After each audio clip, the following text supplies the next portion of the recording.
Tape Aids for the Blind has pleasure in presenting The Long Way Home by Dana Snyman, published by Tafelberg, Cape Town, 2012, with the kind permission of the copyright holder Dana Snyman. This recording is solely for registered members of the Tape Aids for the Blind Library Service and was read in 2015 by Frank Collier in the Durban studios.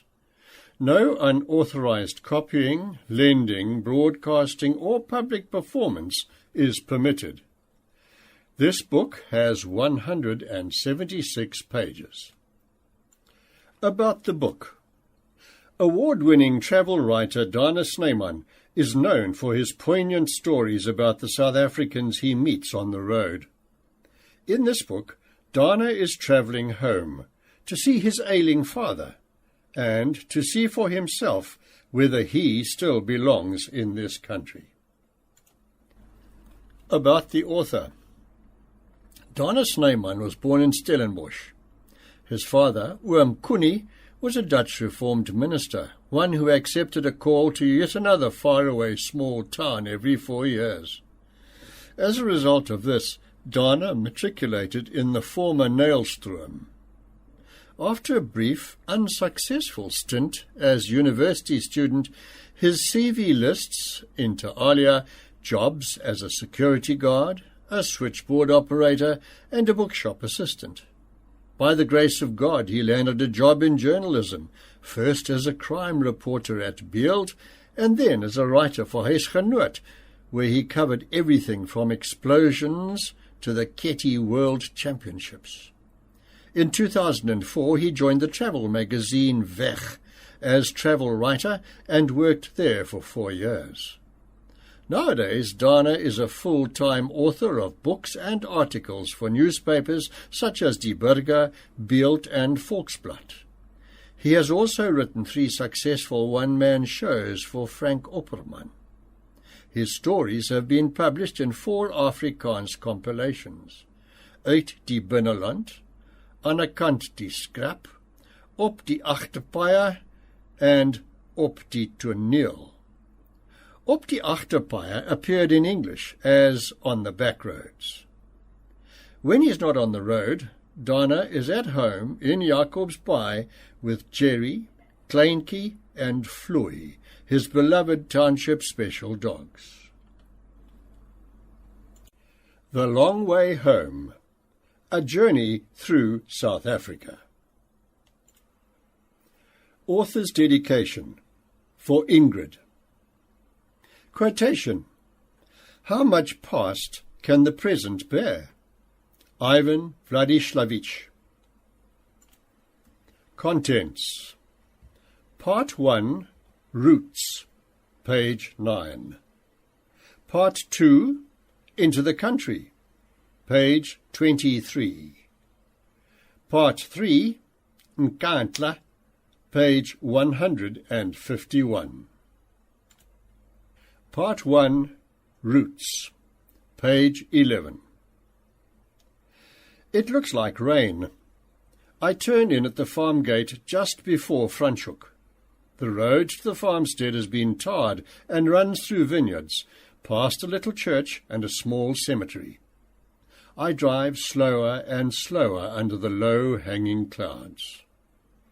Up to now, this farm has been no more to me than a name in books and documents in the archives in Cape Town. But now that I'm here, I feel a bit like the prodigal son returning home after many years. On my left, an earth dam. On my right, stables. This is an authentic, traditional Boerland farmyard. I noticed that immediately. The house has a bunch of grapes on the gable, a thatched roof, and wooden shutters in front of the windows. The wine cellar is to the side, surrounded by oak trees. Near a small building that looks like a security guard's office, a large blue and white signpost has been planted in the ground. Welcome to Psalms Delta. Parking, wine tasting, museum, restaurant. There's a tour bus and a few cars in the parking area opposite the restaurant. I pull in next to the bus, but don't get out right away. The blue and white signpost draws my attention again. It looks out of place. Once upon a time, more than 300 years ago, this farm belonged to Christoffel Snyman, the original ancestor of all Snymans. Christoffel and his wife Margot lived here all their married life. Their 9 children were born here, and it was here that Christoffel died in 1709. You could say this is where all of us Snymans come from. Opa and Pa and me, and all those who came before us, and all those who will come after us. I feel like phoning Pa from my cell phone, but for the past 2 days it's been difficult to have a coherent telephone conversation with him. He's tired all the time and struggles to breathe. His heart is worn out. Yesterday evening, when I mentioned that I'd been to the archives and discovered that we're all descendants of Christoffel Snyman, and that I was going to visit the farm today, he responded by telling me about his great-great-grandpa, who lived in Pietermaritzburg, the man who took part in the Great Trek and fought in the Battle of Blood River, the one whose names he bears, Konrad Friedrich Wilhelmus Snyman. This Opa Konrad is the only long-ago Snyman I've ever heard him mention. I get out of the bakkie. I always feel awkward when I visit a farm like this where I can walk around and eat and drink and do whatever I like without knowing the owners or anyone on it. Next to the restaurant there's a tall, narrow building with a wooden staircase on one side that leads to the loft. It looks as though it may once have been a cellar. A man emerges and comes over, a well-rehearsed greeting on his lips. "Good morning, sir. Welcome. Would you like to taste some of our excellent wine?" He's one of the guides on the farm, Leon Adams. When I mention I'm a Snyman, he smiles. "Everything's inside. Come, let me show you." He pushes open the door to the building. It opens into a large room where a dark table stands in the middle of the floor. Wine is sold in a smaller room to the side. There are wall panels depicting the history of the farm in words, sketches, and old photographs. The first panel contains a single paragraph. Museum van der Kaap tells the story of Delta Farm. Similar stories could be told of all the old farms in this valley. The things that happened here reflect the whole history of South Africa. Leon puts his hands together, palm to palm, almost like a minister in a pulpit, and begins to tell me of the San and Khoi, the first people to have lived here in the Groot Drakensberg Valley between Franschhoek and Paarl. Then he comes to 1657. You see, sir, in 1657 a woman by the name of Groot Katrijn was sent from Batavia to the Cape. He looks at me closely. This Groot Katrijn was a convict. You know, a woman convict. She'd killed her boyfriend over there, so they sent her to Robben Island for life. Is he sure? Was she really banished to Robben Island? I ask. This contradicts what I read in the archives. Groot Katrijn van der Kaap, a woman of Indian descent, was indeed banished to the Cape in 1657 after murdering her lover, but she went to work at the castle as one of Jan van Riebeck's washerwomen. Leon wavers. He calls one of the guides from the sales room. "Tian!" A man with a thin moustache comes over. Tian Jacobs. "Did they send Groot Katrijn to Robben Island?" Leon asks. "No, man. She became Jan van Riebeck's washerwoman." Tian comes over and picks up the story. "You see, sir, it was there at the castle that she met Hans Christoffel Schneider. He was like van Riebeck's personal bodyguard. The two of them, this Hans Christoffel Schneider and Groot Katrijn, they sort of had a relationship, and 9 months later she gave birth to Schneider's child." That's more or less what I read in the archives in Cape Town. Groot Katrijn, the exile from Batavia, had a child out of wedlock, and the father was Hans Christoffel Schneider, a German soldier at the castle. Groot Katrijn called the boy Christoffel, and because the Cape was under Dutch rule, Schneider became Snyman in the public records. Christoffel Snyman. That's why people say he was the first Snyman, this Christoffel. The very, very first Snyman. Tiaan points to another panel. That's his signature. I approach. There it is, behind glass. A copy of Christoffel Snyman's signature as it appeared on the deed of sale way back when. It's the handwriting of someone who could write properly, complete with curlicues. Tiaan and his thin moustache are still by my side. "You know about this Christoffel, sir?" he says. "You know he wasn't white, don't you, sir?" I see the shadowy reflection of my face in the glass. It's true. There's no denying it. Christoffel Snyman wasn't white. Groot Katrijn was a dark-skinned woman of Indian descent. Our forefather, the very first Snyman, was coloured. It's raining now, a soft, light drizzle that clings to my face and shoulders. I stroll across the yard, past the restaurant, and continue on to the cemetery I'd driven past on my way in. Christoffel's grave should be there. What did he look like? Burly, like many of the Snyman men? The farmhouse he and Margot lived in is no longer here, and just a section of the original cellar remains. It forms part of the restaurant now. How Christoffel managed to buy the farm isn't clear. Hans Christoffel Schneider, his father, apparently disappeared from Groot Katrijn's life before the birth of his son. Later she married Antone Jansch van Bengal, a slave who had permission to own land, a so-called free black. Antonis and Groot Katrijn raised Christoffel. Both died around 1682. It may have been in a smallpox epidemic, so perhaps it was Christoffel's inheritance that enabled him to buy the farm. Little is certain about Christoffel, apart from the fact that he married Margot around 1690. She was the daughter of Jacques de Savoy and Marie-Madeleine de Pont, who arrived at the Cape with the Huguenots in 1688. The cemetery lies on an open piece of land among the vineyards. It's tidy, and I can see that it has been weeded. The artificial flowers on some of the graves are new and must have been put there fairly recently.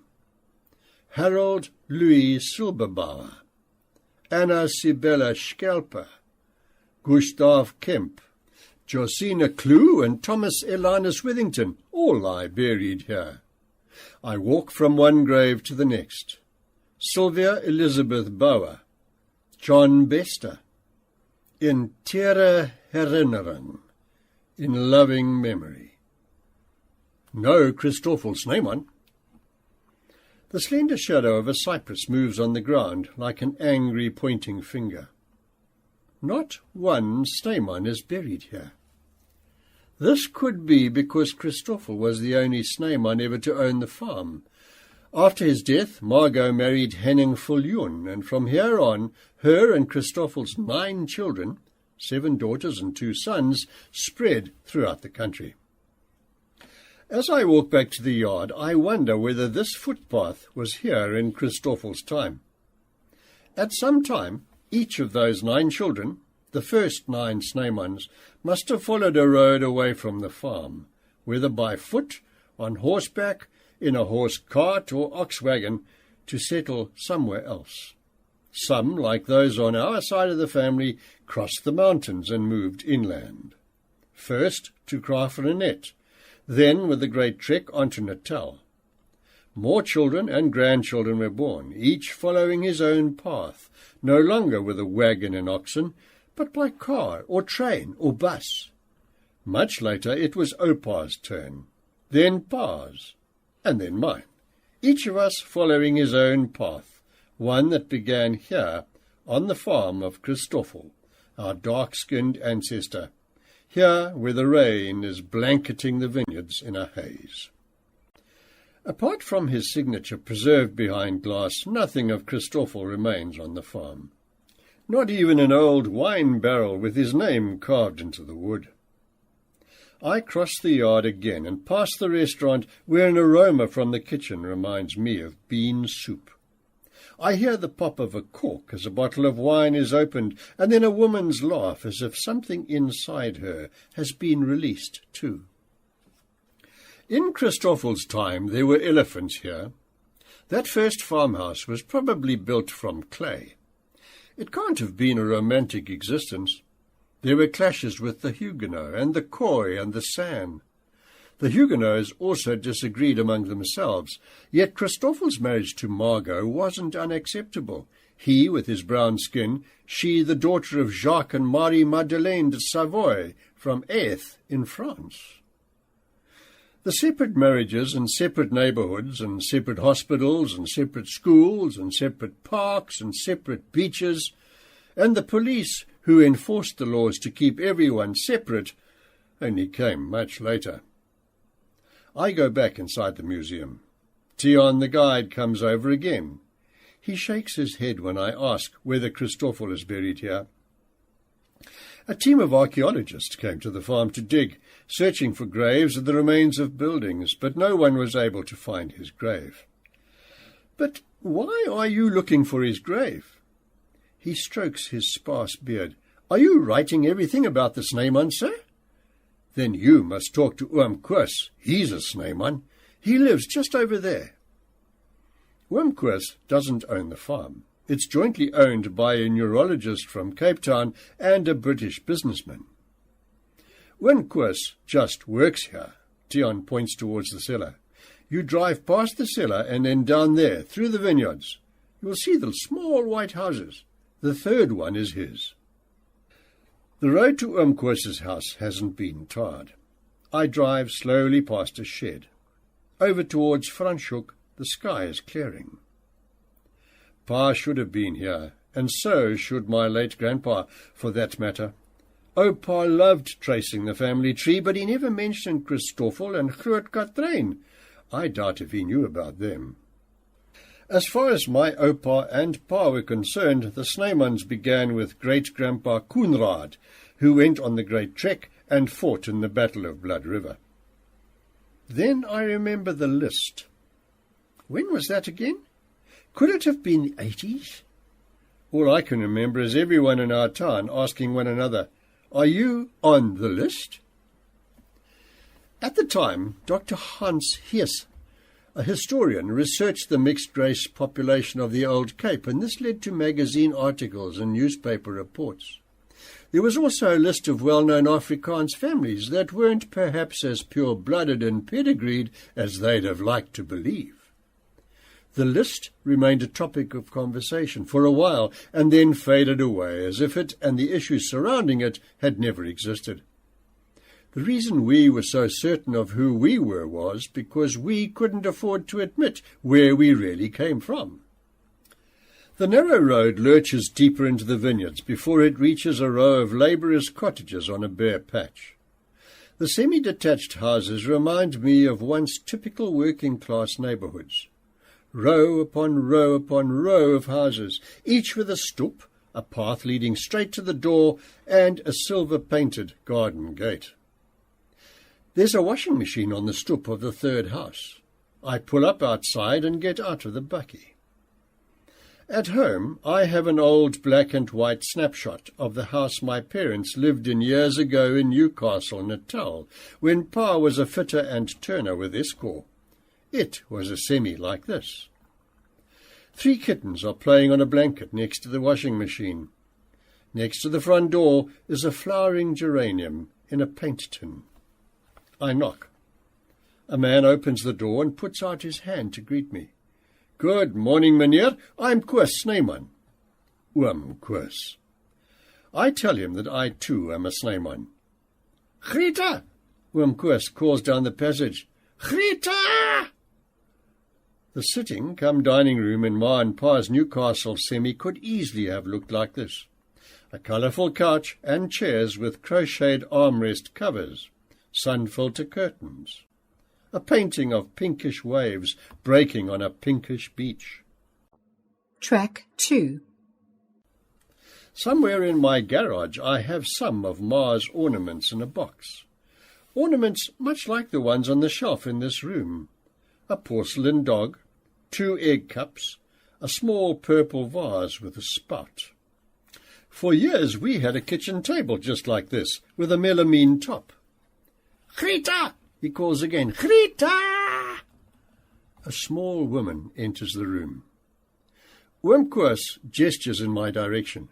"This gentleman's surname is Snyman too." Tant Greta's hand goes up to her mouth. "Oh, really?" She points to the table with the melamine top. "In that case, meneer must sit down. We must have coffee." She gestures at the sparkling, clean, tidy room.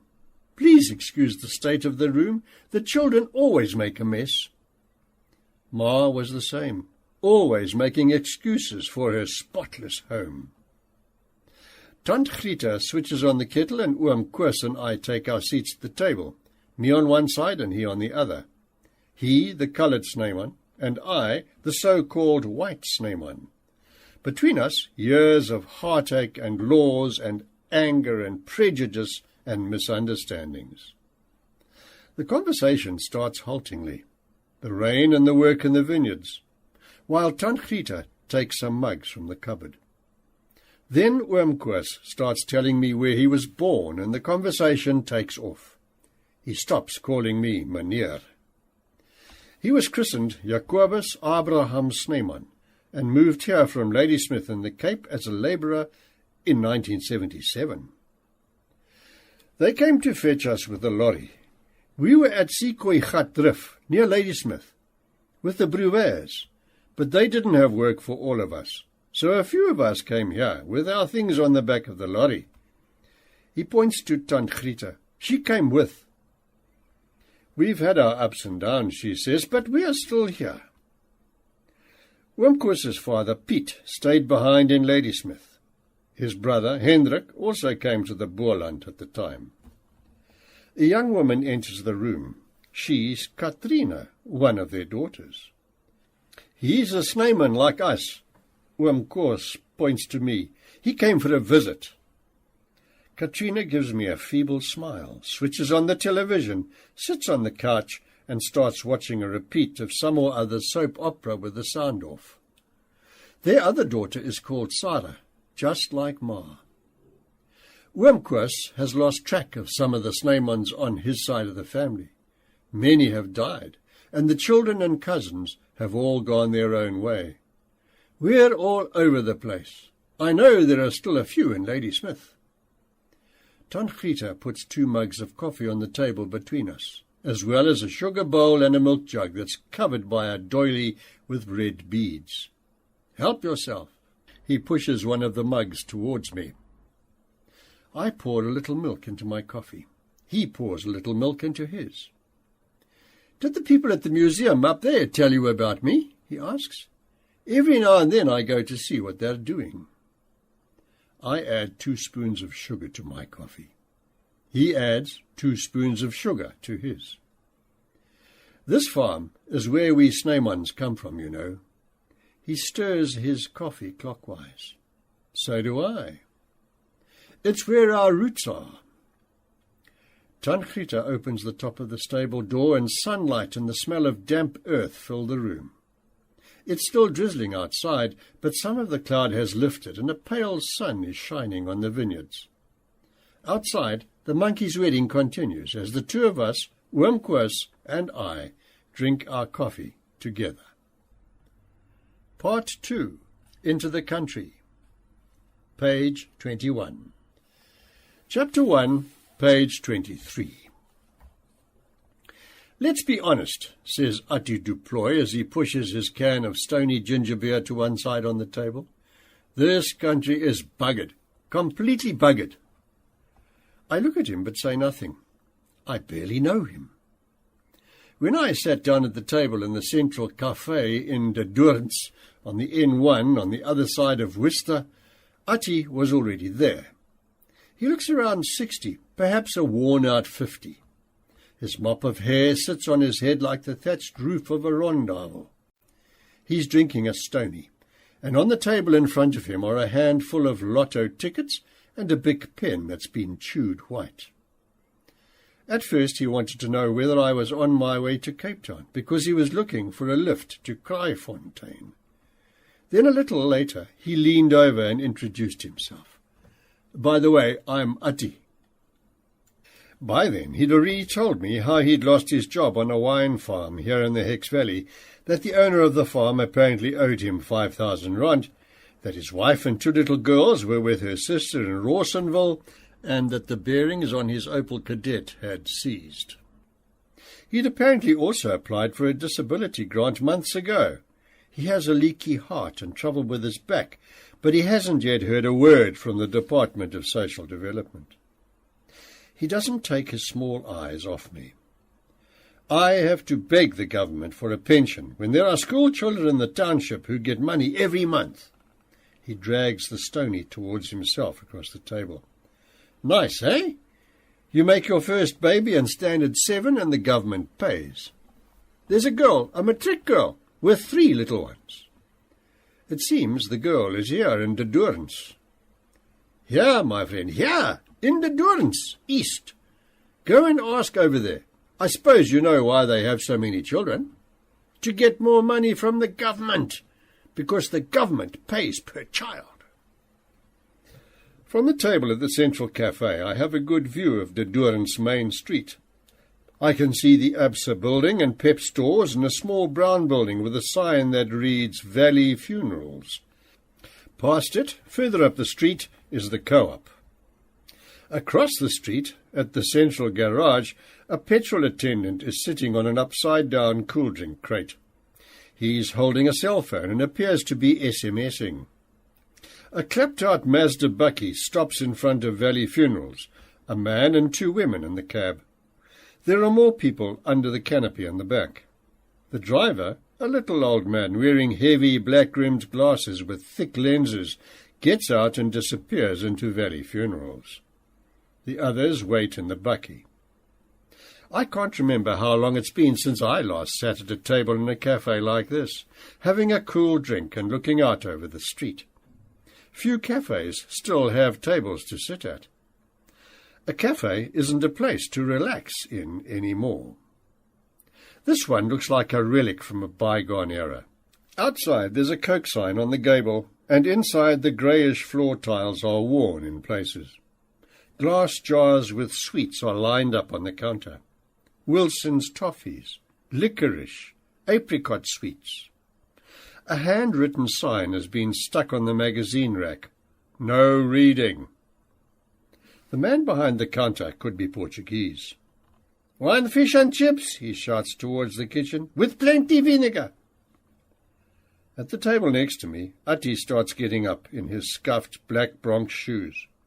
He folds the lotto tickets in half and puts them in his breast pocket along with a pen. "It's time for me to go. See you, okay?" He walks off as if we'd never met. I don't know if I'll ever see him again. I'm headed in the opposite direction, north.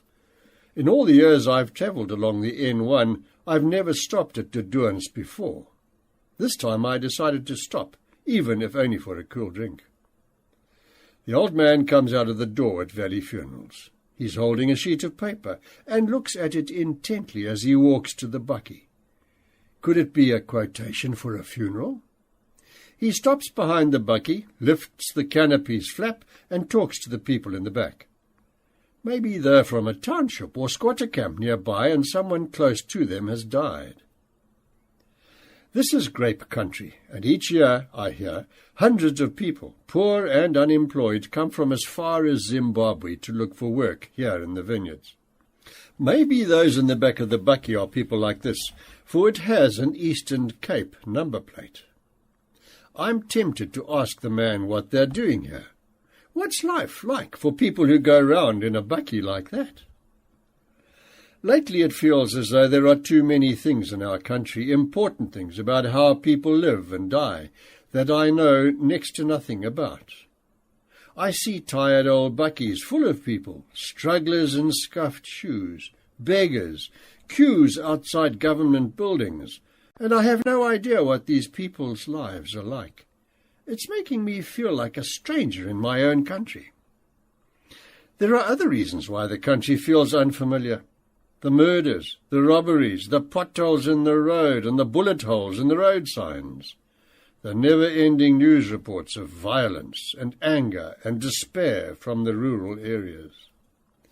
Sometimes I even feel out of place because of who I am. A white Afrikaner who had a privileged small-town upbringing. I benefited from apartheid and don't know how I should feel about the past. Some people say I should reflect on it, quietly and remorsefully. Others say I don't have to feel so bad about what's in the past, that there are valid reasons for the cruelties and the outrages. And then there are those, even members of my family, who tell me, forget everything, pack up, put your things on the plane, and come with us to Australia or Canada. Everywhere I come across people, especially on TV and radio, in the newspapers and on the internet, and in debating forums, who tell me how I should feel about the country's past or its future.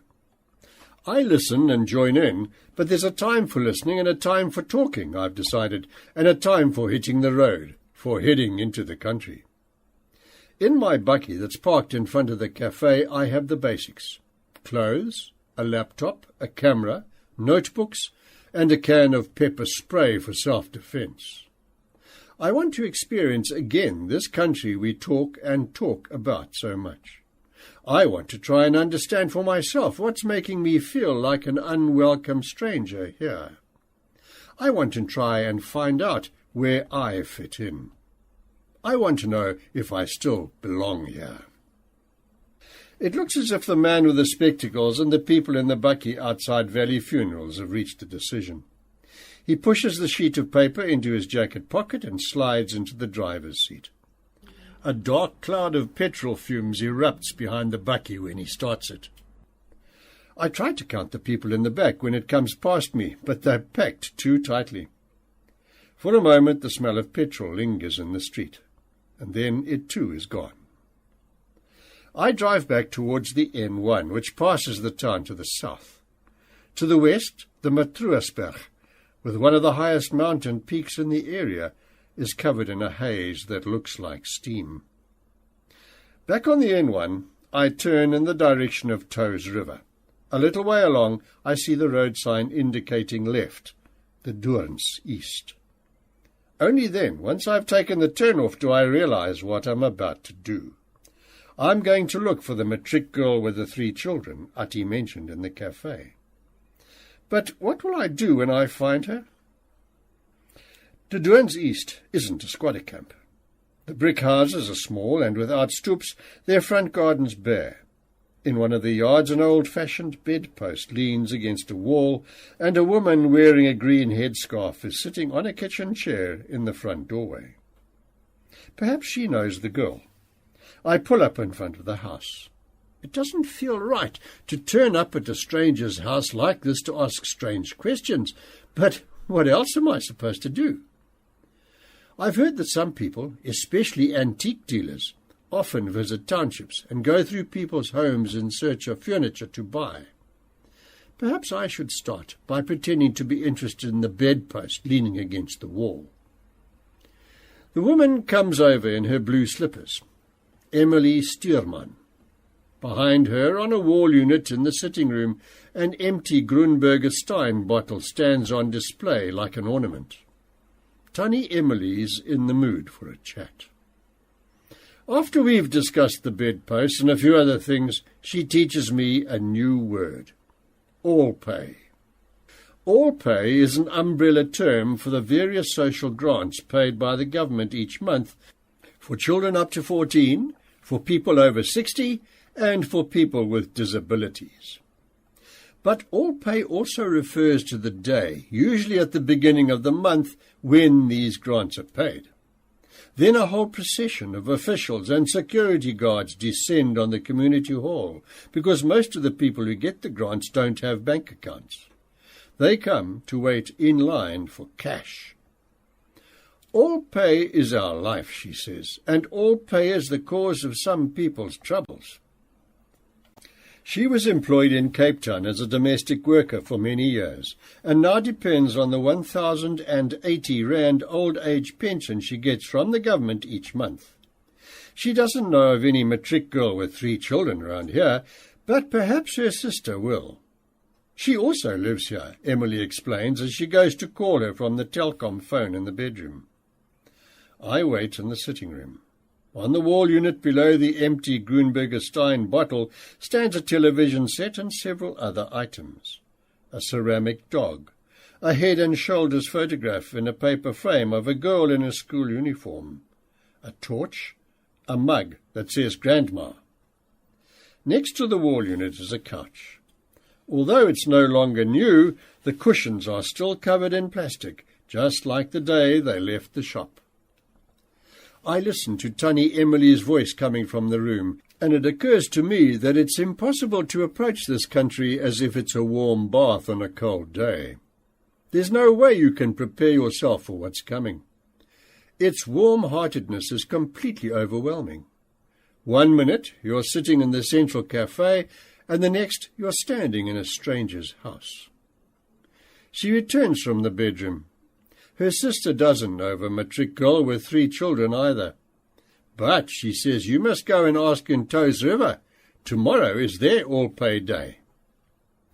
Chapter 2, page 29. I head for Toes River, the next town along the N1, to experience an all-pay day for myself.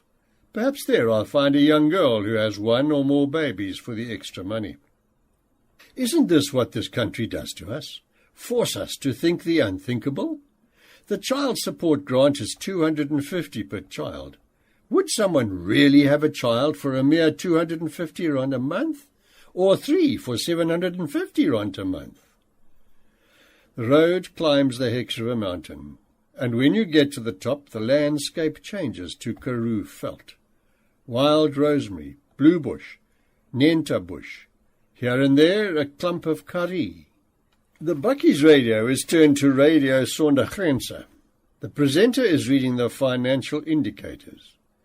The American dollar has dipped slightly against the euro and the British pound, but the rand is performing consistently on the markets.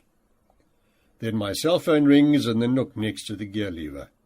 It's Pa from his cell phone. I pull over.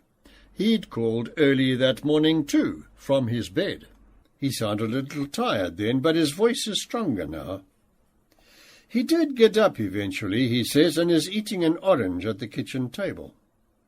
He's in the old house in Ventersdorp, at the table with the oilcloth, the church calendar on the wall behind him. Some oranges, usually with 3 or 4 overripe bananas, are in a wooden bowl on the table, next to the portable radio that has a wire coat hanger for an aerial. He always sits on the chair that faces the window, with a newspaper or a magazine close at hand, usually open at the crossword he's busy doing. His pocket knife with a narrow sharpened blade will be there too, with the long unbroken orange peel, because Pa believes an orange should be peeled with a knife, around and around carefully, without nicking the membrane.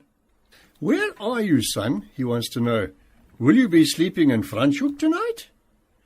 A few days ago I tried to explain to him over the phone what I'm going to do, that I want to drive around the country for a while without any real plan, that I am tired of feeling out of place in our country, that I want to start where the Snyman story in South Africa began, on the farm outside Franschhoek.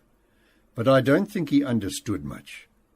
For him, even on family holidays, when I was a child, travel is just a way of reaching a destination. You drive from A to B, and when you've done what you wanted to do at point B, you return to point A. "I've passed the Doorns already, Pa," I say. "I thought you said you were going to Franschhoek." "I've already been there, Pa." "Why did you go there again?" It had felt right to start my journey on the farm at Franschhoek. I felt I wanted to say to Christoffel, the first Snyman, "I'm at peace about who Opa was. Wish me luck for the long road ahead. But I don't tell Pa that. I decide that this isn't the time for discussing Christoffel, Track 3. our coloured Snyman ancestor, with him.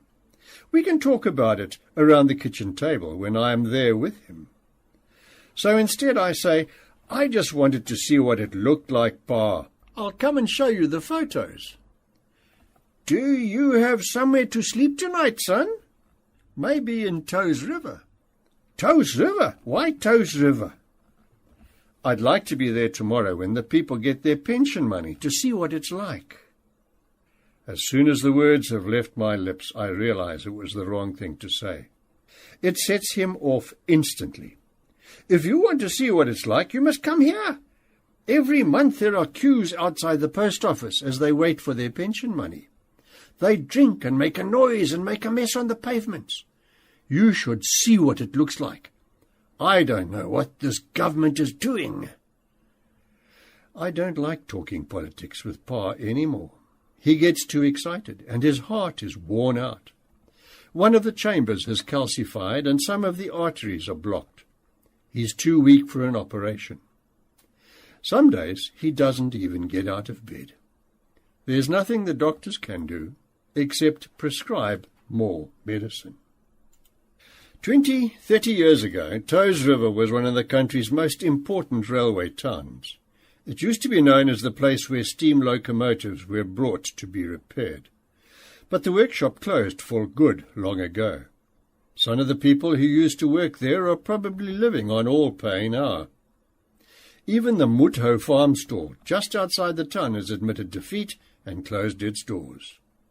In the main street, opposite the Sonstraal creche, I see an ANC poster left over from last year's general election.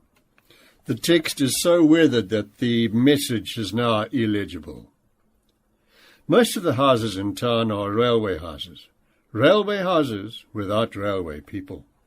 For the last few years, Transnet, the old South African Railways, has been selling them to whoever wants one. The country is littered with railway houses like these. Red bricks up to the windowsill, and then cream-coloured paint up to the roof. Tin roof, red stoop, straight garden path, a letterbox with a pitched roof next to a silver garden gate. I drive down the main road with its spa, Indraf Cafe, China shop, and the Toes River Pharmacy. I stop and get out. The pharmacy's windows are covered with stickers and posters. It's as if the advertisements reflect the fears and dreams of an entire community. Heart problems, ulcers, impotence, obesity, wrinkles, and rough skin. Looking for burglar bars for your home? Call Pete's Welding Works. Want a coffee mug with you or your children's photo on it? Call Bertha Breedenan. Another poster invites Toes Rivier's residents to write down any complaints they have about their town and hand them in here at the pharmacy. Somewhere, among all of this, almost like a cry for help, is a photocopy of Psalm 23, "The Lord is my shepherd." Across the street, a man is leaning against the doorframe of a small restaurant that is nameless. He introduces himself as Parker. Everybody here calls me that. The plastic tables inside are covered with red and white tablecloths, and I can hear ABBA's Dancing Queen playing somewhere in the back. "Ach, no, man, you're a day late," he says. "We had all pay yesterday. I think it's Langsberg's turn tomorrow. It's a whole road show, you know." He whistles. "You should have been here yesterday. It was chaos as usual." He motions in the direction of the Trans-Karoo bottle store further down the road. They sat there the whole day, drinking. Parker goes to sit at one of the tables. These conversations usually start off with something specific, the chaos of All Pay Day, before drifting off into the doldrums with corrupt politicians and the death penalty that should be reinstated. All the while, you join in the talk. You agree and tell about the time your house was burgled, and as you talk, you know you're repeating hundreds of conversations just like this one. But still you listen, and you rage against the government, and, since you're at it, against Julius Malema and his 250,000 rand Breitling watch. Parker doesn't know of a matric girl with 3 children in Touws River, but he does know of a young woman with 6 children, 6 welfare children. How old is she? I guess about 22, maybe 23. But he doesn't want to say where her house is. Find her yourself. I don't want trouble. The Trans-Karoo was a passenger train that ran between Johannesburg and Cape Town for years, stopping at Touws River on the way. The name of the train has now been changed to the Shawshire Lawson Mail, but it rarely stops here. The Trans-Karoo bottle store has remained, though, a sad reminder of the train with the same name. There's a notice on the wall. No drunk persons allowed. No alcohol on credit. No sitting on the tables. No alcohol in the toilets. The door is locked. Maybe they're counting their money today. On the corner, near the pharmacy, there's a low white building with 2 doors. Above the one, a sign announces in black letters, "Takeaways." Above the other, "Yuppie Fourie Funeral Parlour. Quality service and fair prices." Inside, an interleading door connects the 2. Maybe Yuppie Fourie will know where to find the young mother of 6 that Parker mentioned. If anyone knows what's what in town, it has to be the undertaker-cum-takeaway owner. There's no one behind the counter in the half that is the funeral parlour, but there's a certificate on the wall next to the entrance. New Business Retention 2005. Awarded to Mr. J. Fourie. An old issue of Men's Health lies on the desk in the corner. "Hello," says a man's voice. "Good morning." A woman comes in from the takeaway side. "Have you been helped?" "Hello, good morning." Only then do I spot the African grey in a cage near the door. Yuppie Fourie isn't here. He died a month ago. On a shelf behind the counter stands a wooden box with his ashes. Mevrou keeps it there. I guess it'll stay there till she dies. Then they'll put it in the coffin with her. "Hello," says Yuppie Fourie's voice. "Good morning." I ask at the office of the ACVV, the Afrikaanse Christian Women's Association, next to the railway line. But Hester Stander, who is in charge today, doesn't know Parker's young woman with the 6 children. The ACVV employs a full-time social worker for Touws River, but she's not at the office right now. 6 children? Hester asks in disbelief. I don't know about that. Schoolgirls with 1 baby, perhaps 2, are another matter. In the Western Cape alone, about 7,000 girls between 12 and 18 fell pregnant in 2010. The more I ask around town, the more improbable Parker's story sounds. But there's talk of a guy who pretended to have some mental disorder or other, and now gets a disability pension. Some of the people I ask say they've heard of the young woman with 6 children, but then refer me to someone else who may be able to tell me exactly who she is and where she lives. Then they, those people who may know, refer me to others who may know. Eventually this brings me to Oom Jan Stassen's house in De Beer Street. I've been told he knows everything there is to know in Touws River, but even Oom Jan just rests his heavy hands that have punched tickets on the trains for over 30 years, on his silver garden gate, and says, "Hell no, my friend, this is the first I've heard of her." Oom Jan was a train conductor until the railways forced him to go on early retirement. He looks down the street. "They say you only cry twice here in Touws River," he says, as if that will explain everything. The day you arrive and the day you leave. It's dark by the time I leave for Langsburg. Oom Jan agrees that tomorrow is their all-pay day. He knows because his brother-in-law lives there and he gets a disability grant. Chapter 3, page 35. From a distance, the Lord Milner Hotel looks like a passenger liner that has docked for the evening at Mikey'sfontein, on the stretch of N1 between Toes River and Langsberg.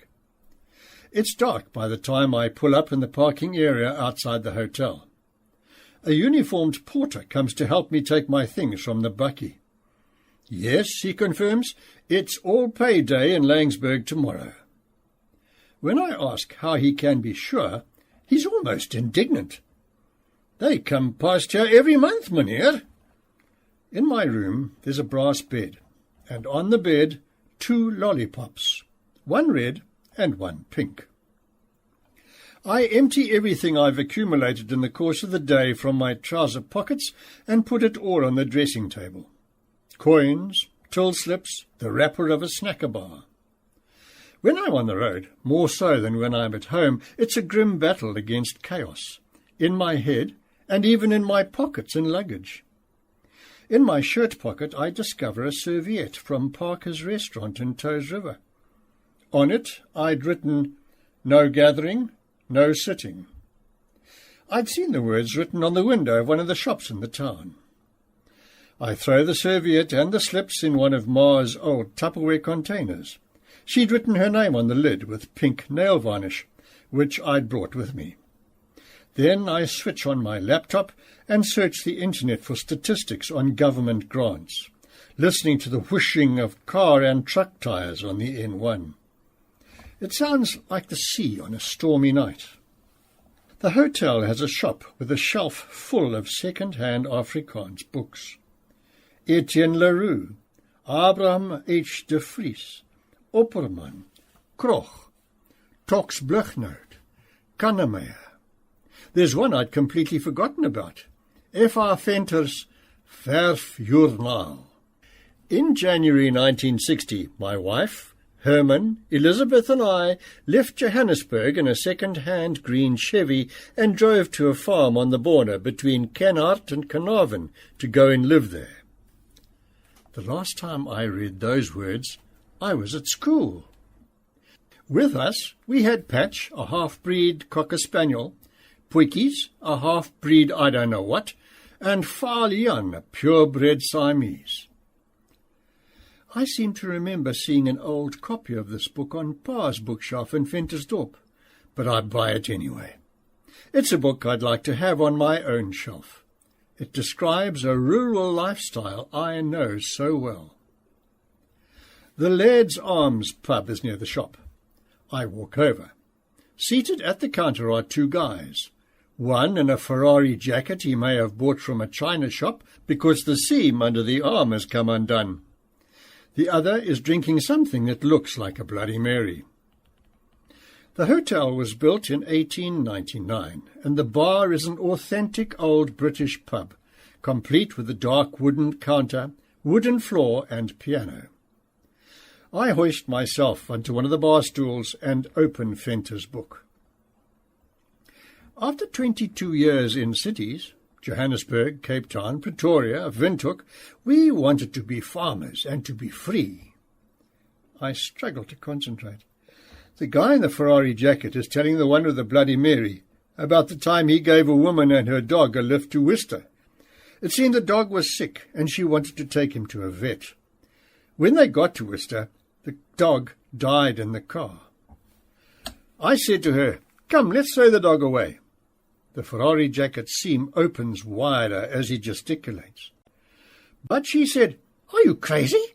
This dog's going home with me. I'm going to bury him in my own backyard."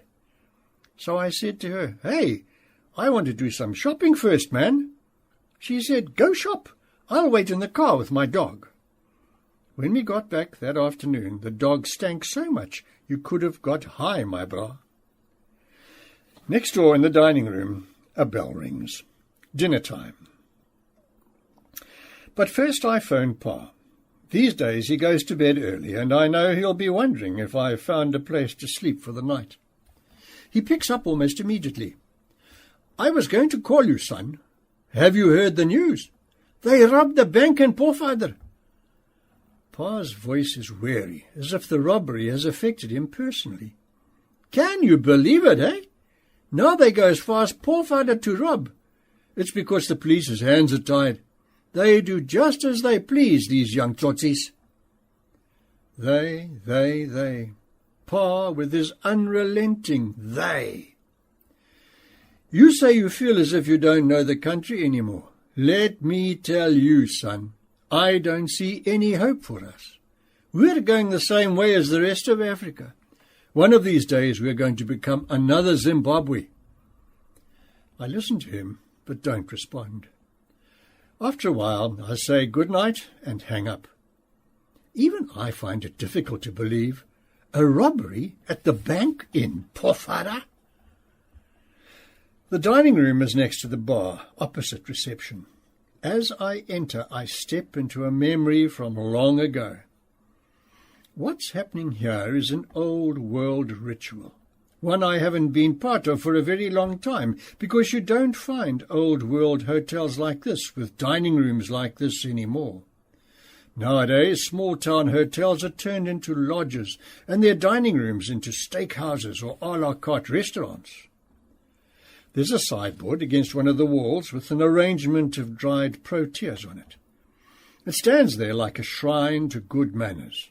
All the tables are covered with white damask tablecloths, and all the settings are identical: a side plate, dinner plate, and wine glass. To the left of the dinner plate are 2 forks, to the right a knife and a fish knife. Above it, a soup spoon and a dessert spoon. All of it, without question, Royal Sheffield silver. A butter knife lies at an angle on the side plate. A waiter in a red jacket escorts me to my table and pulls out my chair. France, says his name tag. All at once it feels as if Pa and my late Ma are with me, and the 3 of us are sitting in the dining room of the commercial hotel in Danielskuil on a Sunday after church. A tender feeling of nostalgia descends slowly, like a curtain, over the reality of bank robberies and all paydays. First, I pick up the stiff, starched napkin perched like a small boat beside the butter knife on the side plate, unfold it, and drape it across my lap. And almost immediately it slips onto the floor. Almost instinctively, my hand reaches out and takes half a slice of white bread from the small plate in the centre of the table. Then I lift the domed lid of the silver dish next to the salt and pepper cellars. Under it lie small, ridged butter balls. I know they'll break in half if I press too hard on the butter knife. France returns to the kitchen. The door between the dining room and the kitchen has a silver arm at the top that stops it slamming when a waiter comes in or out with plates in his hands. The mechanism makes a ft sound as the door closes behind France. A waiter in a black jacket comes over. Freddy. Something to drink? He presents me with the wine list in a black cover, bends down to the floor and picks up my napkin, which has slid off my lap again, and hands it to me. "We'll have the Grunberger Stein," I hear Pa say before he closes the wine list and returns it to the waiter. "And please bring us some ice too." The typed menu on the table is superfluous. It's impossible to forget. Starters, first soup, then hake. Main course, leg of lamb or chicken with rice, roast potatoes and seasonal vegetables. Dessert, malva pudding and custard. Track 4. France returns from the kitchen with a soup plate in his hand. Pfft, the door whispers behind him. He puts the vegetable soup with carrot slices floating in it in front of me, and the napkin slides off my lap again. "Eyes closed," says Ma, and takes my hand. "Pa wants to say grace." "Dear Lord, thank you for watching over us this day," he prays. "We pray that you will protect us this night, too. Bless the food we are about to receive, and grant that we will never forget your name. Amen." Chapter 4, page 39. In 2011, the government allocated 89 billion rand for social grants. It cost around 2.4 billion rand to distribute, and AllPay is the name of the company that helps get the money into people's pockets. Some 9.8 million women receive a government allowance of 250 rand per child per month. Some 2.5 million people receive a pension of 1,080 rand per month. Some 1.2 million people also receive a monthly disability pension of 1,080 rand. In the dim light of dawn, I see these statistics come alive outside the sports grounds near Langsburg's town centre. This is where the grants are paid out every month. 100 or so people have already formed a queue. The old man at the front is wearing his church best. The collar of his cream-coloured shirt is threadbare. Lucas Malchus. Lucas's dreams of what he's going to do with his 1,080 rand old age pension aren't big ones. I just walk around here, he points towards the main street. By the time I get over there, I won't have much left. Then the cars and bakkies start pulling up, a procession of deadbeats. One by one, they get out and start putting up tables and displaying all manner of things. Frilly dresses and jackets and shoes, blankets and bedding that look as though they're meant to match the dresses. Snoek, vetkoek, bright plastic wall clocks made in China, transistor radios made in China, nail clippers made in China. Jerome Cupido is stacking packs of toilet paper. He comes from Paarl, more than 150 kilometres away, to sell the toilet paper. 14 rand for a pack of 10, and duvet sets to the AllPay people here. A man and a woman pull up in an asthmatic Nissan Sentra. The man takes an enormous loudspeaker from the boot, and before long a mournful voice is wafting through the air. The earth beneath your feet is holy. Oh, take off your shoes. The earth beneath your feet is holy. Each month, the couple travels from AllPay Point to AllPay Point to sell the latest CD from gospel singer Andre Bayman.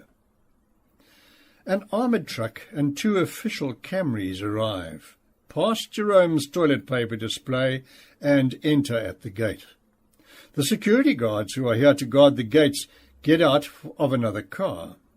No one will be allowed inside without the proper documents. 8 o'clock. The government's coffers are about to open. Lucas Malchus is the first to be allowed through the gates, while the queue behind him grows longer and longer. There are girls with babies in their arms and babies on their backs. There's a baby on the back seat of a Mazda 626. There are babies everywhere, on a woman's back, in a girl's arms, in a pram negotiating the gravel on bouncy wheels. 2 men in a not-so-new Mercedes stop near the gate. They don't get out. They wait without opening a window. I soon realize that 2 kinds of people gather here. There are the ones at the gate who are getting grant money, and there are those who are here to sell something or who have claim on the first group's money. Hunter and prey. Lucas Malchus reappears at the gate in his shirt with the threadbare collar. He takes a 100 rand note from a brown envelope and looks at it as if it's a mirror showing someone else's reflection. He walks over to a woman on a chair in the shade. She belongs to a burial society that sells funeral policies. Each month she comes to collect money from Lucas and her other customers right here. 22 rand a month for a hole, a coffin and flowers. Lucas laughs with his mouth, but not his eyes. Now more people are coming out of the gate with their money. Some go to stand in line at the white Mercedes with the 2 men still waiting inside. One of the men opens the window a crack, and one by one the people start counting off notes and passing them through the narrow opening. The men are secretive. One says his name is Wilton Boyce. He sells hampers. 15 kilograms meat, 10 kilograms white bread flour, and various tins for around 500 rand, he explains. I go to buy everything tomorrow, and then it gets delivered to the people here. It's difficult to fathom exactly how Wilton's business operates. It sounds as if some of the people are still paying off last month's hampers, even though they'll be getting new ones in 3 days' time.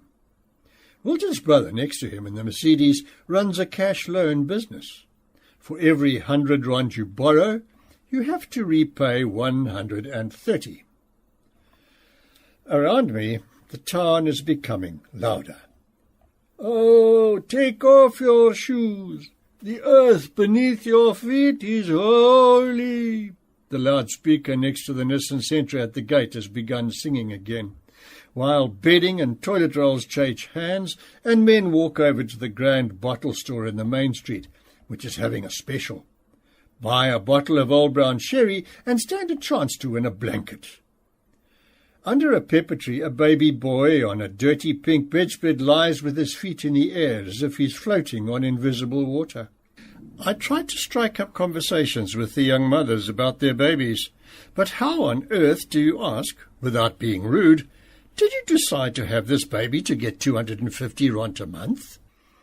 I don't see a young mother with 3 or 6 children anywhere, and wonder whether this isn't the type of myth that speaks of all of our fears, a story we tell ourselves to try and give a face to the statistics of poverty, or a story used by those who have given up to justify their despair.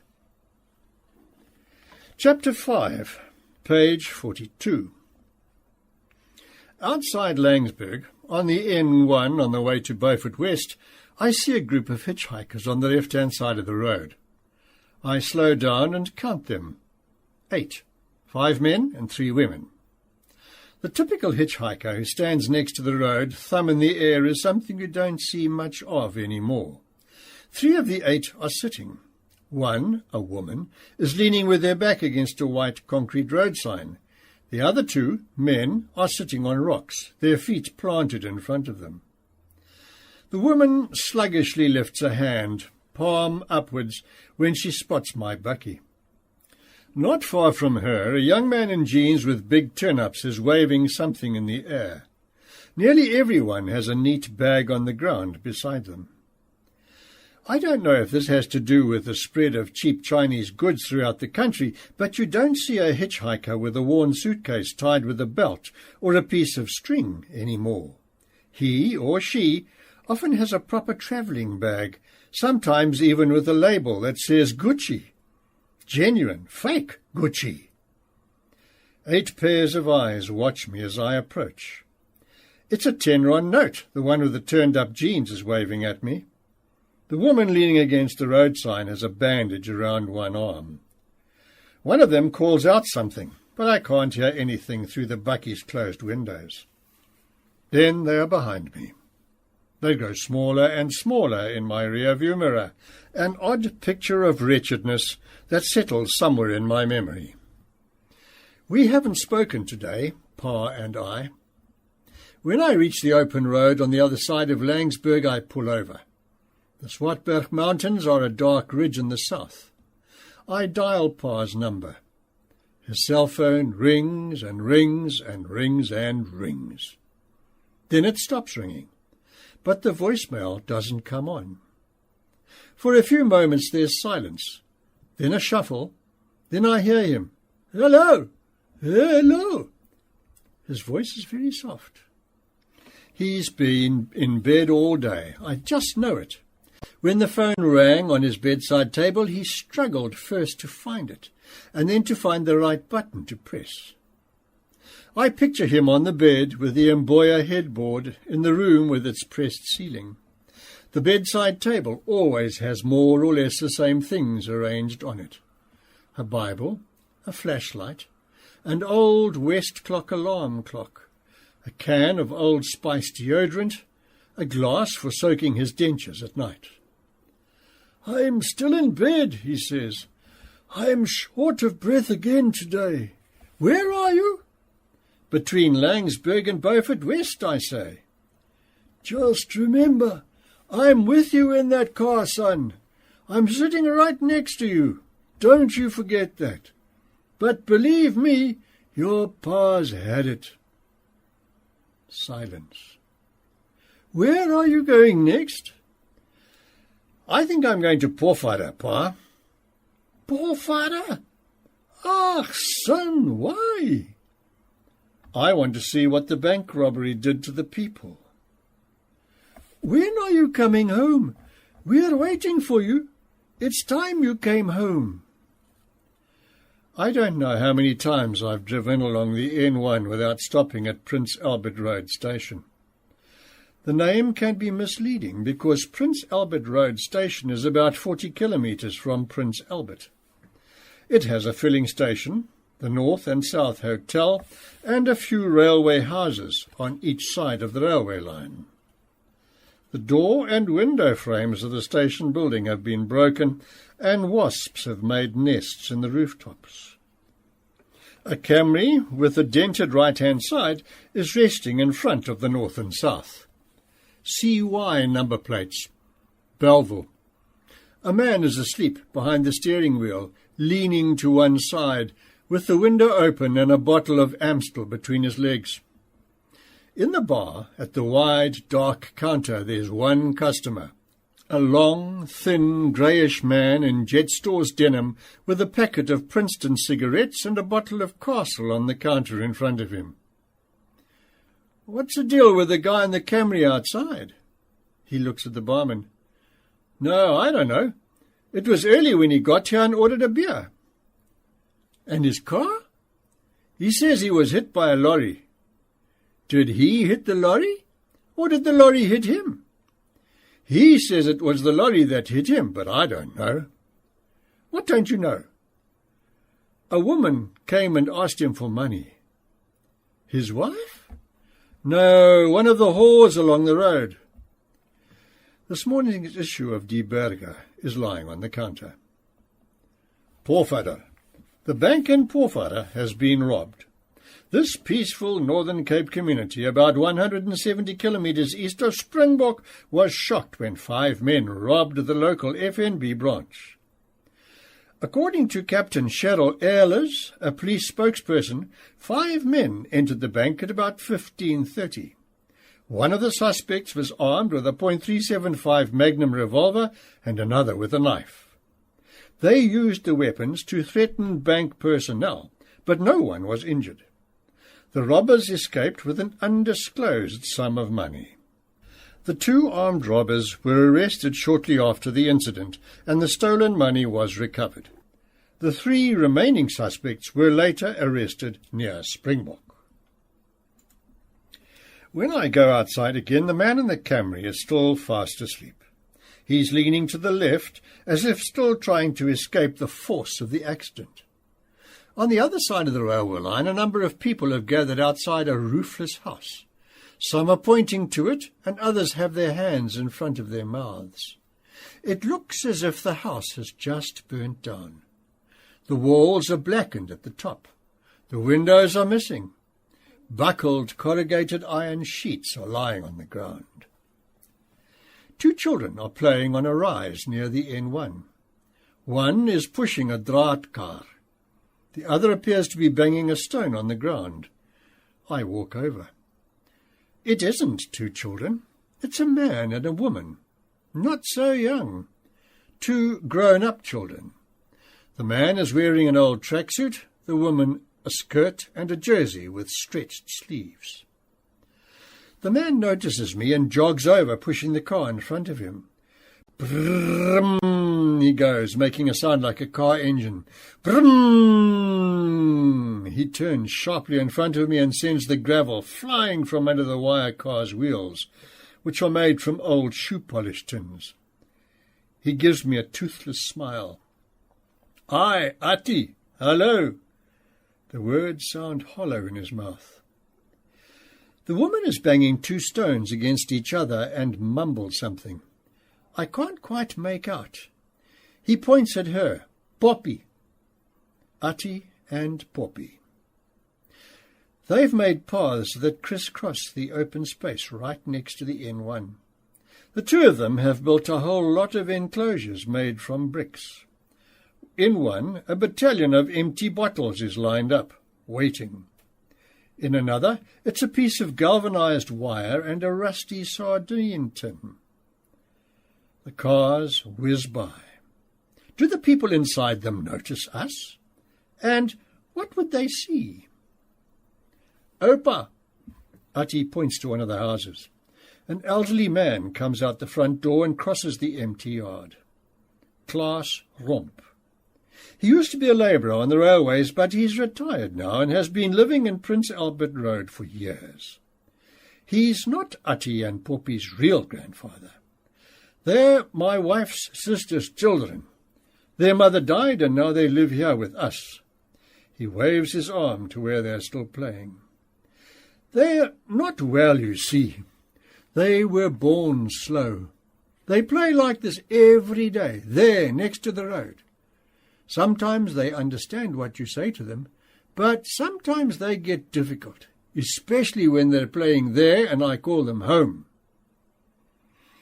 Silence. But you know, sir, they're on their own journey. That's all. Both Ati and Poppy get a monthly disability pension. 1,080 rand multiplied by 2 equals 2,160 rand. The small crowd still hasn't left the burnt-down house on the other side of the railway line. Two men carry a couch out the front door. As soon as they put it down in the yard, it collapses on one side. We stand and watch, Klaas Romp and I, as Ati and his wire car race across the open veld again. Yesterday was our all-pay day, you see, says Oom Klaas. A young guy burnt to death in that house. Chapter 6, page 47. Between 12 and 15 million people in South Africa depend on government grants. Chapter 7, page 48.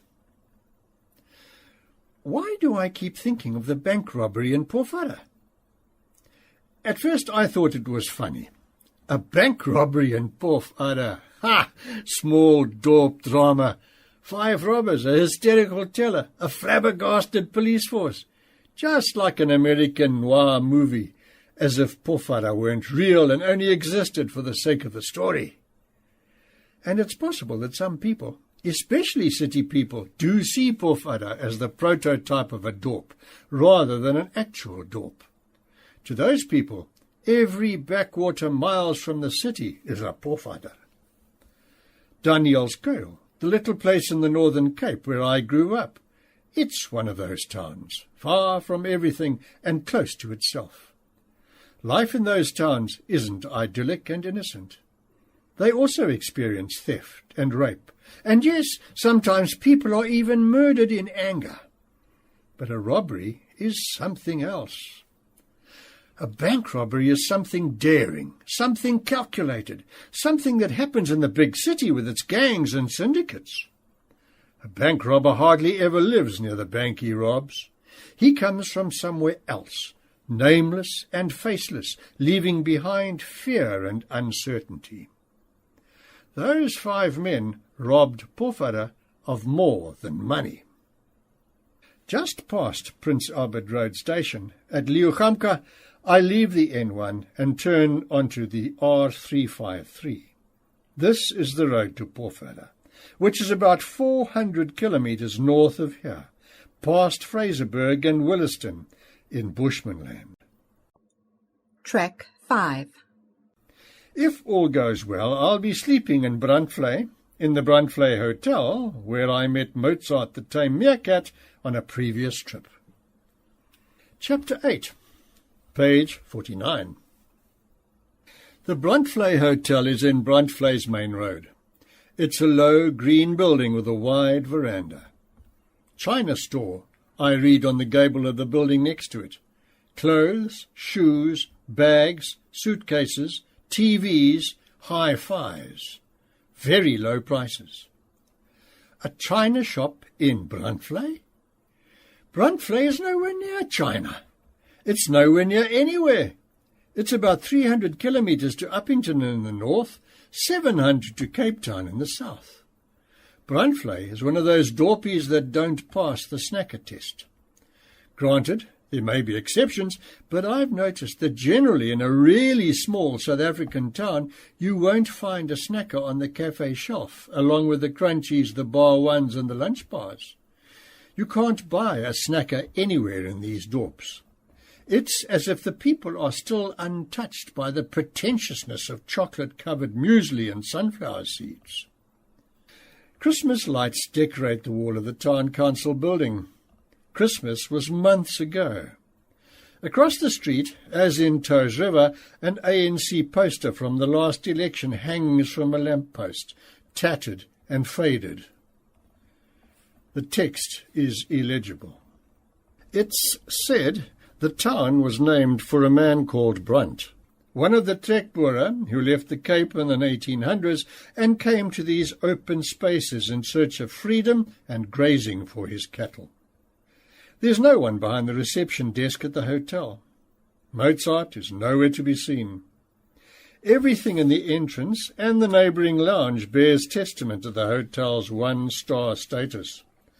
The silver bell on the counter, the basket of plastic fruit, 1 banana and 4 very red apples on the table, the low bamboo chairs with their speckled red cushions, the tired Funday carpet where a path has been worn to the door marked Gents. In the bar there's only a young man in a blue tracksuit, and he's not the barman. Here, as in so many other bars, a fruit machine has replaced the dartboard against the wall. Just one fruit machine that bears a warning in black khaki. Play at own risk. The young man sits on a bar stool in front of the machine and doesn't take his eyes off the spinning fruit and numbers. "They aren't here," he says without looking up. "They'll be back just now." In Daniel's Kuil, back in the 70s, we were taught to fear the Chinese. The grown-ups talked about the Red Chinese and how dangerous they were and that they were coming to take our country from us. At the time, one of the trivia questions on Chappie's bubblegum wrappers was, "Did you know? If all the Chinese in the world were to jump 1 foot into the air at the same time, the Earth would be knocked from its orbit when they landed." That had us rather worried. What if the Chinese decided to jump? Now, Brandvlei has a China shop, just like countless other South African towns. These China shops hardly ever close, not even at Christmas. I go in. Radios, heaters, fans, and other electronic goods are stacked on shelves against one wall. The rest of the shop is filled with clothes and shoes. Behind the counter, a Chinese couple are watching a Chinese movie on a small television set. "Hello," says the man with a smile. They can't speak English or Afrikaans. "Only China," the man says. "Only China," the woman confirms. "It's hard to hammer anything into them, meneer," a woman's voice says behind me. They come straight from China, these two, but we've managed to teach them to say, "Buy a donkey, thank you." The voice belongs to Fakie de Veer, who works at the Voorsorg Cafe next door. She struggles to pronounce their names. He is Chin, and she is Sizl. Her tongue's twisted. "Come, let's ask Mrs. Coetzee. She's next door, she knows." "Buy a donkey," Chin says as we leave. "Buy a donkey," echoes the small woman. Monica Coetzee is sitting on a chair behind the till in the Voorsorg Cafe. In addition to a Bafana sausage roll and cold drink, you can also buy a small funeral wreath here. Monica also struggles to pronounce the woman's name, but it sounds as if it could be Zhal. "They came here about 4 months ago," she says. "Before, there was another Chinese, Wayne. He started the shop. He stayed here for 4 years, easy. These two arrived when he left." Neither Monica nor Fakie knows exactly how this Wayne heard of Bronfly or why he decided to open a store here. Chin and Zal live in a small flat at the back of the shop. Sometimes they go off in their panel van and return a day or two later with a load of new supplies, more cheap clothes and goods. Except for that, they never leave the shop, says Monica. They don't go anywhere in town because they don't understand anything. It must be terrible. If I think how trapped I sometimes feel, sitting here for 8 hours a day, I can't imagine how they must feel. They do sometimes come to buy something from the cafe, mainly chicken or cabbage or potatoes. Fakie moves a little closer. Yesterday, the man came in here and started making funny signs. She makes wave-like motions with her hands in the air. At first, I thought, is he looking for a snake? Where are we going to get him a snake? Then I realized, no, he's looking for fish. But they're Christians, Monica interrupts. The woman came here to show us her Bible. I believe they practice their faith in their own way. But it's not easy to work for them, Fakie retorts. They don't like to pay. Fakie walks to the door. They've also shown us their house in China. The pictures are on their computer. Would you like me to show you? We walk out of the cafe and into the China store. Chin and Zal are still staring at the television screen. This man wants to see your house over there in China. Fakie points to me, but Chin just stares at us, as if the narrow counter is an ocean dividing us. On your laptop. Show him your house on your laptop. Laptop?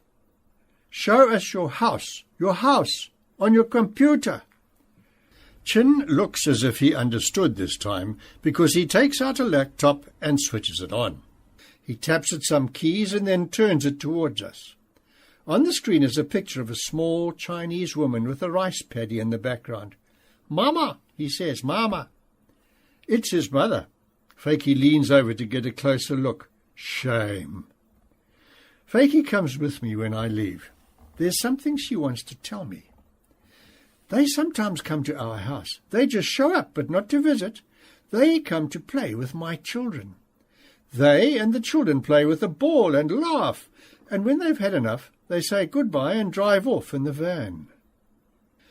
This time there's someone behind the reception desk at the hotel, Billy Fourie. He's the manager at the hotel because the owner, Alan Geef, has moved to Christiana. The last time I was here, Alan still ran the hotel. The meerkat belonged to him and followed him everywhere in the hotel. He'd felt sorry for the little creature and bought it for 30 rand or something like that from a drunk outside the bottle store. Above the bed in my room, attached to the wall, is an old hotel radio, one that looks like a box with rectangular white switches marked Afrikaans, English, Regional. I push them, but nothing happens.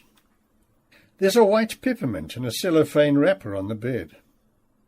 I try reading F.R. Venter again, but keep returning to the same paragraph. The country worms its way into your soul. It's something subtle, invisible and intangible, a silent shaping of the heart and senses, like the spirit of a child in its parent's home. He becomes a father to you, a father who disciplines you, but against whom you will never revolt, who may even hurt you, but whom you will never abandon. He has made everyone here his children, and that's why they are one. That's why they live in a lager. There's a noise in the street. 2 men are fighting outside the bottle store. One is wearing a long-sleeved brown army shirt someone probably gave him. The breast pocket is torn. The buttonless epaulettes bounce up and down as he swears and screams at the other man, who is bleeding from the side of his head as he's led away by 2 younger men. The gambler in the tracksuit is peering out of the bar window. Chin comes out of the china shop and walks over to the hotel. A handful of gangly boys pass by. One shouts, "Ching chong cha," while the others giggle, "Ching chong cha." "Buy a donkey." Chin smiles at them. "Buy a donkey."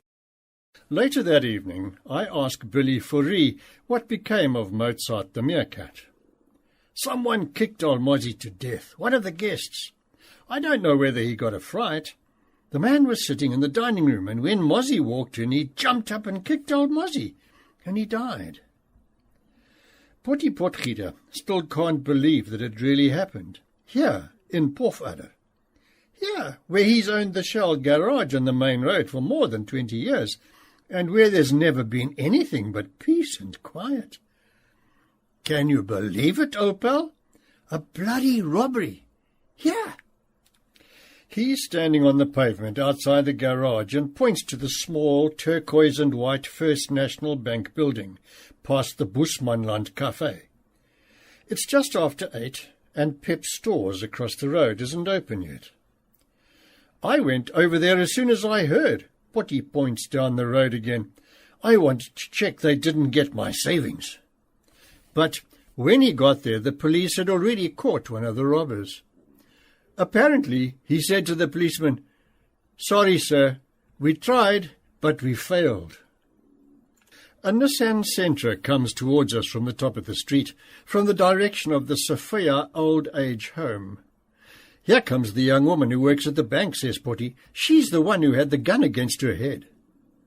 Potty walks into the road and puts up his hand. The Sentra stops. Behind the steering wheel is a youngish woman wearing a bank uniform with a gold name tag, Daphne Herbst. They greet each other, and Potty points to me. "Come and tell this man what happened," he says. "I'm sorry, Oom," she replies. "I'm not allowed to talk about it." "They must held a gun to your head," asked Potty. "Yes, Oom, they did." "And you lay on the floor?" "Yes, Oom." "And you were shaking with shock?" "Yes, Oom." "And then someone called the police?" "Yes, Oom." Potty gives me a bag of droë wors and biltong before I continue on my way to the bank. The pavements are clean and tidy. In a side street, I see a team of workers filling the cracks in the road with tar. One of the workers comes over, Edward Clutie. "The people in Pofadder talk a lot of nonsense. There were 7 robbers. They came in 2 Hondas. "I thought they said it was a quantum minibus," one of his colleagues cuts him short. "It was 2 Hondas, a white one and a blue one." He points to the back of the post office next to the bank. "We found the one crook there. He was lying on the ground, trying to break his cell phone with his hands." Almost everywhere I go, the people of Pofadder are discussing the robbery, using words that subtly, invisibly, intangibly spread among them, sounding different to different ears, until no one can say with certainty if it was 5 or 7 men, if it was a Honda car or a quantum minibus. At his house, next to the Sophia Old Age Home, Oom Koos Low, a former member of the old provincial council, isn't keen to discuss the robbery. He doesn't have all the facts. "You have to speak to Gertjie Niemoller," he says. "Gertjie lives opposite the bank." But first I pop in at the police station. Captain Patrick Morjaw, the station commissioner, has maps of the area pinned up in his office. He puts his elbows on his desk and sketches the situation as the police have it. 5 men were arrested for the robbery, and all 5 are from Khayelitsha in Cape Town. They arrived in a quantum minibus. 2 apparently entered the building while a 3rd waited outside near the church, and the other 2 waited in the minibus. Daphne Herbst was talking to someone at First National Bank's branch in Kakamas when the 2 robbers entered the bank. There were no clients in the bank. Someone from the branch in Kakamas phoned Captain Morjaw's team, and they responded immediately. A bag full of money was recovered, but Captain Morjaw doesn't want to say how much it was. Some say there was 12,000 rand inside the bag. Others say it was 150,000 rand.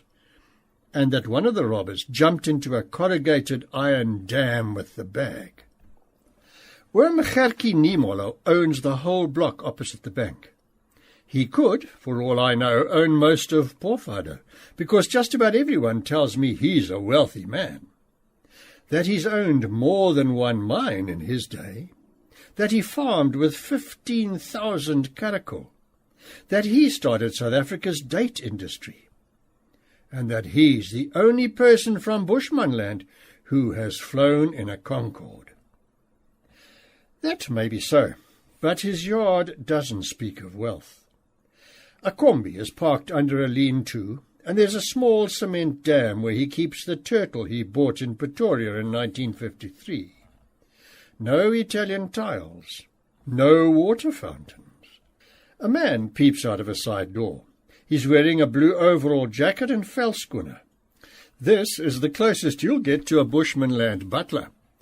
Marcy is his name. Marcy Silo. "He's just finished showering," says Marcy. "Please come in." Marcy walks ahead and escorts me to a huge rectangular room. Against one wall is a long bookshelf and a cupboard with documents stacked on top. A shoebox full of stones sits on a table. An empty birdcage stands to one side. On the desk, 2 ashtrays, a pair of binoculars, a packet of Pro-Hep, a tattered checkbook, an ice cream container full of paper clips, and behind the desk, Oom Gertjie in a cream safari suit. "I hope things are going well, Oom?" "No, man, I don't have much longer left. I mean, I'm 82, and I haven't taken care of my body. I smoked and drank, otherwise I might have made it to 90. He stares dejectedly at his legs. "It's difficult to walk, so now I just sit here." Oom Gertjie's workers told him about the robbery across the street. "It's no joke the way they're stealing and robbing in this country." He opens a drawer and takes something out, a gas pistol. He used it once on a man who came here and annoyed him. He points to the red stains on the walls and ceiling. "I didn't know this thing could shoot like that. The man came here. I don't know whether he wanted to steal or what, but he was aggressive. I said to him, 'Go away,' but he kept wanting to come in here." Oom Gertjie points the gas pistol in the air. "So I took this thing and pulled the trigger, and it just started spraying. The guy was in such a hurry to get away that he left one of his shoes behind in the yard." Not that Oom Gertjie likes violence. On his date farm, he had a never-ending problem with baboons eating the dates. "Eventually, I took an old car tire and cut it in half. Then I filled it with wine and put it in the veld. Man, you should have seen the baboons. They had a great time. Soon the whole lot of them passed out around the tire. Track 6. Then I took my gun and went right up to them. But I couldn't bring myself to shoot them. Oom Gertjie used to own 4 Tretyakov originals, but over time too many people came to hear about them. People would just turn up, strangers. They'd come from the city and get out of their cars and say, "Oom, are you the one with the Tretyakovs?" And then they'd walk through the house. So he decided to sell the Tretyakovs for a good price. Otherwise, someone probably would have stolen them too. A security guard is on duty outside the bank opposite Oom Gertjie's house. He stands close to the auto bank with a machine gun slung over his shoulder. Every now and again he looks at his cell phone screen. In the hotel a little further up the road, Oom van Burger, someone else who has lived here for years, comes into the bar while I'm there. "Can I tell you something?" He looks at the barman. "Yes, sir, if you like." "I prayed for you last night." Oom van turns to me. "I pray for coloured people too, and they pray for us. In this town we all pray for one another, and why not? What's wrong with that?" Chapter 9, page 58. Just after 8 the next morning, I'm still in my room in the Porfado Hotel when a phone call from Pa wakes me. He sounds much better than yesterday. The doctor says that's how it is with the kind of heart problem he has. up and down, one last bumpy road between bed and kitchen table. "I've been sitting in the kitchen for hours," says Pa. "Johannes is making us putupap." Johannes Bogotsi began working for Pa as a gardener 7 years ago, but now he makes Pa's porridge and rubs Pa's numb feet with homeopathic ointment, puts on Pa's shoes and ties his laces, and on bad days when Pa can hardly walk, he helps Pa down the passage to the toilet, closes the door, and reappears with Pa a little later. "Are you still in Poorfather, son?" In the background, the sound of Johannes putting the lid on the pot on the stove. "We wish you were here." There's a hesitation in Pa's voice that's difficult to describe. A hesitation that means something I'm doing or have done is bothering him. If your father has been your father for more than 40 years, you pick these things up almost intuitively. "I'm still in Poorfather, yes," I reply. "I'm worried about you," I hear him say. "Are you all right, son?" Immediately I'm annoyed. I sit up in the hotel's narrow single bed. On the bedside table is Venter's Werfjournaal, which I finished after midnight last night. "You don't need to worry, Pa," I say. "I'm all right." "But I do worry about you, son." "You don't need to, Pa," I repeat, as calmly as possible, while thinking, "You worry about me? How dare you? I'm the one who grapples with the country's problems. I'm the one driving around and wondering on behalf of all of us whether we still have a place here. It's you, Pa, who has given up, blaming the government for everything. You're the one who talks about them. Shouldn't I be the one to worry, Pa?" In the background, I hear the sound of the lid on the pot again. It's these youngsters. Every now and then I can almost hear the feisty Pa of old in his voice.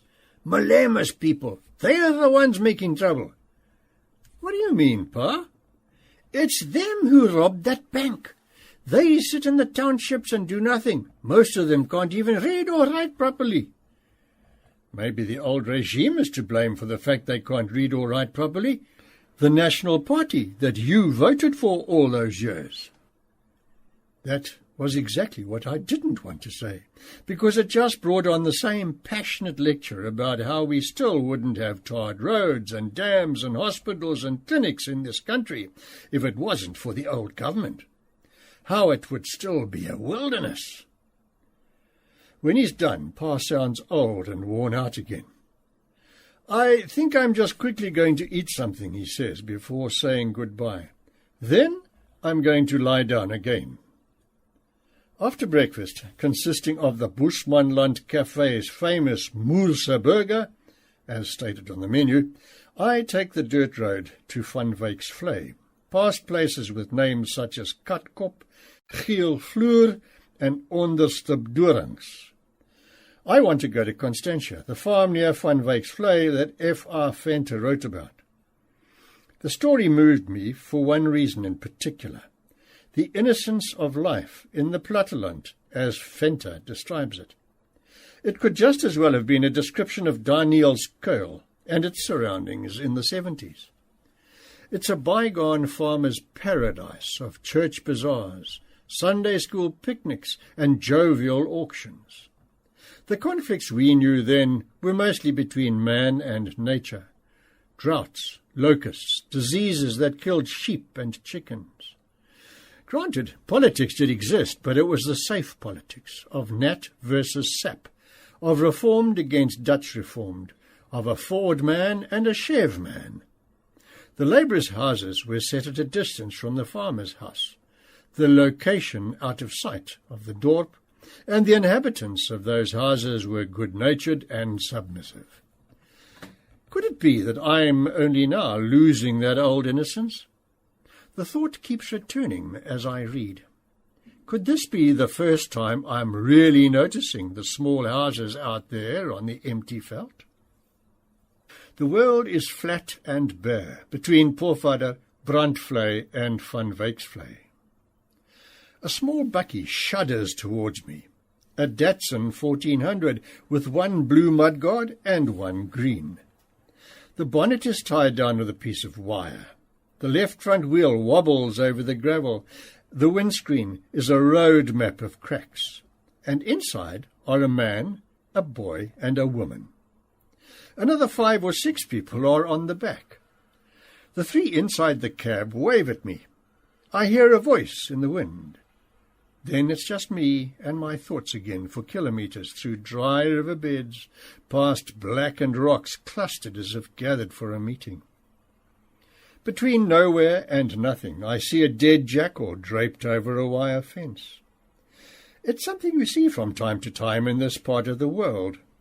Jackals catch sheep, the farmers find them, kill them, and hang them on a fence. This one has been here for a couple of days.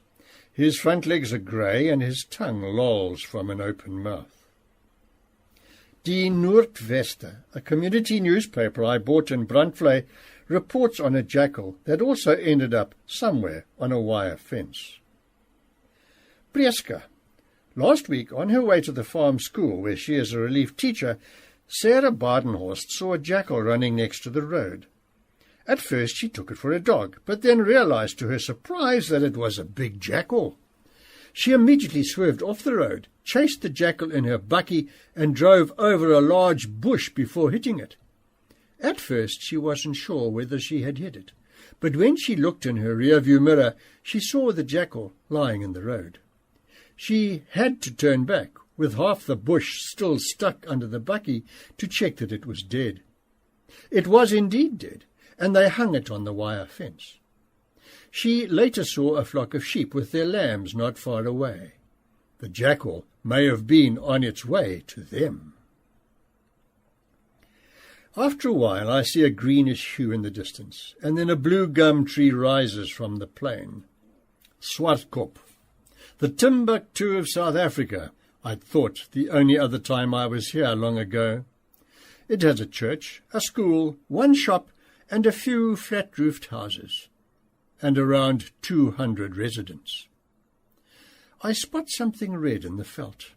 I drive through the veld towards it because there aren't many roads here. When I get closer, I realize it's a fire hydrant, one that's filled with chemical powder and used in big buildings in the city, in a red steel cabinet with key behind a glass window. It's hanging there on a pole in the veld like an alien spaceship that's landed there. A fire hydrant in Swartkop, where not a single house has running water or electricity, where cell phone reception doesn't exist and most people use a bicycle or a donkey cart when they want to go somewhere. Not far from the fire hydrant, a woman comes out of a yard that's been swept clean, her wobbly legs in veldskoene, a long pair of men's socks pulled up to her knees. Tannie Sophie Kluti. Good morning. And this, Tannie? I put my hand on the fire hydrant. It's a fire sprayer, my boy. 3 men came and put it here last week. The sand around the pole that the fire hydrant is attached to is still a little loose. Are you afraid there'll be a fire here? Ach, this old place will never burn. Never has and never will. See for yourself. We don't even have grass here. So why is this thing here then? I honestly don't know, my boy. Some children saunter over. A barefoot boy starts fiddling with a red box. Get away from there, shouts Tannie Sophie. Get away from there. She says someone called Jacob Pieterse, who also lives in town, knows how the fire hydrant works, but he's not here right now.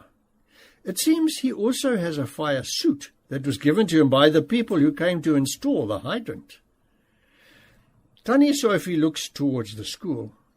Over there's another 2, the same. Could it be some bureaucratic slip-up that's the reason for these hydrants being here? Or is it a case of misplaced service delivery? Or a kind of backveld open toilet saga? Even before I've reached the school, I spot the red box on the pole. The earth around it is also loose. There are 3 houses and a long drop nearby, but the fire hydrant is closer to the toilet than to the houses. The school is closed for the holidays and the doors are locked, but I find a young woman sitting on the steps outside one of the classrooms. Lynette Cloutey. Tannie Sophie is her aunt, and Lynette more or less confirms what she's just told me. 3 men arrived in a silver bakkie and planted the fire hydrants. Then, after speaking to Jacob Pieterse and giving him a fire suit, they disappeared again without showing anyone how they work. A politician or an official should at the very least have made a speech before officially handing over the fire hydrants to the community. Jacob Pieterse, who seems to be the fire engineless local fireman, could even have given a demonstration in his brand-new gleaming protective suit. Oom Piet Titus's house looks as if it had risen out of the ground long, long ago. The walls and the floor are the same dark brown as the earth around it. As one of the oldest inhabitants of Swartkop, Oom Piet would know about the fire hydrants. A donkey cart is standing in front of his house, and under it a skinny dog is lying like a question mark on the ground. Oom Piet's wife, Tangita, comes out to meet me. "Come in, my boy. Peter's resting a little. He's not well." Oom Piet is lying on his back on some bedding on the floor. A patchwork quilt is covering him, and there's a torch and a bottle of borstel next to him. Poverty has long been an invisible lodger in their home. The chair against the wall has a bent leg, the wash basin is missing a handle, and the transistor radio has a coat hanger for an aerial, just like Pa's on the kitchen table. His small hand is gnarled and cold. "It's this sickness, you know. I think I'll stay in bed today." "He'll be in bed tomorrow too," Tangita sighs. "He's finished." Oom Piet knows the old stories of the area, how they looked for water, herded sheep, and where each donkey is buried. The last time I was here, he told me why a puff adder snores at night. Once he's gone, the stories will be gone too. Tangita says she saw the bakkie and the men who brought the fire hydrants and how they planted them, but she doesn't know why or wherefore either. Nobody has ever been over to tell them anything. At the shop, Magda Maritz, the owner, says the man who brought the fire hydrant was only doing his job. He got a government contract to install fire hydrants in the townships in several Northern Cape towns, but why he came here she can't say either. The decision was made in a boardroom or an office, somewhere far from here. The result is that Swartkop has 4 fire hydrants as a tribute of sorts to the strange decisions politicians sometimes make. Chapter 10, page 64. It's not hard to find the shop in Van Wyksvlei. Pass the only co-op and carry on until you reach the only hotel and the only butchery. The shop is opposite the butchery. In Pofara, Potty Potgieter told me to ask Tannie Brechi Botma if I wanted to know anything about this area. She would know the directions to the farm that used to belong to F.R. Venter. I park outside the shop. My cell phone beeps. "You have one voice message," says the voice. There's no reception between Swartkop and Van Wyksvlei. I listen to the voicemail. "Please call when you have a minute," says Pa in a hesitant, almost self-pitying voice. I get out of the bakkie. I'll call him later. The shop smells of everything. Mealie meal and soap and long-forgotten conversations. Behind the wide counter, a woman is counting out toffees from a glass jar for 2 small boys. Tant Brechi. She must be the oldest shop assistant in South Africa.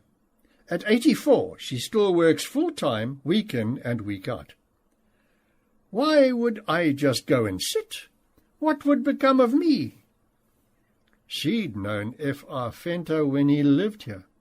Venter's parents had farmed here too. His father was called Herman, and his mother was... Her hand reaches for her mouth in astonishment. Oh, I've forgotten. Tannie Max Visser, who works at the butchery across the road, enters the shop. Max, Tannie Brecher calls to her, what was Frans Vence's mother's name again? Aunt Nellie. That's right, Aunt Nellie. Didn't she die in Kimberley? No, she died here in Van Wyksvlei. Now, why would I think it was Kimberley? I don't know where you get that idea. I swear she died here. As for the whereabouts of Constantia, Tant Brechi can tell me that with more certainty. You turn right just down the road here. Then you take the Kennard Road. The first farm you get to is Nota.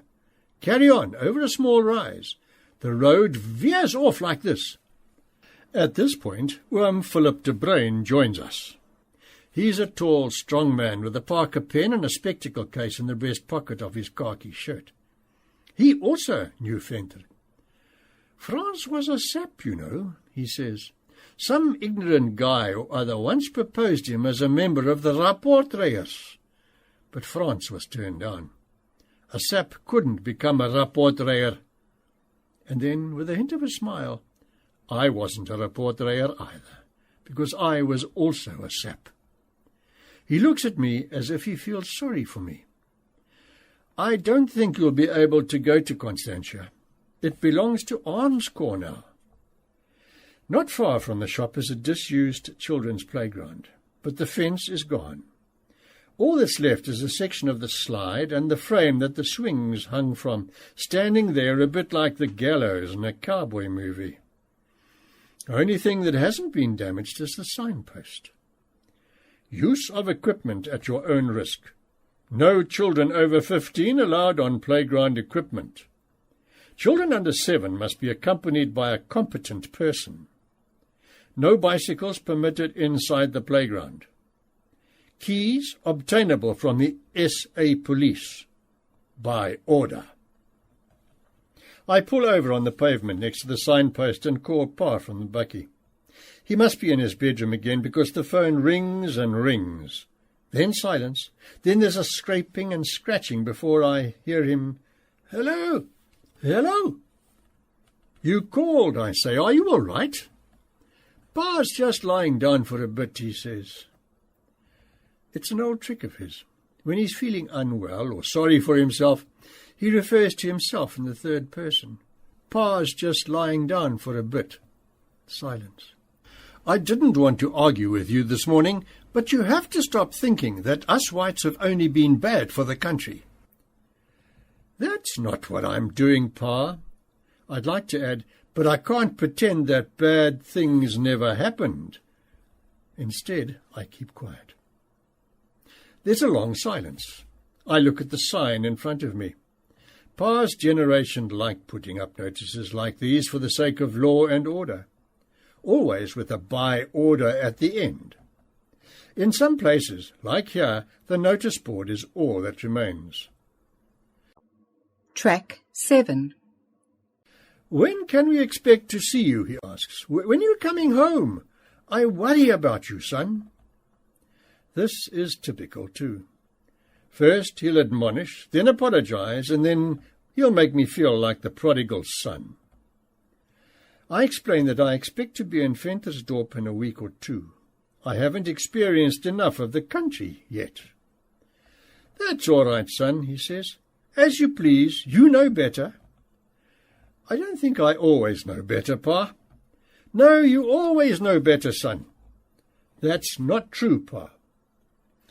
All I'm saying is, stop making out that us whites were bad all the time. Why don't you go and look at the poor whites living in squatter camps? Is apartheid to blame for that too? I'm not saying the whites were all bad, Pa, but apartheid didn't just happen. You belong to the Broederbond. You should know, Pa. Then he said some more things, and I said some more things, angry things I didn't know I still had in me. The road to Kennard, like most of the dirt roads in Bushmanland, hasn't been graded for a while. I pass Nota, and then another farm, but I can't find Tant Brechi's road that veers off like this. Further along I see a sign, Breek Kiri. It rings a bell. And then it all comes to me. Venter mentioned Breekiri in the book. In those days, Oom Fras and his wife, Tant Mirai, lived on the old farm Breekiri. Oom Fras was uneasy at Breekiri because an aunt of his was buried there, and they'd built a small house on her grave. He was convinced this aunt sometimes wandered about the farm. Oom Fras, short for La Fras, was one of the so-called faint-hearted moelmans so many stories mention. At one time, it said, Oom Fras was riding through Bushmanland on his horse when he started to feel scared. So scared that he got off the horse and crawled behind it on hands and knees to fool the ghosts into thinking he was its foal. People around here also tell of a man, perhaps he was a moelman too, who, after going to bed one night, was too scared to get up again to blow out the candle. In the end, he threw a shoe at the candle on the dresser to put it out. Around here, we like to talk. In the course of our conversations, we repeat fairy tales, stories, and legends. We take the old jewels from the chest, polish them, and pass them around to keep them alive. Constantia can't be too far from Breekiri. I see another signpost, Gert en Rossie van Wyk, De Hoop. I decide to turn in. I don't want to get any more lost. I already don't know where I am. The farmhouse is surrounded by trees. In this part of the world, all farmyards look more or less the same. Or could it just be that every old farmyard looks vaguely familiar to me? They all have a windmill, and, not too far off, a corrugated iron dam with lime-encrusted seams.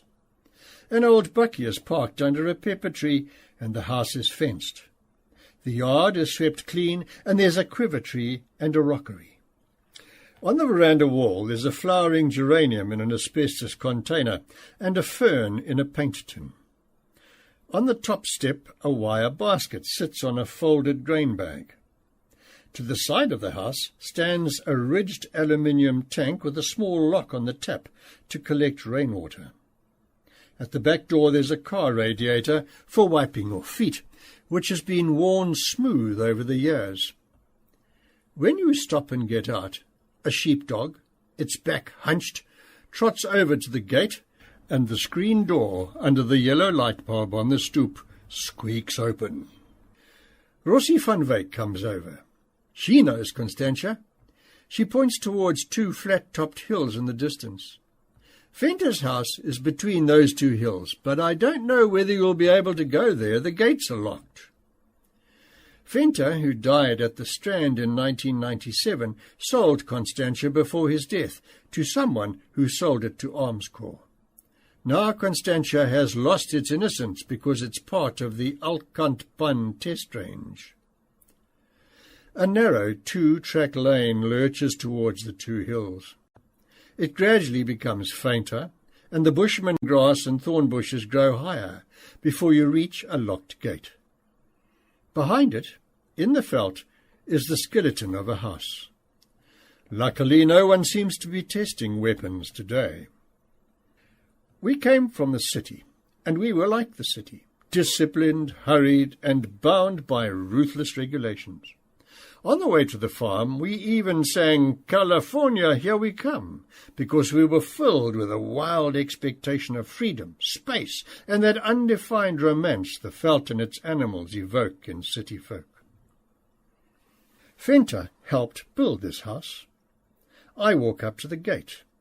A sign cautions, "Danger, gevaar." I've never lived on a farm, but somewhere inside me I sometimes feel there's a farm, and not just one. The farm in me is all the farms I've come across and got to know and learned to love in my life. The farms in history books, farms where homes were burnt down, also help make up my farm. So does this farm. I climb over the gate and walk across the piece of land that Venter tried to capture in words. I can see from a distance that the roof, window frames and door frames have been removed. To one side I see a donkey, where water used to be heated in a large drum, and behind it a kennel. Could this have been Patch's kennel? Patch was the mongrel the Fenters brought to the farm. Fenter also mentions Antonius and Cleopatra, 2 swallows that nested under their roof, and dung beetles, and termites, and droughts and thunderstorms. This land is like a mother, with a large family and little money. She never gives everything at once. Therefore, we very rarely have anything in abundance. The yard has a quiver tree, but it's otherwise overgrown and missing its silver gate. A rusty corner post is all that remains of the fence around the house, and there isn't a swallow or a typewriter to be heard. In the open, some distance from the house, there are 2 roofless labourers' houses among the thorn trees and the scarp bosses. Fenter suffered from very low blood pressure, among other things. There wasn't a doctor nearby, and that's why they eventually moved away. An abandoned house dies quietly and slowly. First, the plaster pulls away at the top of the walls, and the ants tunnel away in the corners. An aardvark may burrow into one of the rooms, and a thorn bush may struggle through a crack in the floor before branching out. And then, one day, perhaps a thunderstorm will come, and the wind will be strong enough to topple one of the walls. Then a second will fall, then another and another, and more winds will blow and more rain will fall. Is that why we feel a little sad whenever we see the ruin of a farmyard next to the road? Is it because we feel as if the farm inside of us is also changing? As if the life we've known ever since we can remember is disappearing? Chapter 11, page 70. Sampie Kluter is bent over his Volkswagen Golf at the engine garage on Carnarvon's main street. Luckily, there isn't too much wrong with her. He peers into the engine. I just have to take the top off. Something's not right with the valves. Maybe I should get new plug wires too. And plugs. And points. He smiles bravely. At least her coil still works like a bomb. Minutes ago, he counted out 187 rand 50 in crumpled notes and coins on the roof of the Golf and gave it to the petrol attendant. After putting in a pint of oil and fiddling with the plug wires, the Golf is ready to tackle the long road to Loxton again. Sampie works at a tyre shop in Calvinia, and he and his wife, Melba, and a few of his family members are on their way to Melba's brother's funeral.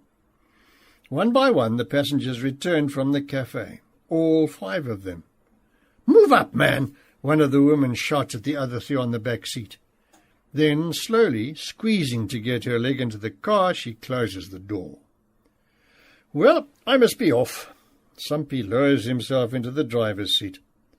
Next to him, Melba sips a can of iron brew, and a fluffy dog with a red bow around its neck hangs from the rear-view mirror. Sampie turns the key. The engine hoy-hoys sluggishly, and then there's a bang as it starts, and dark fumes come bubbling out of the exhaust. There is a small green sticker in the rear window.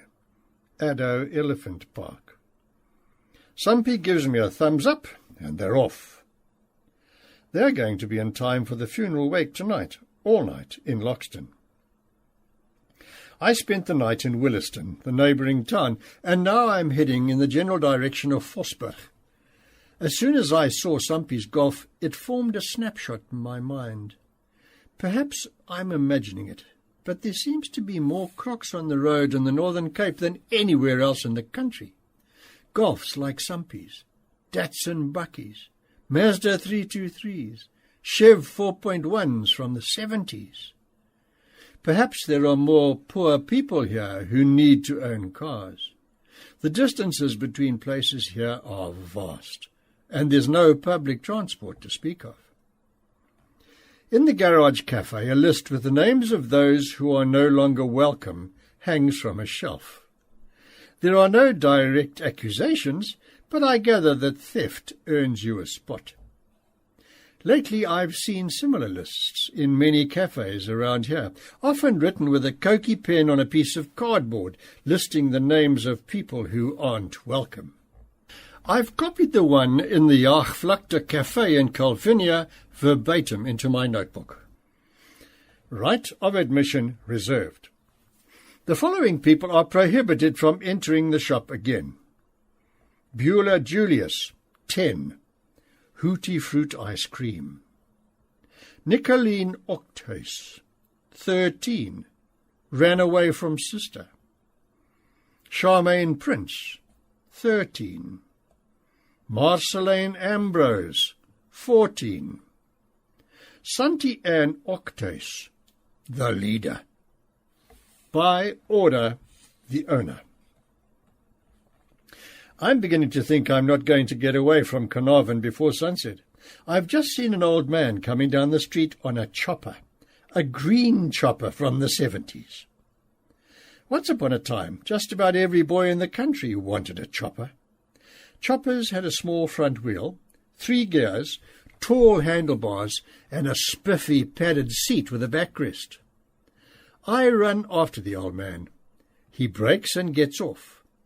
Jacob Jonkers is his name. He's 66 years old, and this green chopper is the only transport he's ever owned. Let me tell you now, I got this bike in 1974. My father bought it for me from the Jacobs Brothers shop right there. He points down the road. I keep fixing it up to keep it going. I can't ride any other kind of bicycle. I can't manage with them. They hurt my bum. He rubs the saddle with its linoleum patch. This one's nice and soft, but it's not so easy to get parts anymore. I struggle with tires and tubes.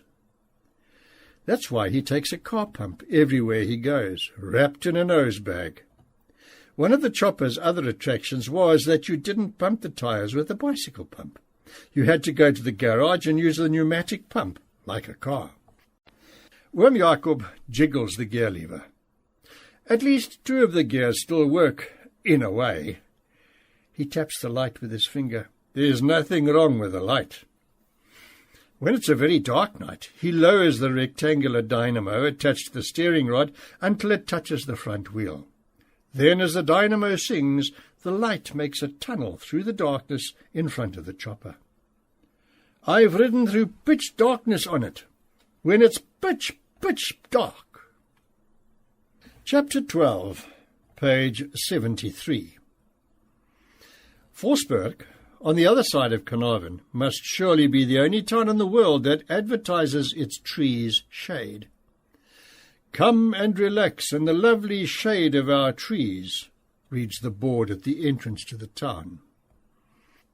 In summer you'd be forgiven for thinking there's nothing but a screen door separating Carnarvon from hell, or at least that's how some locals describe the heat. Even during the Great Flood, others will tell you, they saw the lightning on the horizon towards Britstown, but there wasn't a drop of rain. This is a dry, beaten piece of land.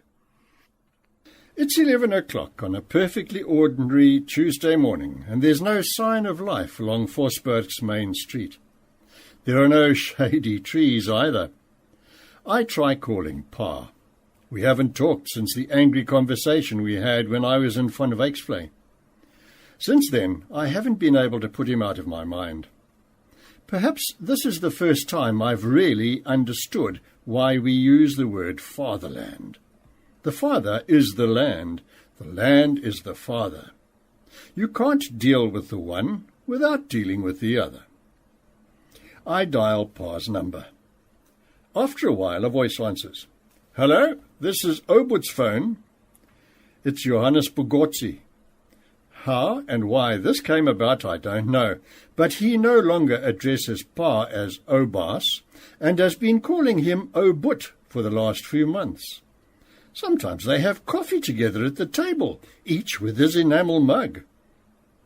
Can I speak to Obut, Johannes? I ask. It sounds as if Johannes has placed his hand over the phone because the voices at the other end are muffled. Then Johannes comes back.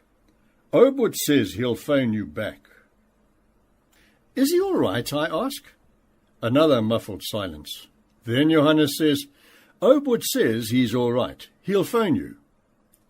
Is Obud angry with me? Johannes goes quiet again. Then the connection is cut. On a corner near the Forsberg post office, I see a guy sitting on the curb. I drive slowly past him. He's dressed in the unofficial uniform of the Karoo, a colourful pep shirt, blue Johnston overall trousers, and veldskoene. He has a packet of boxer tobacco on his thigh and is busy rolling a zol. He slowly slides the edge of the paper to and fro between his lips, reaches for the matches in his breast pocket, and then I've passed him and can't see him any more. A little further along, a signpost announces A.E. Motormac. It's the head office of R.V. Smith, the local motor mechanic. It's surrounded by a number of sad cars awaiting R.V.'s attention.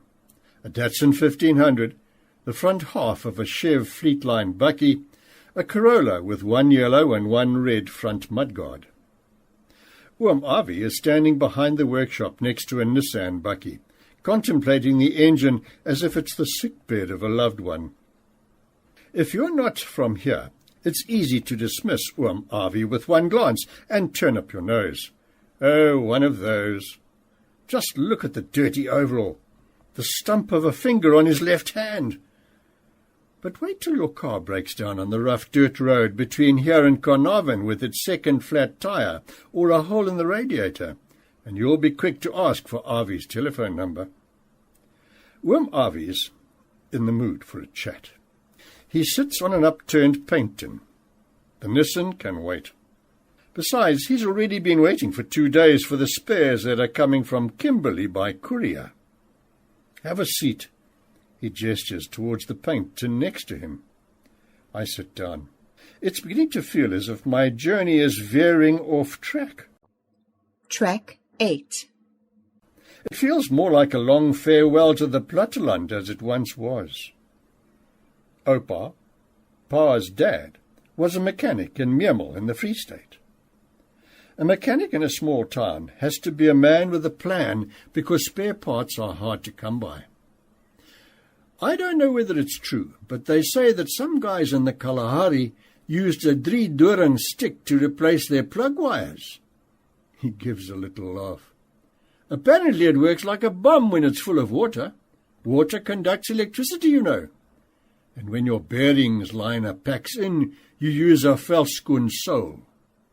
The sole soon wears so smooth that it looks like metal. Someone also told me once that they used to use ostrich fat for engine oil during the war. R.V. looks at the yard, the Datsun, the Fleetline, the Corolla. I wish I could write down everything I know. He gives me an almost pleading look. Why don't you write the story of my life? I can tell you lots of things. I can give you other guys' phone numbers. Smitty Smith from Hanover. He's a driller. He's been drilling for water in the Karoo for donkey's years. And talk to M.G. Swart at the exchange in Richmond. They still have a manual exchange. A silence. Someone has to write about us. If no one does it, everyone will think our generation and those before us were all bad. We helped build this country. I look at Oom Avi, sitting on the paint tin. Maybe I should write your story down, I think. Yours, and that of all the people in the old cars and drilling machines next to the road, without trying to understand. Maybe that's all this journey can be for me. Maybe that's all that remains for us to do in this country, to write everything down. Oom Avi gets up and goes to the workshop to get Smitty Smith's phone number for me. I follow him. Hammers and screwdrivers and spanners hang from hooks on the wall, the outline of each marked with Koki pen. He goes to search through his desk behind the glass partition in one corner. This workshop should be written about together with Oom Avi. The hammers and the screwdrivers and the spanners against the wall. The STP sticker on the cupboard. The desk. Oh, there's much to write about in Oom Avi's desk. A pocket calculator. A book with a red spine and curled pages filled with telephone numbers. An empty Peter Stuyvesant packet. An overflowing ashtray made from a car's piston. A stack of invoices on a metal skewer attached to a piece of wood. A Sanlam calendar. "How many people live in Vosburg?" I ask as Oom Avi walks me back to my bakkie. He answers without hesitation. "In the main town there are 87 houses. 45 are empty and 13 for sale. The last time I counted, there were 78 people living here." He strokes his beard and starts listing the 78 souls, like a litany. Down there is Francois Conradi and his wife Kobi. Then there's Louis de Lange. Then the Hugos. Then Koos Olivier and his family. Then there's Rolly Drake's house. He's dead now. Then it's the Barnes' house. Then the hospital. Then Peter Griffith. Then you get to Bart, and next to him are the de Klerks, the daughters and the mother. Then it's the co-op. Then Eddie Oberholzer and his family. In that other street lives Oom Willie Coetzee, then the bakery, then my brother-in-law. Then there's Kitty van Heerden. Old Tannie Annie used to live next door to her, but now she's living with her daughter-in-law. Then there's Zelda from the garage, then the Van der Molens, and then a house that's standing empty. Then it's Willem Bezuidenhout, and next to him, Johan van Rensburg. Chapter 13, page 77. Why do these decrepit old rattletraps keep turning up wherever I go? The other morning, about 30 kilometres from Bridgetown, a 1980s Datsun 1400 had broken down on the side of the road. On the back of it is a load of firewood, and standing next to it, 2 guys. One waves an empty 2-litre Coke bottle at me like a white flag as I approach. I notice that the bakkie is white, but the tailgate is yellow. The left back wheel is angled slightly towards the left. The exhaust pipe is held up by a piece of wire, and an orange mesh bag is tied to the grill. Reluctantly, I pull over. One of the men hurries over. Colourful Pep Stores shirt, blue Johnston overalls trousers, veldskoene. "I just need a lift to Bridgetown, my Lonnie. We need petrol." We, not the bakkie. Then I spot his friend in the rear-view mirror, and he does look as if he's running on empty. He's leaning against the equally buggered bakkie, one elbow on the bonnet. When I see someone standing next to the road with a bottle or a can, I often wonder how on earth it's possible to run out of petrol in that spot, where everything is so far away. Surely you check you have enough in your tank before setting off. Easy, simple. I reach over and open the bakkie door for him. He slides onto the seat next to me and brings with him the smell of wood and felt. His name is Felice Seister. As I'm about to drive off, the other guy knocks on the window on Felice's side. Felice opens it, and without a word, he takes a half-smoked cigarette and a box of matches out of his trouser pocket and hands them over. Is this something they agreed on beforehand? That the one who has to stay with the bakkie gets to finish the cigarette? Felice Seister is an unemployed fencer, sheep shearer and farm labourer. Now he and his friend collect wood in the veld and sell it to people in Bridgetown. On a good day, he can get 250 rand for a bakkie load. He's holding the Coke bottle between his knees, and I notice some Coke sloshing around in the bottom. So he didn't plan to run out of petrol. It just happened. But how? Did he say to himself, "Okay, I don't have enough petrol, but I'm going to hope for the best"? It's my brother-in-law's fault, my Lani. He lied to me. He used the bakkie yesterday to fetch a bed in Victoria West for his Oma. When he brought it back this morning, he said he'd filled the tank again. So us two went to collect the wood, and now he's stuck, because my brother-in-law lied. He didn't fill it up again. Didn't you check the petrol gauge? But that hasn't worked in ages, my Lonnie. Chapter 14, page 79. Pa still hasn't called. I said some harsh things to him when we last spoke, when I was in Van Wyck's Vlei. I didn't stop at the Broederbond. I also told him how awful it was during the almost 8 years he was Chaplain General of the Afrikaner Weerstandbeweging, AWB. He often appeared at parades, dressed in a khaki uniform and a maroon beret, with Eugene Terre Blanche. He was the spiritual leader of people who wanted to force the country back into darkness. At the filling station in Britstown, while the attendant fills the bakkie with diesel, I dial Pa's number again. It rings 6 times, and then Johannes Bogotsi answers. "Hello, this is Obot's phone." The same as last time. "Where's Obot?" I ask. "What are you doing?" "I'm sitting with Obot in his room. I rubbed his feet with some medicine." Because of Pa's weak heart, his feet often become swollen when his body retains too much water. "Can I talk to Obot?" I ask. Silence. The same muffled silence as before. Then Johannes's voice. "Obot says he'll phone you." "Tell Obot I'm going to Daniel's Kuil." "Daniel's Kuil," says Johannes. And again, "Daniel's Kuil." "Tell Obot that's where I'm going." Pa was the dominee there for many years, and I know he'd like to go back there again. Perhaps he'll call to ask me about it.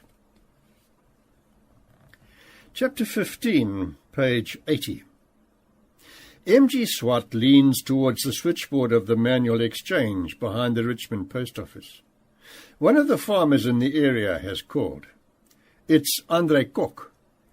M.G. points to the light and the small vibrating switch on the switchboard. That's André's ring. His wife, Marie, has a different one. M.G. pushes a button. "Telkom Richmond, good evening," he says. "Well, thank you. And you?" Yeah. Let me ring them. Hold on a second." After 20 years at the town's telephone exchange, M.G. recognizes people by the way they turn the handle at the other end. He pushes another few buttons. "Going through," he says, and plugs the connecting cord into a hole. "You can talk now." It's just after 9 o'clock in the evening, and M.G. is working night shift. I arrived from Britstown this afternoon, had a bite at the Vet Muis Plaas Kombuis, and now I'm here with M.G. I feel as if I've been transported back to the 70s, when every dorp in the country still had a manual telephone exchange. In this job, you develop a very good memory. M.G. doesn't take his eyes off the buttons and lights before him. You have to remember names. You have to remember numbers. You have to remember everything. I hear a dog barking somewhere in the dark outside and the sigh of a truck as it engages a lower gear on the N1. It's 60 kilometers to Hanover, the next dorp. I've never been in this room before, yet everything in it is vaguely familiar. The switchboard, the steel cabinet in the corner, the bed against the wall, the rubber plant in the brown plastic pot, the picture of the 3 monkeys against the wall. See no evil, hear no evil, speak no evil. All of us who have ties with the Platteland have an exchange like this somewhere in our past, an old manual exchange. The one in Daniel's Kuil, where I grew up, wasn't much different. Tiny Julia Virtue sat where M.G. is sitting now, wearing a set of headphones. In 1970, 41 years ago, there were almost 1,000 exchanges like this in the country. In large towns like Paarl and Kimberley and Petersburg, but also in small settlements like Bitterfontein and Beesterkraal and Babanangu, Kliprivier, Camille, Koekenaap. In the old days, we were 8 on a shift, says M.G. All you could see were lights flashing all over the board. That was when there were 400 homes and businesses with crank telephones in the town and surrounding area. Now there are 19 party lines, shared by 78 farmers, and serviced by M.G. and the rest of the exchange team. In the entire country there are just 33 manual telephone exchanges left, all of them servicing party lines. No one in South Africa has more experience of working a manual exchange than MG. 2 weeks ago he got a certificate for 40 years' service. Not counting Richmond, he's been to 77 exchanges, either to work there as a substitute or to train operators. He's even been to Kamiskruin, deep in Namaqualand, to train someone called Fans on the switchboard. The people in that part of the world struggle to speak English, you know. But Fans did well. Eventually I left him to carry on by himself while I went walking around town. One evening I decided to phone from the phone booth to test him. "Good evening, sir," I said. "I want to make a call." I could hear Fans going quiet.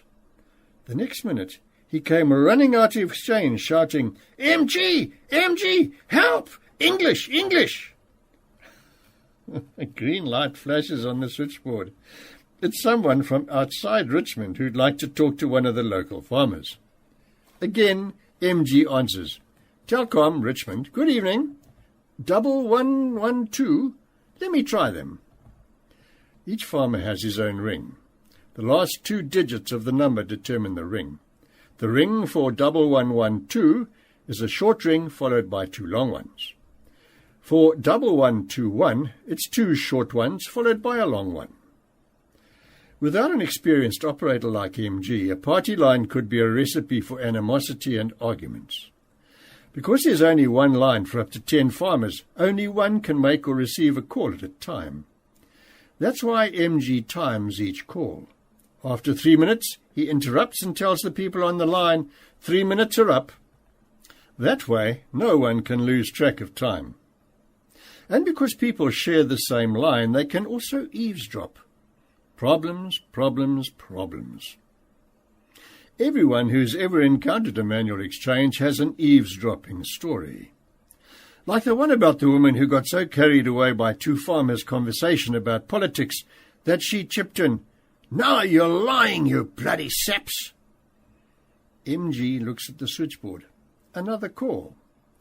It's almost like watching the last remnants of an old ritual being repeated every time MG answers, "Telcom, Richmond, good evening."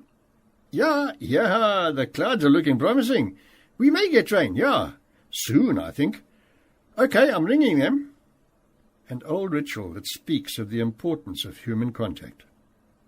He often gets calls from pigeon fanciers. "What's the weather like over there, MG? Is it windy?" He regularly has to give directions too, and has even helped children with their homework. While working in Langsburg one evening, he had to help a man call Princess Diana. This guy had a thing for Princess Di, MG remembers. One evening, after he had a glass or 2 of wine, he called and asked us to put him through to England, to Princess Di. We can't refuse to transfer a call, it's the law. So I asked our international exchange in Cape Town to connect me with Buckingham Palace. It wasn't easy, but eventually the call went through to the palace. Then, in his best Langsburg English, the man asked, "Can I speak to Lady Di, please?" It took him a while to realize he was talking to an answering machine. It was late, and the palace was closed. And then there's the time MG was on duty here in Richmond with Bertie Teron, another operator. A call came in quite late that evening. Bertie answered, and it was a woman from Italy. It's not impossible to get a crossed line or connection, so a call from the other side of the world does sometimes come through here. Bertie was very excited. "An Italian from Italy? Here in the Karoo? Italy, you say?" he shouted excitedly. "You genuine from Italy? Italy like in overseas. It's wonderful. It's beautiful. To prove this, that you're really from Italy, can you please send me a postcard? Please." Bertie gave her his address, and can you believe it? A week or 3 later, a postcard arrived in Richmond from Italy, addressed to Burpie Tron. Bertie's dead now. Oom Skalk Peterse, who also worked here for donkey's years, is dead too. He's the one who went to the hospital to beg for the bed against the wall and brought it back here. If you're on night duty, you're allowed to sleep on duty. Between the buttons and levers, I see the faint paths that MG and other operators' fingers have traced on the switchboard over the years. Lists with telephone numbers are stuck up everywhere. Over there is a calendar with a photograph of the sun setting over the ocean. Every exchange, no matter how small, also has an official evacuation plan somewhere on a wall in case fire should break out. MG points to a row of small holes in the switchboard that look like dark eyes. There's a red metal plate around them. These were the connections for the coin-operated phones in town, the ticky boxes at the hotel and the school hostel and the garage and a few other places. A ticky box was often a source of great aggravation for switchboard operators. Chances were that the person on the other end was in trouble. Stranded hitchhikers, late-night drunks, frightened soldiers, or homesick children. Guys whose girlfriends had broken up with them, and women who'd had to flee their husbands' fists. Sometimes people cheated and used a long tikkie, MG says. It wasn't easy to catch them, and it was popular, especially with the school children from the hostel. They'd attach a 5-cent coin to a piece of sellotape and slide it down the ticky box's slot. As soon as it went past the sensor, it made a prrrr sound, as if the coin had dropped into the money box. But they'd pull it back up and use the same coin again and again. Later, the design of coin-operated phones was changed to stop people from doing this. This was also the time of the collect call, something that was quite complicated. Hello, please may I make a collect call to my parents' room? I hear my own pleading voice from a ticky box at the R station, or some such desperate place. First you had to ask the operator whether you could do it. Then he would say, "Okay, what's the number?" You gave him the number. Then he'd call the switchboard operator in your town. The operator would ring your parents' number and ask, "Sir, are you willing to accept a collect call from your son?" Luckily, Pa usually agreed to pay for the call. Track 9.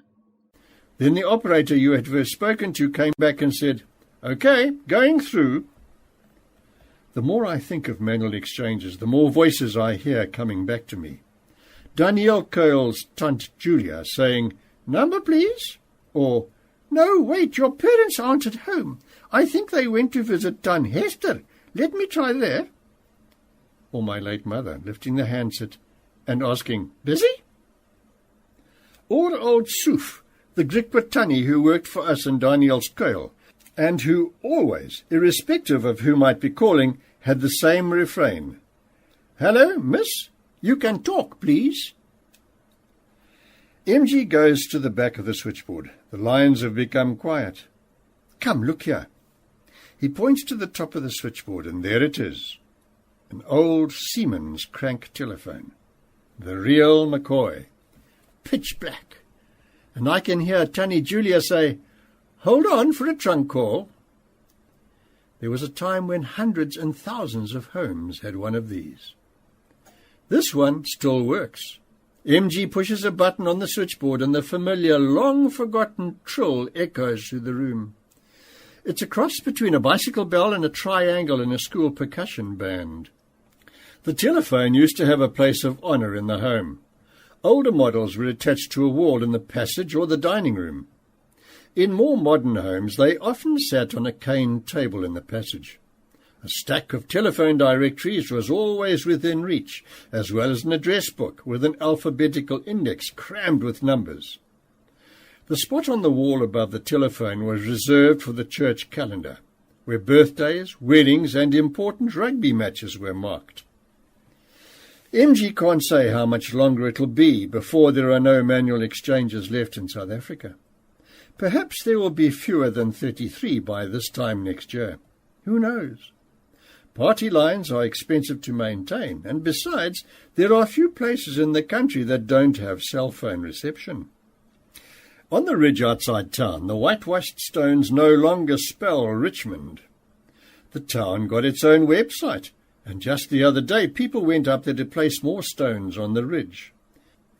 It now says www.richmond.co.za. MG returns to his chair at the switchboard. Outside, the dog is still barking as another truck rumbles past. On the switchboard, a light starts flashing, like an SOS from a world that is long gone. Chapter 16, page 86. It's close to midnight. I've booked into the overnight rooms behind the Caltex garage in Richmond, but I can't sleep. I'd left my cell phone in the bakkie while visiting MG Swart at the exchange. When I got back, there were 4 missed calls from Pa, but no message. I feel as if I'm on the road to nowhere. My trip is bogged down in nostalgia. I suck the peppermint that's been waiting on my bed and page through my notebook, looking for the page with my notes on nostalgia. It also contains my notes on the Snyman family. Ancestor, it says at the top, Christoffel Snyman, son of Hans Christoffel Schneider and Groot Katrijn. I'll have to talk to Pa about that. Or should I spare him this detail? Then I find what I'm looking for, nostalgia. The word stems from the Greek nostos, return, and algos, suffering. The word nostalgia, or nostalgos, was first used in 1688 by German Dr. Johannes Hofer to describe a mental condition he initially observed among soldiers who were homesick while fighting in a foreign country. As his study of nostalgia progressed, Hofer noticed that it's not just soldiers in foreign countries who suffer from nostalgia. Anyone who feels he's lost his fatherland can experience it. Among the symptoms Hofer identified were an abiding sadness and feeling of bereavement, persistent thoughts of the fatherland, disturbed sleep patterns, palpitations, disturbed thoughts, and a stubborn obsession with the fatherland. Hofer also notes that it's not only people who are homesick for their fatherland who experience nostalgia. The condition can even be found in someone whose fatherland has changed and become unfamiliar to him. Chapter 17, page 87. The trucks come and go in a never-ending stream at the truck stop next to the N1 at Hanover. Some drivers get out, stretch their legs, perhaps buy something at the cafe and disappear into the night again to Cape Town, to Gauteng, even across the border north into Africa. Others sleep here in the cabs of their trucks. It's 6 o'clock in the morning and I haven't slept much. I have an appointment to meet Smitty Smit in town a little later. He's one of the master borehole drillers of the Karoo. But for now I'm sitting in the cafe at the truck stop and reading the Graafrenet advertiser, and listening to the truck drivers who come in and order food and coffee from the man behind the counter. Can I have 2 toasted cheese and chips with lots of Worcester sauce on the chips? 2 toasted cheese? Yes. Or rather no, make it 3. 3 toasted cheese. Yes, 3. With chips? Yes, with chips, and I want plenty of Worcester sauce. Do you want chips with all 3? Yes, fuck, I told you, with lots of Worcester sauce. What's wrong with you this morning? I'm pissed off with my boss. How are things with you? My phone rings on the table next to the newspaper. It's Pa. He sounds woozy. Your Pa's struggling to sleep, son. I tried calling you last night. He's slurring his words. He hasn't put his false teeth in yet. His thinning hair is sticking up wildly. I can picture him. I know what he looks like in the mornings. Are you in Daniel's Kuil yet, son? Johanna says that's where you're going.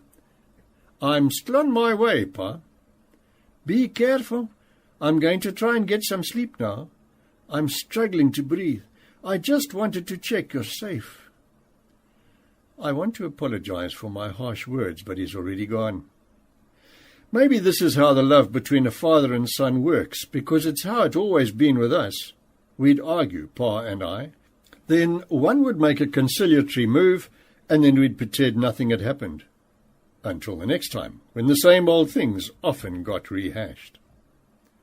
There's an article in the Graafrenet Advertiser about pigeon fanciers in the area whose racing pigeons got mixed up with birds belonging to pigeon fanciers from the Cape. Victoria West. The weekend's race from Langsburg was an absolute disaster. Without a doubt, the reason for this was the large flocks of pigeons that flew to Cape Town and the small number of our pigeons that flew home. 30,000 pigeons were released from Beaufort West on Saturday and 12,000 from Victoria West. It is not surprising that our pigeons had such a difficult time. We've already heard that one of Louis and Maritza's pigeons is with someone in Kraaifontein. By Saturday evening, many pigeons throughout the Union have not yet returned. It was worrying for everybody because we are attached to each and every one of our pigeons. I read and reread the article 3 or 5 times, as if it has to have a deeper meaning, and the restaurant door behind me opens with a whistle and then slams shut. A new voice addresses the young chap behind the counter. 2 double cheeseburgers, please. With chips? Yes, why not? A man gets hungry. Have you been driving all night? I slept for an hour or so just now, until that woman woke me up with her screams. What woman? I didn't see her. Screamed like a mad thing. I don't know if someone was beating her up or what. Overnight truck stops like this have cropped up in many towns, always somewhere on the outskirts. Sometimes, when I'm in a strange dorp and can't sleep, I go to the truck stop. The cafe never closes, and there are always voices to listen to. It's at this truck stop that I first met Kitta Honeyball, an old drifter who does odd jobs every now and then before hitting the road again. When I met him, he'd been on his way to Port Elizabeth with a windsurfer and a dog called Boetie, but these days he's in Vanderbilt Park. Sometimes he sends me a please call me. In the open space in front of the cafe there are around 10 or 15 trucks. I see 2 cigarettes glowing in the dark inside one of them. Elsewhere, someone is listening to Boere musiek on the radio. Someone else keeps blowing his nose. Blow! Blow! Blow! It strikes me that many truck owners like to call their companies after themselves. Pierre A. Verhoef Transport, Slabbert Burger, Kobus Hartzer, Steinberg. Each truck is supposed to have a satellite tracking system, so each driver's movements can be traced in detail on a computer in an office in Johannesburg, or Durban, or wherever. Towards the east, the sky behind the ridges starts turning silver, and then red. 2 doves are sitting on the telephone line across the road. A girl enters the cafe. I watch her. She's wearing a skimpy black skirt and black shoes with thin high heels. Just behind her ankles a strip of plaster is sticking out above her shoes, maybe to stop them from chafing. She buys a packet of Beachies, 2 Panados, and a can of Coke Light. Then she leaves, click-clack on her heels, as a truck turns in at the gate. For a second she looks as if she's going to start running, but she doesn't. Outside the gate, she bends down and takes off the high heels and walks down the street, carrying them in her hand. The night is over, for now. Chapter 18, page 91.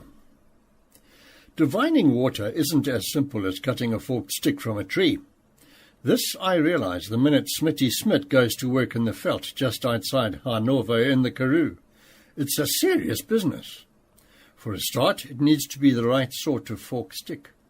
Blowboss works well, he says, but I prefer one of these. He holds up the stick he's brought with him.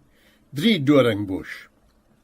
He grips the 2 legs of the fork in his large hands and pulls them apart, so that the 3rd leg points to the sky like an arrow. Then slowly he takes a step, then another, and another. As if by itself, the stick starts turning in Smitty's hands. There's a dolerite seam under here, he says as he stops. If you drill on either side of it, you'll find water. Smitty may not have a university degree in geology, But walking with him in the veld near his house, I get the impression he can just about see into the earth. He points out the dolerite seam, chats about the various dolerite rock formations and the dolomite. In between, he lets me in on a few secrets. Wherever you see reeds growing in the veld, you know the water table is shallow. A clump of blowbos growing in a more or less straight line is a good indicator of underground water too. At 63, Smitty is a legend in the Karoo and Northern Cape. Just ask the farmers around Victoria West and Vosburg, at Britstown, even as far as Vryburg. Many will say you won't find a better water diviner or a more reliable driller than Smitty Smit. He's been travelling all over for almost 46 years with his drill, his forked stick and his caravan. Most of the time his wife, Hunty, accompanies him in the veld. At the moment they're taking a break and have come to spend a few days at their home in Hanover. But they'll be back on the road soon to Carnarvon, almost 400 kilometres away, to see a farmer whose boreholes are drying up. Whenever people's water runs out, says Smitty, we try and help. He drops his forked stick and we turn back to the house. He just wanted to show me more or less how he works. His house at the bottom end of Rawston Street is some distance away from the others. It reminds me of Oom Benny Vermeulen. He was the driller in Daniel's Kuil, and his house also stood apart from the others on the edge of town. For many people in the area, Oom Benny brought as much hope as Pa, who was a church minister. Yet Oom Benny didn't have the same status as Pa. In Oom Benny's yard there were several broken pieces of machinery and cars, and there were always a few geese waddling about.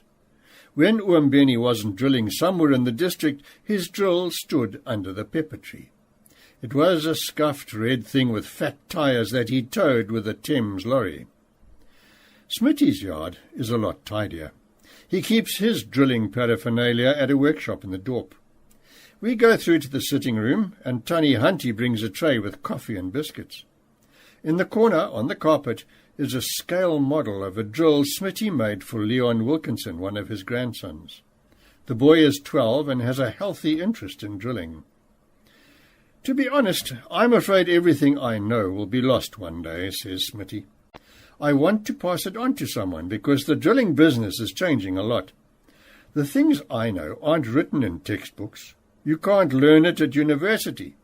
He taps his head. It's in here.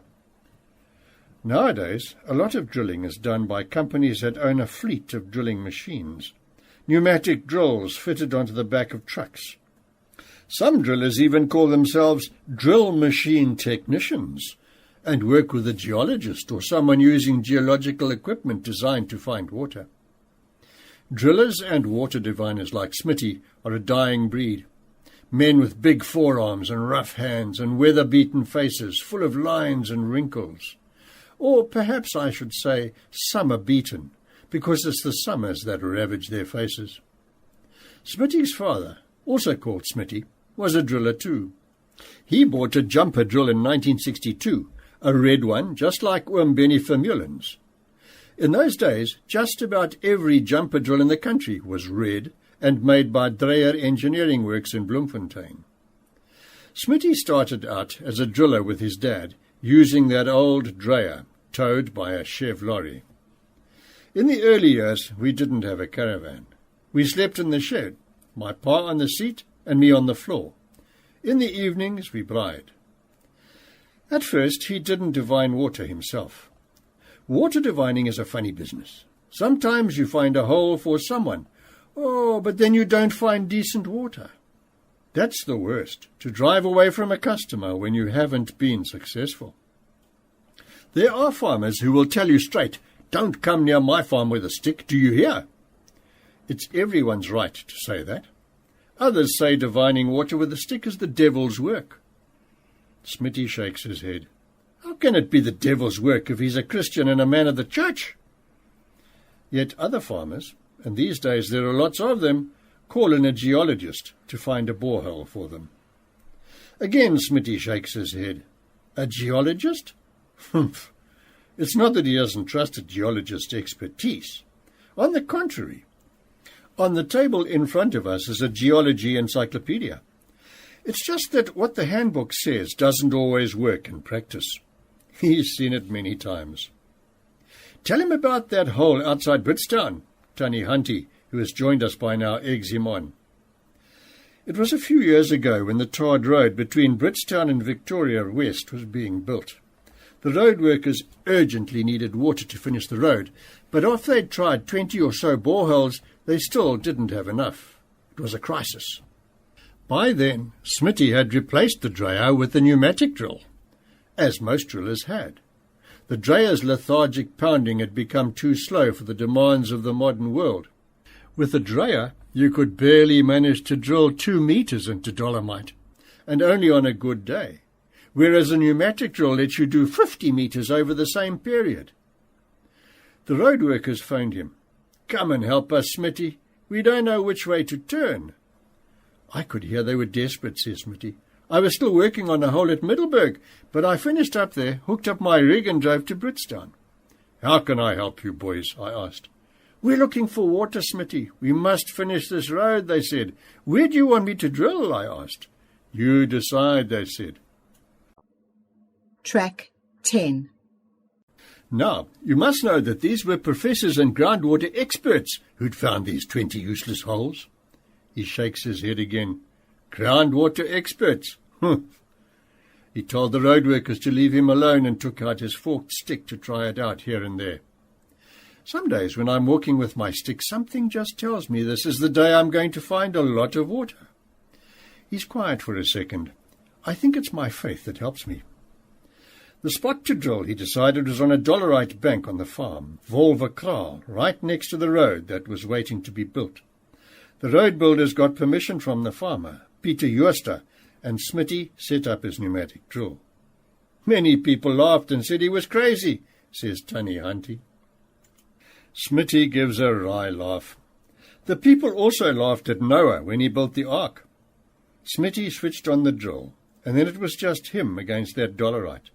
It took 2 days to break through, while the group of people who came to mock kept growing. You must know, I was sitting at the caravan, says Tanny Hunty. I saw everything. More and more farmers came, and it was hot.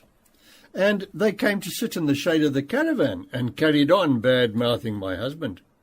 Some people think they're better than others. They watched him and said things like, "These drillers are really sly. They know they aren't going to find water, but they drill anyway, and the road people have to pay." On the 3rd day, Smitty hit a stream underneath the dolerite seam. The water streamed from the hole, 135,000 litres an hour. I don't take pleasure in it. I just believe in what I do. These days, Smitty charges 220 rand for every metre he drills. But sometimes, well, I get to a farmer and he says, "Man, I only have money for 50 metres. Then you get to 50 metres without finding water.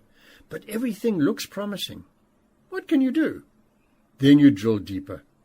That same guy will pay you back when he has a good year. The deepest hole he's drilled was 150 metres. But that's not the hole in the story people around here like to tell. That hole, the story goes, was so deep that the weight of the pipes running down to it pulled the windmill into the hole. Eventually, only the tail was visible above the ground. Tell him about that 90-year-old oom in Carnarvon, Smitty, Tanny Hunty coaxes again. That would have been old Oom Muller. Smitty drilled a borehole on his farm. For days the old drayer churned the insides of the earth, and then the water came. Oom Muller started to cry, says Smitty. Then he asked us to help him take off his shoes. So we helped him, and he walked around in the water that came out of the hole, barefoot and crying. Of course, there have also been angry, disappointed farmers on farms where he couldn't find water. He can't deny it. That's how it is. That's life. Again, Smitty is quiet. He can't say how much longer he'll be able to carry on. He's not getting any younger. Young Leon, his grandson, often goes with him, and then Smitty tells him everything he knows. Maybe, just maybe, the boy will become a driller one day. He's keen, I can only hope. Do you know that all the drillers I know are between 60 and 70 years old? We all know one another. One by one, he counts them off. There's Oom Jan du Plessis in Beaufort West. Oom Jan van Zyl in Preska. Ockert Huishuizen is between Carlsberg and Venterstad. Graaf Renet has the Retiefs. Smitty doesn't know what became of his old drayer. He sold it long ago. Maybe someone broke it up and sold it for scrap metal. He knows of only one drayer in the area, and that belongs to Doy Ferreira, a driller from Philipstown, about 60 kilometres away. Oom Doy apparently uses it to clean out overgrown boreholes for farmers. I have to see a drayer one more time, I decide, and head for Philipstown. But Oom Doy isn't home. His drayer isn't around either. At the Ebenhaeser garage, which he owns, there are 5 or 6 broken Lister engines. Seeing them makes me wonder how many boreholes in South Africa have Lister engines standing right next to them, puff, puff, puffing water into a tank or a dam or a trough. Mani van Wyk tells me about Johan Louw, who may still have a drayer. The only problem is that Johan is in Philippolis, about 140 kilometres from Philipstown. Later that afternoon, I drive into Philippolis under low clouds. It's just been raining. The radio in the bakkie is turned to RSG, and Amor Becker's talk show is on. She's talking to someone called Tinus about his chicken recipe. Amor, I believe you call it your fruity chicken, Tinus. Tell us how you make it. Tinus, you see, Amor, you add your spices, aromat and so on. Then you take the chicken and boil it until you can take all the bones out. Amor, and then? Tinus, then you take out all the bones and throw the chicken in another pot. Amor, and then? Tinus, then you throw 4 bananas and 4 apples in the pot with the empty chicken. Amor, that sounds interesting. Tinus, yes, ja, Amor. You can throw in any fruit you feel like. I won't recommend papaya, but a pineapple works too. Amor, and then? Tinus, then you add 125 millilitres of chutney and curry, as much as you want. Then you boil everything for about half an hour. Amor, and then it's ready? Tinus, then it's ready to eat, Amor. Johan Louw is sitting in the workshop, a bar next to the only garage in Philippolis. He's wearing his blue overall trousers and a Stetson-like hat on his head. It's not for nothing that the locals call him Die Grensvechter, after the pulp fiction hero. He's been a driller for over 30 years. He also repairs windmills and confirms that he owns a drayer. I'll show you, but can I finish my beer first? The afternoon light is gentle when we drive to Johan's small holding outside town. We turn onto a narrow road. Then we come to a yard that reminds me a little of Oom Benny Vermeulen's. There's a Ferguson Faaljaapie tractor under a rusty lean-to, and then there it is, with its fat tyres and cables and levers, red and scarred. Manufactured by Dreyer Eng Works, P.O. Box 682, Bloemfontein OFS. The letters are painted on the shaft head, which is closed. Johan strokes the shaft with one rough hand. This is a hell of a thing. A hell of a thing. Chapter 19, page 98. While I was at Johan Louw's small holding looking at his drayer, Pa called and left a message. But I decided to take Johan back to the workshop first and then drive out on the road to Forest Smith and Jagersfontein. From there the road leads to Koffiefontein and Jacobsdal, to Daniel's Curl. Once I reach the outskirts of town, I pull over and return Pa's call. He answers almost immediately, a sign that he's sitting at the kitchen table. He hasn't sounded this cheerful in days. "What are you doing?" I asked. "Is everything all right there?" I'm making macaroni and cheese, son." For years, Pa has made macaroni and cheese on special occasions. Maybe because meat has always been the staple food in our home, he sees macaroni and cheese as exotic. "I'm sitting here with the map in front of me, son," he says. "You know how far you have to drive to get to Daniel's Kuil from where you are, don't you?" Clearly Pa is with me in spirit on the road to Daniel's Kuil. "No," I lie. "How far do I have to go, Pa? I'm in Philippolis." It's quiet at the other end. I can see him paging through his old shell road map. Over the years, some of the pages have come loose. "Are you still there?" he asks after a while. "The best would be to drive from Philippolis to Jagersfontein and Forest Smith, and from there to Koffiefontein and Jacobsdal." "Thanks, Pa, that's a great help." "I can't remember when I last was in Daniel's Kuil, son. I wish I could go there again. I wonder how big the trees that I planted have grown. Can Pa ask you something else?" "Of course, Pa, ask." "Do you remember last year when we went to Meermal?" "Of course I remember. It would be nice to go on a trip like that again, the two of us. But this time we'll go to Blood River and Pietermaritzburg, to the Church of the Covenant. I also want to go and see Opa Koenraad's trousers in the museum." "Opa's trousers? In the museum? Where did you hear that, Pa?" "From Noy. Noy is Pa's stepsister." "But why are they keeping the trousers there, Pa?" "Opa Koenraad was a very big man, son. They called him the strong man of the Great Trek." I expect nothing will have changed in Daniel's Kuil, and nothing will have remained the same either. The Dutch Reformed Church, a face brick building from the 60s with its slate roof, will still be there next to the parsonage. A face brick building from the 70s with a slate roof, where we used to live.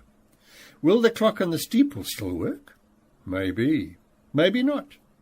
In many dorps, the clock on the church's steeple has stopped. Maybe the paint is peeling from the town hall in the small square, and maybe the commercial hotel is now a lodge, with French furniture from Kimberley in the lounge and a Roman statue next to a pond in the courtyard. Oom Mike's cafe will still be on the corner, but I've heard somewhere that Oom Mike has died.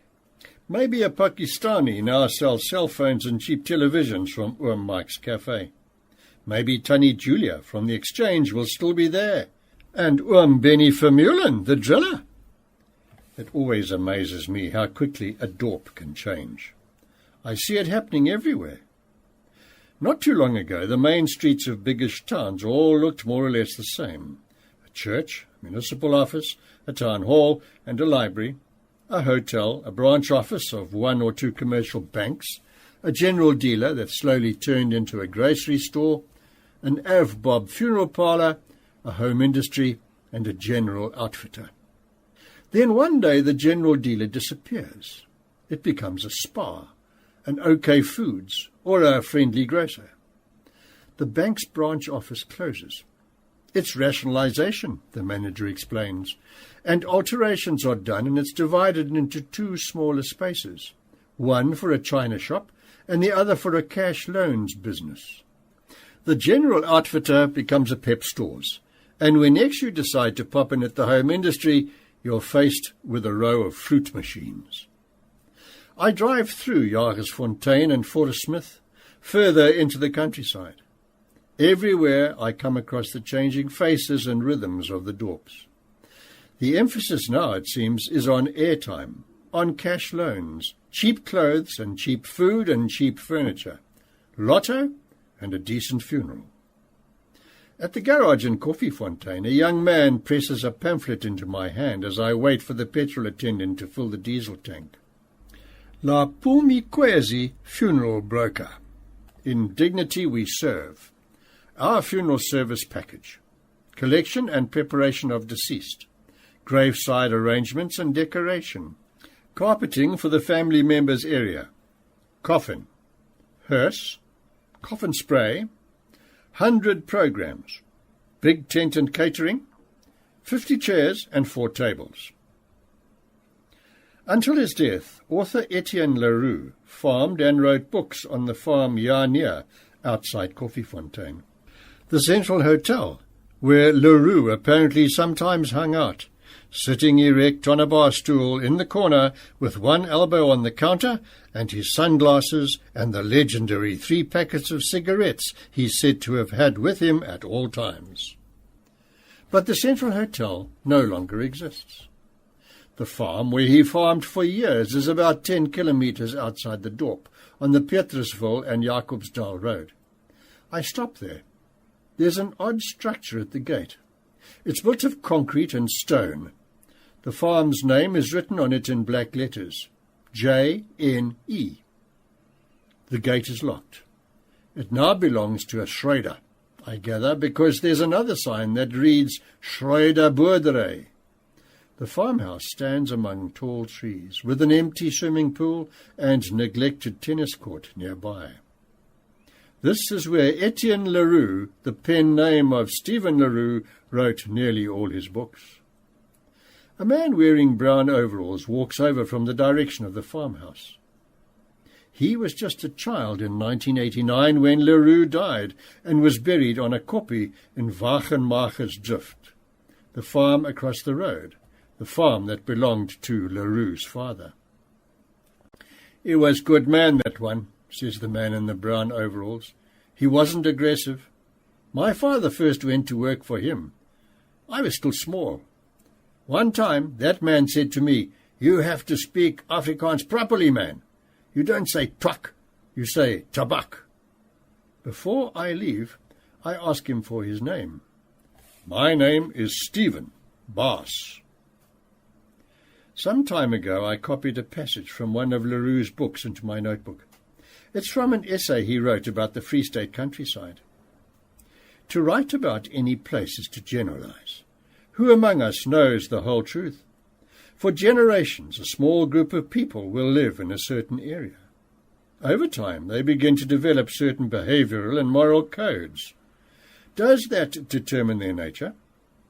And when the tarred roads are built and the communication networks are developed, does that not also change the people and the landscape? It is happening all over the world. But here, where you have close bonds with the earth and the surroundings, the disaster that is transformation looks far bigger. Chapter 20, page 102. Not far from Jacobsdal, a tired old bakkie looms up in front of me. Another one. At first it seems to be a Mazda, but when I get closer I see it's a Toyota, a pale blue 1970s Hilux with a mountain of stuff on the back. 2 hollow mattresses, a chair with golden tassels, a trunk with a dented lid, stuff like that. Old, used stuff. Among all of this sits a man with a small brindle mongrel in his arms. I always end up behind a bakkie like this, hopelessly overloaded and on its way somewhere with a dark cloud of smoke behind it. I haven't heard the word in the Northern Cape, but in townships further north, the people call an old car like this a skorokoro. When we come to a slight bend in the road, I see that the driver of this particular skorokoro is one of those guys who leans to one side behind the wheel as he drives, with the window open and one arm clamped over the door. I slow down and start to make a mental list of everything on the back. A wire cage with some chickens, a roll of chicken wire, a cooler box without a lid, a bunch of onions, a pair of gumboots. At that moment, Martha Lees Brunk is broadcasting birthday wishes on RSG. And in Montague we have a young lady who is turning 96 today, Tannie Anna Immelman from Toevlucht Old Age Home. Jonker and Letitia in Worcester would like to congratulate Tannie on her birthday. We wish her God's richest blessings, and may the year ahead be a wonderful one. It's as if gravity doesn't apply on the back of these bakkies. Things are stacked on top of more things. A milk urn on a battered suitcase, on an old Telefunken TV set. until the stack towers above the cab. A bicycle, half a bag of flour, a 3-legged cast-iron pot, 2 plastic tubs. The big, heavy things aren't necessarily packed at the bottom, with the smaller things on top. Right at the top of this load, tied down with string, is a tattered couch and a table. Who are these people? Where did they come from? Where are they going? The bakkie skorokoros through the potholes in Jakobsdal Street, past the spa, through the outskirts of town to the township. It's the same story as everywhere else in the country. Row upon row of shacks surround the brick houses. Everywhere you look, children are playing and men sit around, smoking and chatting. And everywhere, women are carrying buckets of water on their heads. Suddenly, the Hilux slows down even more. It's getting ready to turn, that's clear.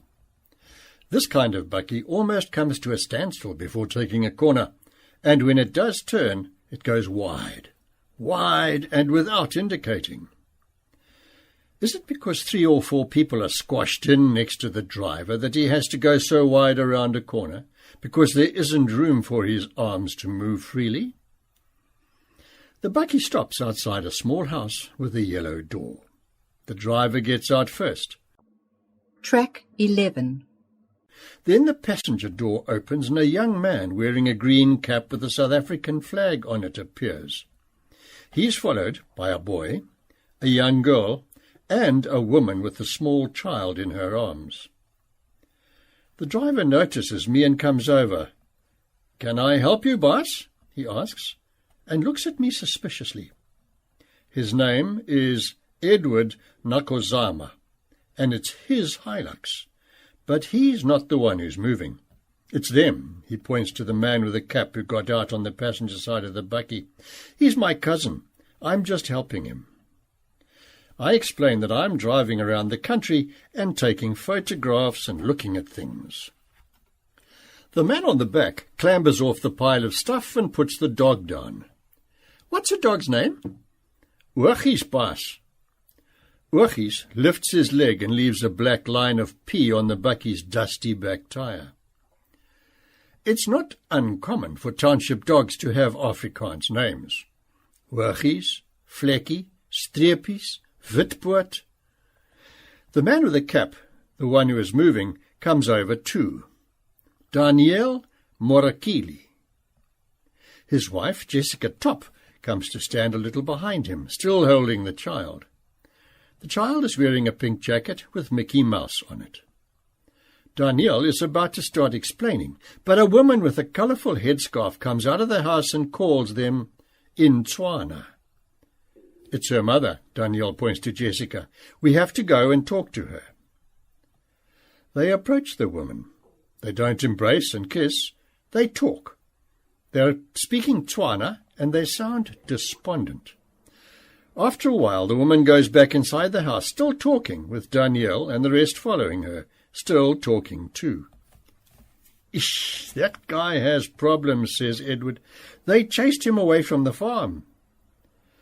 The prodigal son-in-law has found his way home at last.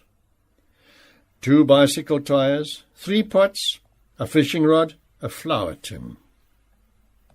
Daniel was a labourer on a farm in the district for over 5 years, Edward tells me, but he and the farmer have been having problems lately.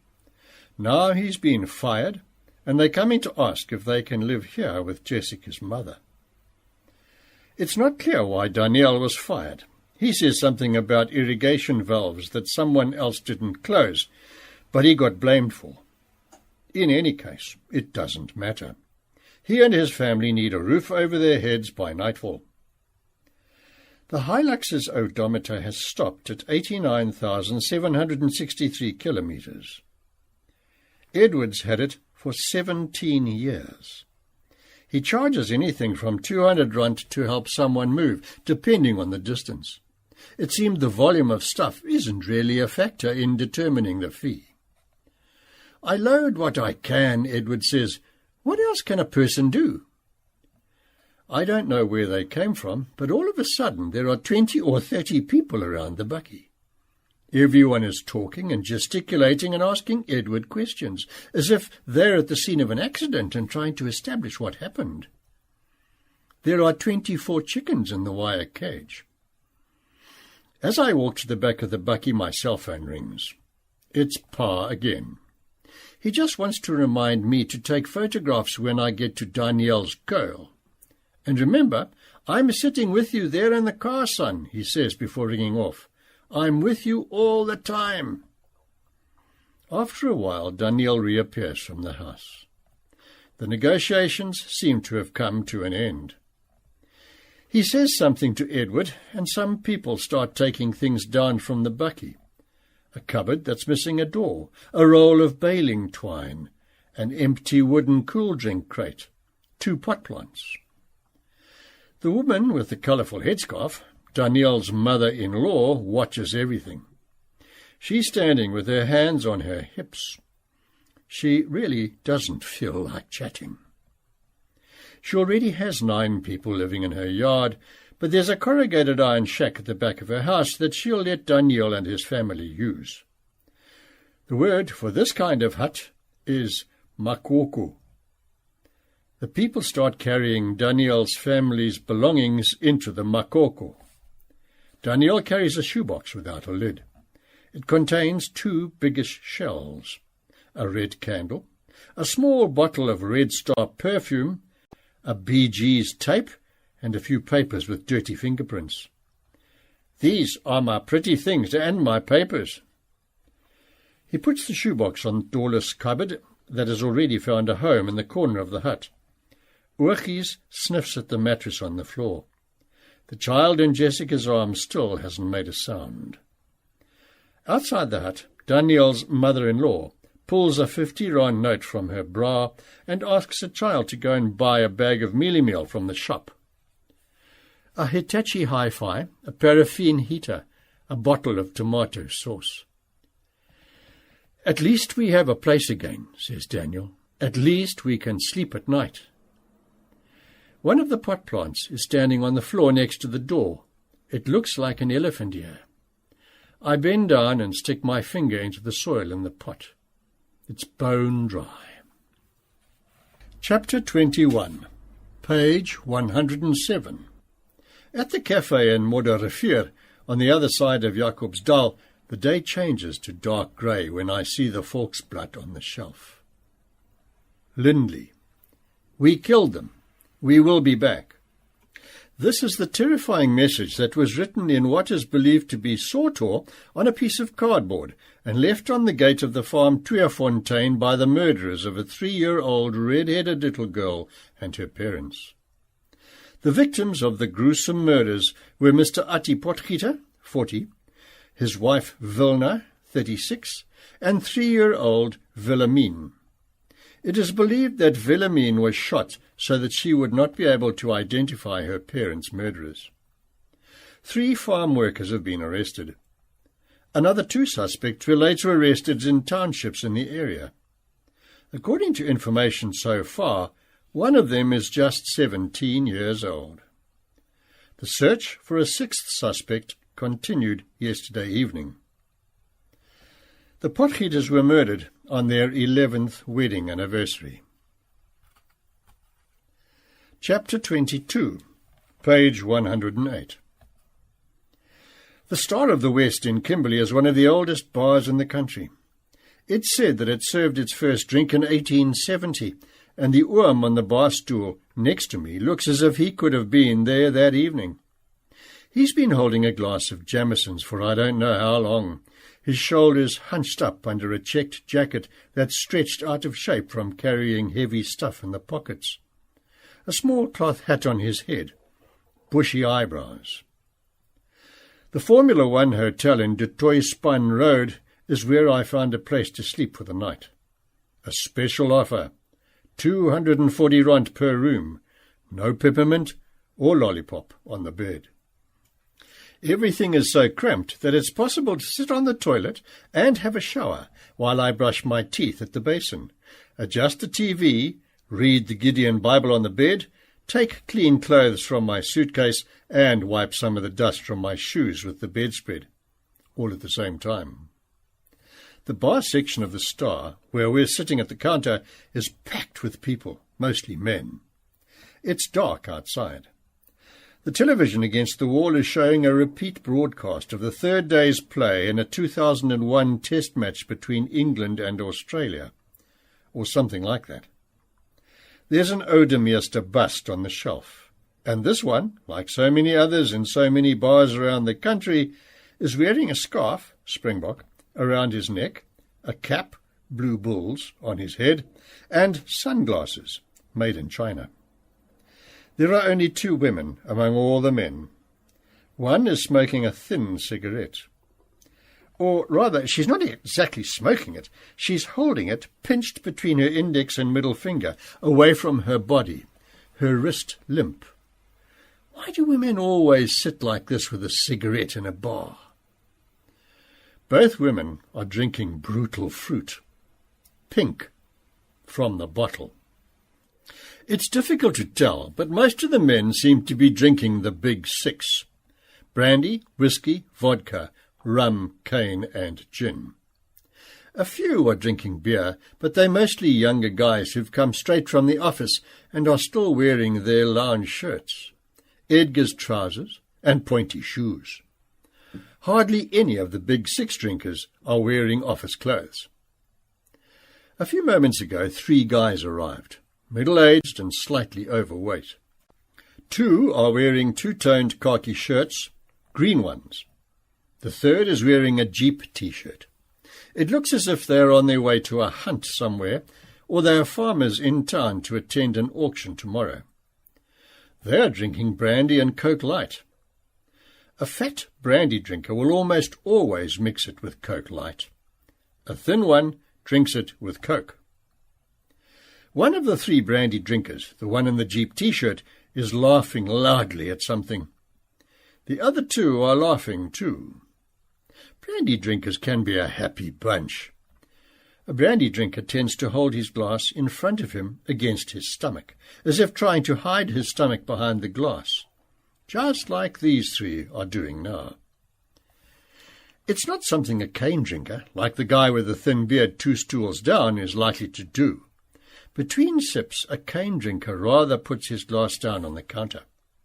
That's because most cane drinkers usually drink sitting down. A brandy drinker prefers to drink standing up. He's usually also the first one to scold the bar girl about the music in the bar. "Take that rubbish off now," he'll call out after the 3rd double clip drift. "Play Delaray for us." But it's not the brandy drinkers who sing along the loudest to songs like Delaray. It's the rum drinkers. I haven't spotted a rum drinker here yet. Perhaps it's too early for them. Rum drinkers, I've noticed, tend to be more aggressive than brandy drinkers. Don't get me wrong, brandy drinkers can be aggressive too, but their aggression is more often than not aimed at larger groups, blacks in general, or Western Province supporters, or plumbers, or some other random group. But smile at a rum drinker's girlfriend and see what happens. He'll glare and glare and glare at you, and then you'd better leave the bar if you don't want to get hurt. Rum drinkers who drink their rum with cream soda or sparberry are particularly dangerous. There's only one vodka drinker in the Star, or at least I've only seen one here this evening. He's standing at a high bar table and doesn't take his eyes off the third day's cricket between England and Australia in who knows what year. Vodka drinkers can be aggressive too, but they usually pass out before they hit you. Or they forget why they wanted to hit you in the first place and buy you a vodka so you can forget too. Gin drinkers are the most peaceful of the lot, but I doubt whether the Star of the West gets to see many of them. They prefer to hang out at the exclusive De Beers Club. Gin drinkers don't laugh easily. A brandy drinker laughs the most, like the 3 over there. Tell him the silliest joke and he'll laugh. Late at night, a brandy drinker will also tell you Tolle van der Merwe stories and pretend they're his. A cane drinker isn't one for telling stories. Cane drinkers often sit on their own and mutter to themselves. Whiskey drinkers, on the other hand, like to tell one another things that cane drinkers would only mutter under their breath. Whiskey drinkers would like to be deep. A whiskey drinker also holds his glass against his chest, in the middle, as if trying to hide his heart. A whiskey drinker's glass is always half empty, never half full. Much later that evening, a man next to me starts talking. He's British. Harry Frost, an engineer who came to Kimberley as a contract worker for the De Beers mining group more than 20 years ago. His wife died here, so he stayed here in Kimberley. "Where are you off to?" he asks as I get ready to leave. "Free State, a town called Lindley." Chapter 23, page 111. When I got back to the Formula One hotel from the Star of the West last night, I had 5 missed calls from Pa. My cell phone was in my trouser pocket and I didn't hear it. Now it's just after 6 in the morning. I shower, dress, pack and get into the bakkie. By the time the sun comes up, I'm close to Brandfort on my way to Lindley. There's a row of herons on a water trough near a corrugated iron dam and a windmill. A farm signpost flashes by. I can't quite see what it says, but it looks like Goed Geluk. More and more signposts come at me in the dawn. The world around here, like so many places in the country, speaks Afrikaans. Holpan, Skeunsdrift, Bossie Kom. My phone rings in the nook next to the gear lever. It's Pa, I just know it. Before I can greet him properly, he says, "Where are you, son? I'm worried sick about you." He doesn't sound like someone who isn't well. "I didn't hear my phone," I say. "Sorry." "Have you seen the news?" he asks. "Does Pa mean the farm murder outside Lindley?" "They want the farmers off the farm, son. They want our land." "I'm on my way there, Pa, to Lindley." "To Lindley?" "Yes." "What about Daniel's Kuil?" "I've decided to go to Lindley instead." "But I thought you said you were going to Daniel's Kuil." "I did say I was going to Daniel's Kuil, Pa, but now I'm going to Lindley." "To do what?" "I just want to have a look, Pa." "Look at what?" "At what's happening. I'm tired of having the newspapers and television tell me what's going on." "So you are not going to Daniel's Kuil anymore?" "No." "But, son, I asked you so nicely to take photos of Daniel's Kuil for me. Your Pa was so looking forward to it." He sounds hurt when he says goodbye.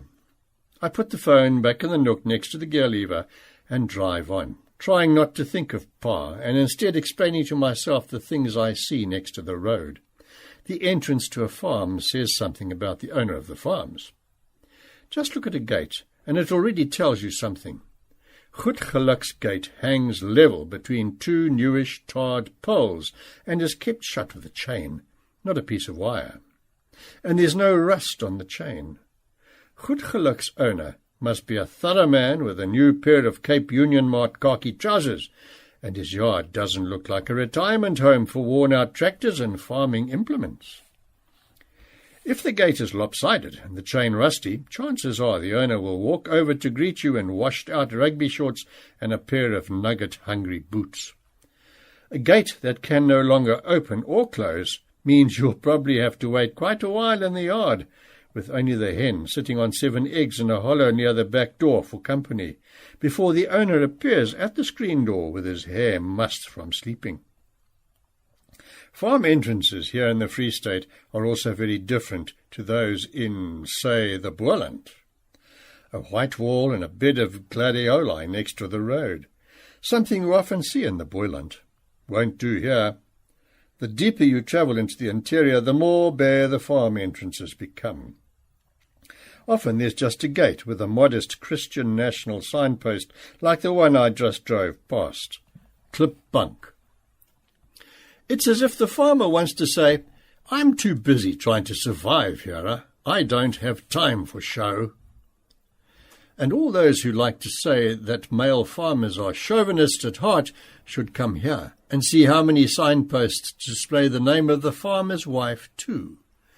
Gert and Rossie van Wyk, Piet and Tinky Ace, Bernardus and Marina Nell. In the Karoo, you may see the painted outline of a sheep on a signpost, or if the farmer breeds horses, the signpost will be in the shape of a prancing horse with a wild mane.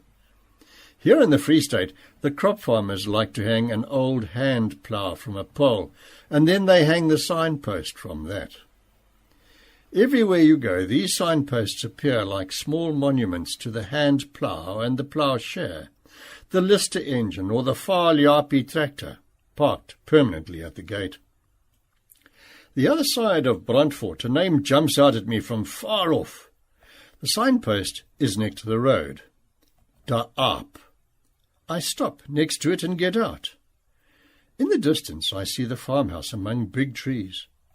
This is where we, my pa and my ma and I, often stopped when we drove from Danielskuil to Natal to holiday with my opa and oma. This is where we stood and ate patkos, and I drank coffee from the awkward plastic cup that fitted over the colourful flask's lid. Ma always packed proper mugs for her and pa, but I got that plastic cup that always burnt my hand because the ear was too small to put my finger through. Track 12. Pa and Ma and I stood in this spot and stared at the farmhouse in the distance. In those days, it belonged to State President C.R. Swart, or as we called him, Oom Blackie. Oom Blackie and Tannie Nellie, as if we knew them personally. Pa, pa, pa! I fetch the cell phone from the bakkie and dial his number. Damn it! Why does he always manage to make me feel guilty? I hear his phone ring and ring, then the scraping and scratching, and then the hello, hello. His voice is old and tired. Is that you, son? He asks. I just wanted to say I'm sorry. I'm not going to Danielskuil any more, Pa. That's okay, son. Do as you see fit. Silence. Your Pa is going to stay in bed today. Your Pa isn't feeling well. Once I'm on the road again, I notice that here too, on the road between Brandfort and Lindley, like everywhere else in the country, there are neglected farm gates. The sign is skew and rusty, or it's no longer there. The gate is half hidden behind grass and locked with a chain and a padlock. But if you take a closer look, you'll see that a gate like this is usually not far from the ruins of a farmyard. The owner has died or has moved away to retire, and a farmer who already has a farmhouse of his own to live in, or some or other trust or company, has taken over the farm, just for the land, for the grazing, or the fields. On the other side of Winburg, numbers start to appear on the name boards, numbers that gleam in the night. Bessie Pitt, A553. Name boards with numbers like these have become a common sight. Farmers will soon be able to get new name boards that will allow the police to respond quickly to complaints, says an article that I tore from a community newspaper in the Platteland not too long ago. The idea of having a name board with an identification number for each farm arose because so many farm names have changed, since so many have changed owners lately. Everywhere you go, you also see signs of farm watch organizations and security companies at farm gates. I passed one that stated, "Here we live under the protecting hand of Jesus Christ, Nila Roo." About 20 kilometres on the other side of Lindley, I see an avenue of tall blue gum trees next to the road. There is no signpost. I stop. The gate is open, and there's a sign with a warning next to one of the gateposts. Geen ingang, no entry. Ha hokanwe. The farmhouse sits on a rise. Nothing moves in the yard. It's Tweefontein, the farm where the Potgieters were murdered. Perhaps I should first see what's going on in the town, I decide. The Bucky's window is open. I can smell the blue gums and I can hear them. A blue gum tree is never silent. Its leaves are constantly rustling. Even if there's hardly a wind, like now, you can hear the whisper of its leaves.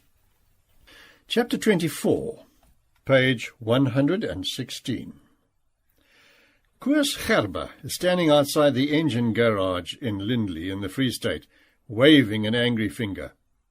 "That's why I say they should bring back the death penalty," he says. "It's the only thing that will help. Hang the buggers who do these things." He looks at Petrus McQuena, the petrol attendant who is filling up his Toyota Fortuner. "What do you say, Barber? Or are you one of Malema's people too?" Petrus keeps his head down and keeps quiet. He's been a petrol attendant in Lindley for 33 years. Koos's wife Linda comes towards us from the cafe holding 2 Red Bulls.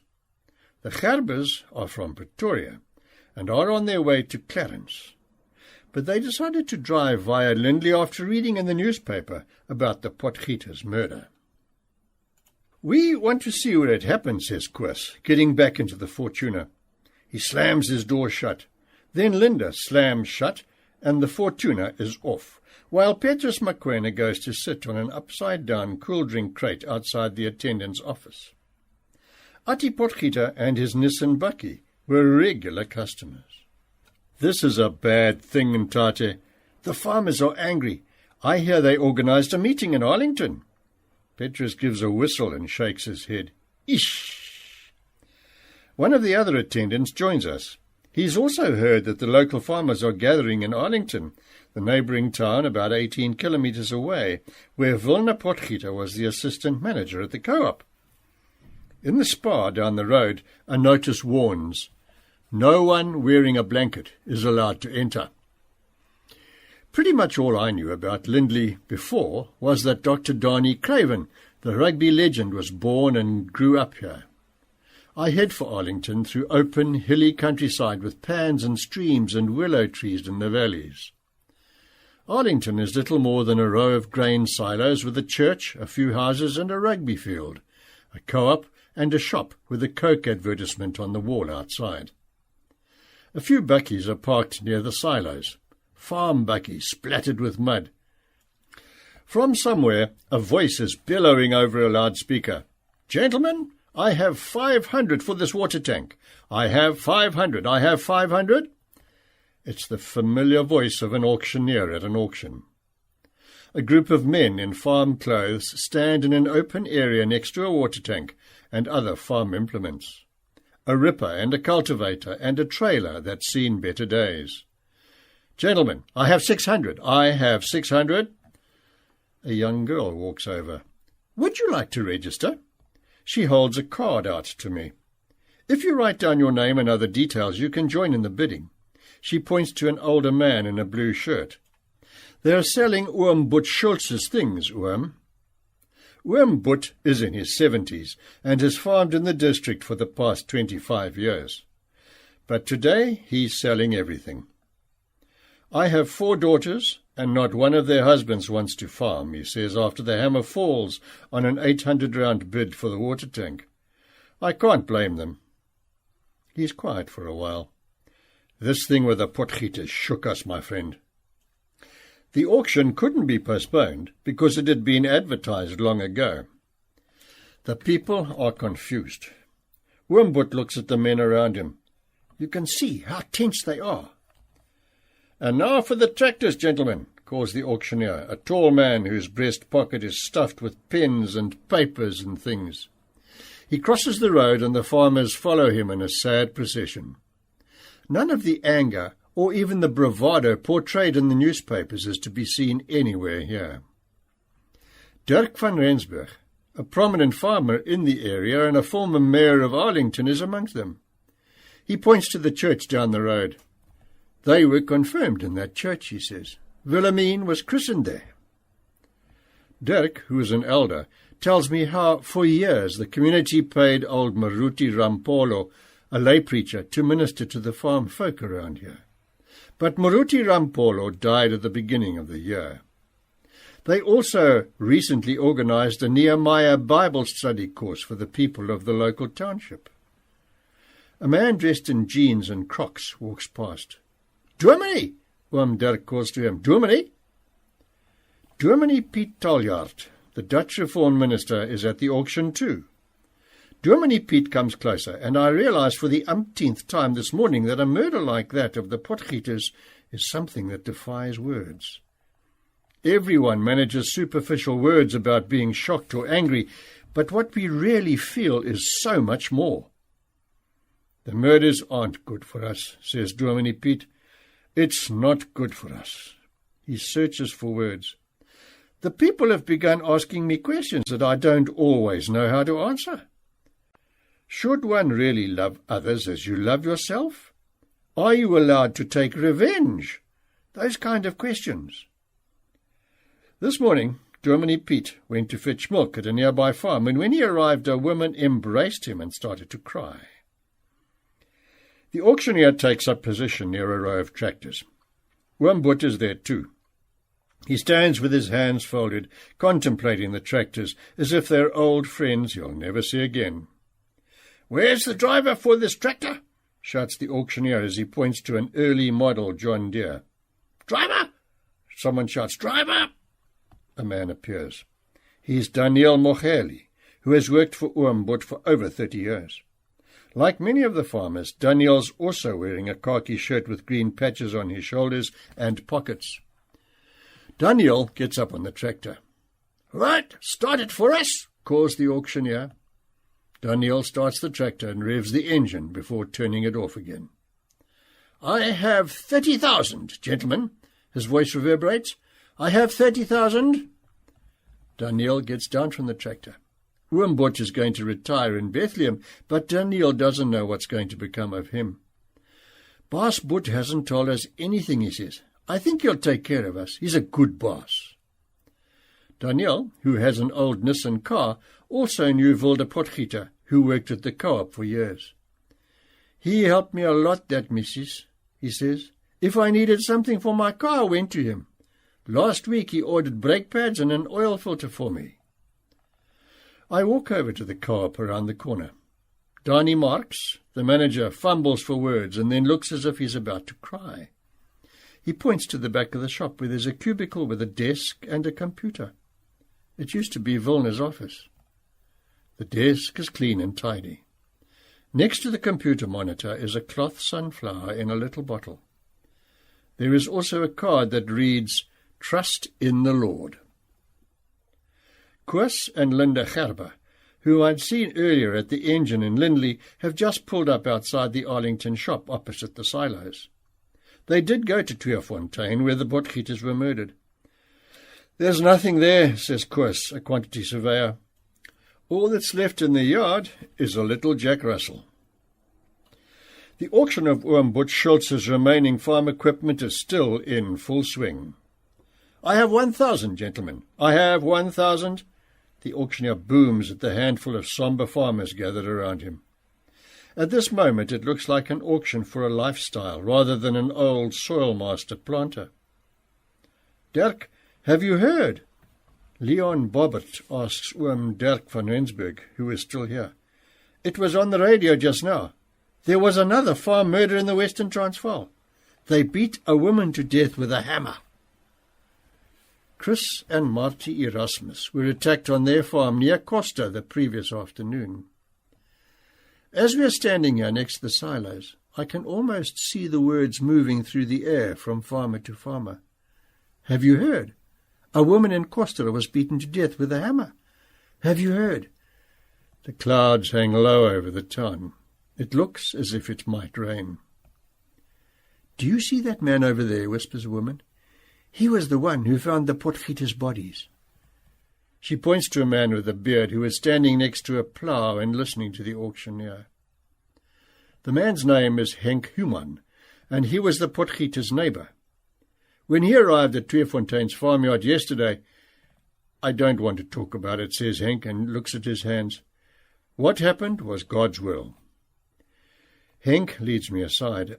I don't want to talk about it, he repeats. I washed their blood off the floor this morning. He doesn't want to talk about it, yet you can see that he wants to talk about it. Let me put it this way. I'm not against the new South Africa. Things would have been a lot worse if it was still the old South Africa. A lot worse. A lot. There would have been even more murders.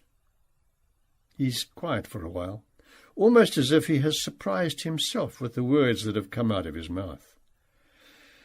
I was in the army in Angola. I'd rather live here than go back to Angola ever again. Henk walks off.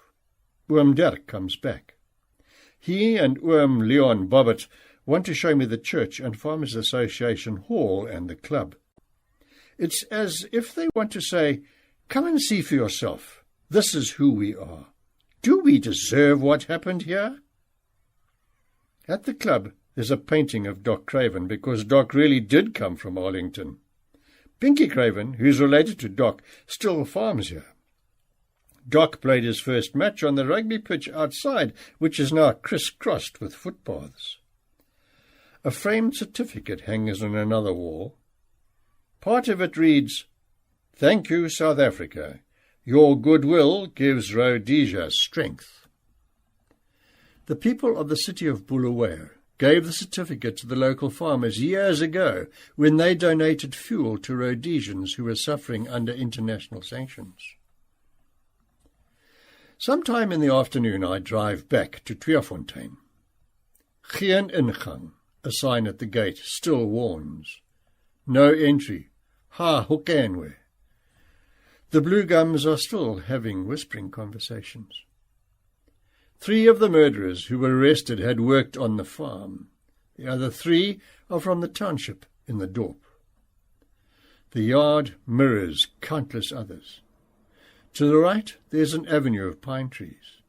The house is built of stone and surrounded by lawn. A rain gauge hangs from a pole. A few Frieslands are grazing in a paddock. There are no people around. There are window boxes with violets and sweet peas everywhere. Atti's white bakkie is standing under a trellis and has powder the police use to detect fingerprints on the windows. This is where the Potgieters came to a stop for the last time. According to the newspaper, Wilhelmine was wearing a pink ribbon in her hair when she was shot. A Jack Russell appears from behind the bakkie. He doesn't bark or jump up against me, which is unusual for a Jack Russell. He runs away when I come closer. It takes me about 15 minutes to find him in his hiding place in a ditch behind the house. Louisa Nordier, Wilna Potgieter's sister, and her husband Ruan arrive. They're coming to give milk to the hand-reared calves. Louisa points to the dog in my arms. That's Flecky, Wilhelmine's little dog. Chapter 25, page 122. The afternoon light is fading when I arrive at Staines Rus, about half an hour's drive from the Potgieters' farm. I'm looking for somewhere to sleep. It's been a long day. The town is looking tired. There's a Top Furnishers and 3 cafes. At the top of the main street is the Dutch Reformed Church, a sandstone building behind a palisade fence with sharp points. The gate is open. On the spur of the moment, I drive in. I haven't been in a church for a long time. I need the dignified silence of a church right now. A worker is weeding a bed of canners. I go over to talk to him. He says the side door is open. The building, says the cornerstone, was designed by Gerard Moerdijk, laid in honour of God by Reverend J.R. Alheit on 7th of April 1928. Architect, Gerard Moerdijk. Contractor, C.V. Spaulding. I open the door and go inside. The smell of floor polish and furniture polish and dust in the organ pipes accompanies me down the aisle. The light. The first thing to strike me in a church is always the light. Or perhaps it's the lack of light, because churches like this one often have stained glass windows. Even during the day, it's always yellowy dusk in here. For some, an old Dutch Reformed church is too sombre, too old-worldly, too austere and pious. This is exactly what I'm looking for, because it's the dark corners inside myself that are worrying me. The parquet floor in front of the pulpit is covered with a grey carpet, where the communion table and baptismal font are positioned. The wooden blocks are reddish-brown, with an ivory-coloured one here and there. They are the most noticeable, the ivory-coloured ones. The rest is just floor. I go to the vestry, a rectangular room with high windows, as if the architect wanted to make sure that no one could see in from the outside or out from the inside. Close to the wall, on the pulpit side of the room, a long table with round legs stands gleaming. Track 13. Chairs are arranged against the other three walls. Above the chairs are portraits of all the congregation's previous ministers. Dominee J. H. Alheit, Dominee Adriaan Janse van Rensburg, Dominee Daan Milan. The ones from long ago are wearing bow ties, and the more recent ones wear white ties. One of the most recent ones, Dominee Quintus Scholz, is wearing an open-necked shirt without a tie. On the table lies a stack of calendars with a photograph of the church on them. The caption above the photograph says, Dutch Reformed Church, Stainsrus, 2010. Next to the photographs are the addresses and telephone numbers of the dominee, the church secretary, the verger, and the organist. I leave the vestry and go back into the church. There's a red velvet cloth with gold tassels on the communion table, and on it lies a Bible that's closed with 2 golden latches. Next to the Bible are a silver communion cup and a silver platter. In a church like this, it's impossible to forget that your soul is very old. There's a staircase on either side of the pulpit, and all you can see from below is part of a chair's backrest sticking out above the pulpit. The pulpit cloth is red with gold lettering. The Lord cometh. The wooden benches are upright and narrow. I pass through the yellow dusk and sit down when I reach the bench at the front. I can see the sharp points of the palisade fence through the open side door. Should you really love everyone as yourself, I wonder? Is one allowed to take revenge? The bench's legs and joints and seams creak under me, and then, as if a fatherly hand is gently pushing me from behind, my head bows and my eyes close. Chapter 26, page 125. On the way from Stainsrus to Kroonstad, my phone rings and the word Pa flashes on the small screen. I answer, but it's Johannes Pagotzi on the other end. He's phoning from Pa's cell phone and says, Obot says I must ask you where you are now. Is Obot all right, Johannes? I ask. Doesn't he want to speak to me? Obot is lying down, but he's all right. I rubbed his feet with the medicine. He doesn't want to talk now. I can hear Pa's voice in the background. He says something to Johannes. Then Johannes comes back to the phone. Obot wants to know where you are. Does Pa think I'll decide to go to Daniel's kuil after all because I feel guilty? Tell Obot I'm still on the road, I say, but I think I'll look for somewhere to sleep in Kroonstad. Kroonstad? Yes, Kroonstad. Kroonstad, he repeats, maybe so that he won't forget. And tomorrow or the day after I'm going to Petersburg, Polokwane. I want to see where Julius Malema comes from. Malema? Johannes laughs. Tell Obot I'm going to Malema's place tomorrow or the day after. Perhaps it's because I've heard and read Malema's name too often these last days. Malema, Malema, Malema. On television and the radio, in the newspaper, at the petrol station in Lindley, at the cafe in Stainsrus. Malema, Malema, Malema. Whites who use the name do it with a certain respect. Or is it fear? Or distaste? Or could it be loathing? It's as if Julius Malema is no longer just a person. People see him as the symbol of a younger generation that grew up in townships. Malema is a word that bends under the weight of the future and of what could still happen in this country.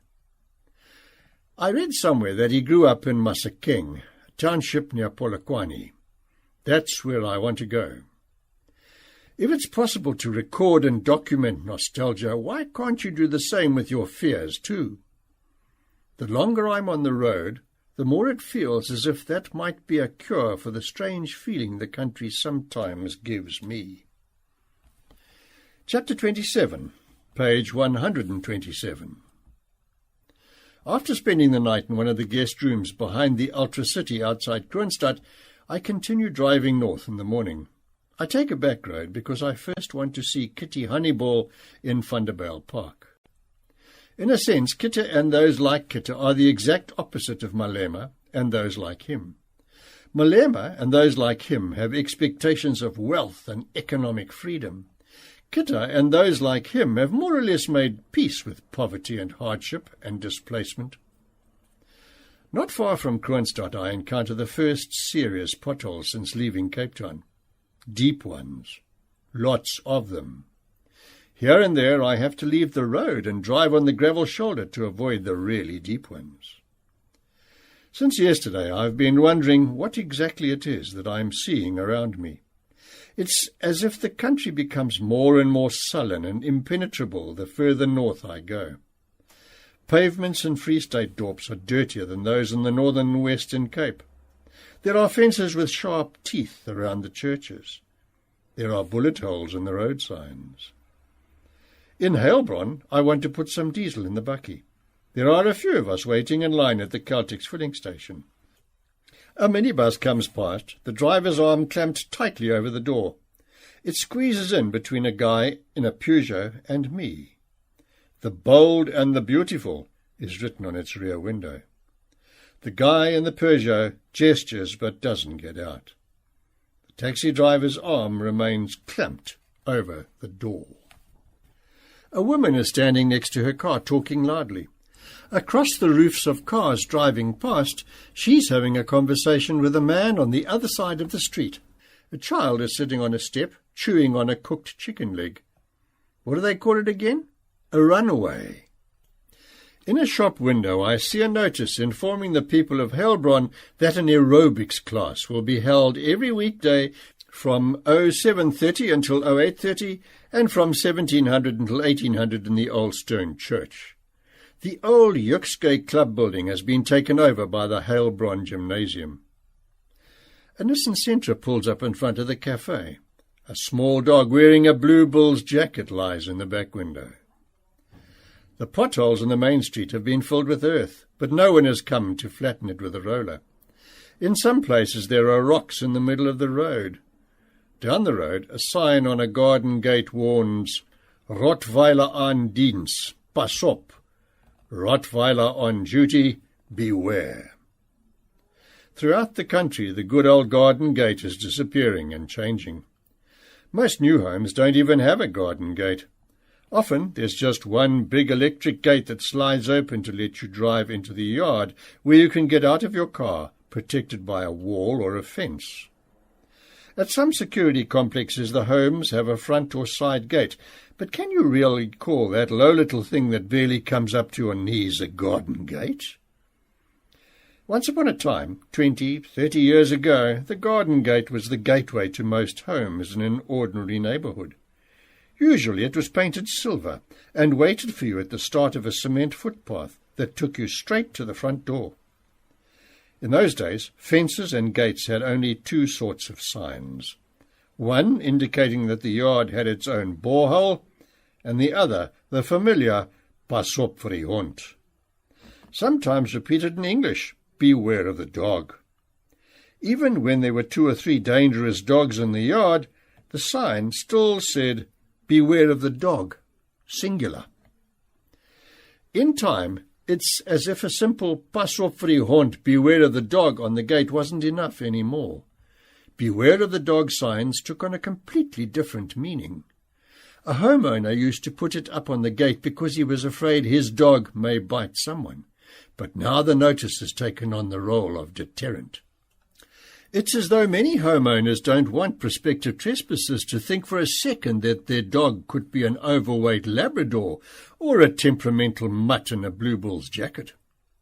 The evolution of the Beware of the Dog sign says something about how powerless and desperate crime and violence make people feel. At first, a black language joined the Afrikaans and English on the sign. Some gates now read, Pas op vir die hond, beware of the dog, Kapela Chlokomela. But after a while, it seems people started to think even this wasn't enough of a deterrent. Signs identifying a specific breed started to make their appearance. Beware of the bull terrier. Beware of the boer bull. Some gates also began warning, beware of the dogs, plural. The pas-op, beware, was no longer aggressive enough either. It became, beware of the dogs, enter and be eaten. Or, I am on guard, accompanied by a picture of an angry dog. But often, very often, it was still the same dog or dogs in the yard. Floey, or Easter, or Tyson, or Lew. It was still the same homeowner, too, who had just become more afraid of a break-in or robbery, and so adapted the sign on the gate. Sometimes you even see a sign that warns, beware, this property is guarded by snakes. Lumpkela ezi sakiwo sikohuselwe zuunyoka. And then there are the signs you should fear most. Never mind the dog, beware of the owner. These often bear the image of a man taking aim with a pistol, straight at you, irrespective of who you are.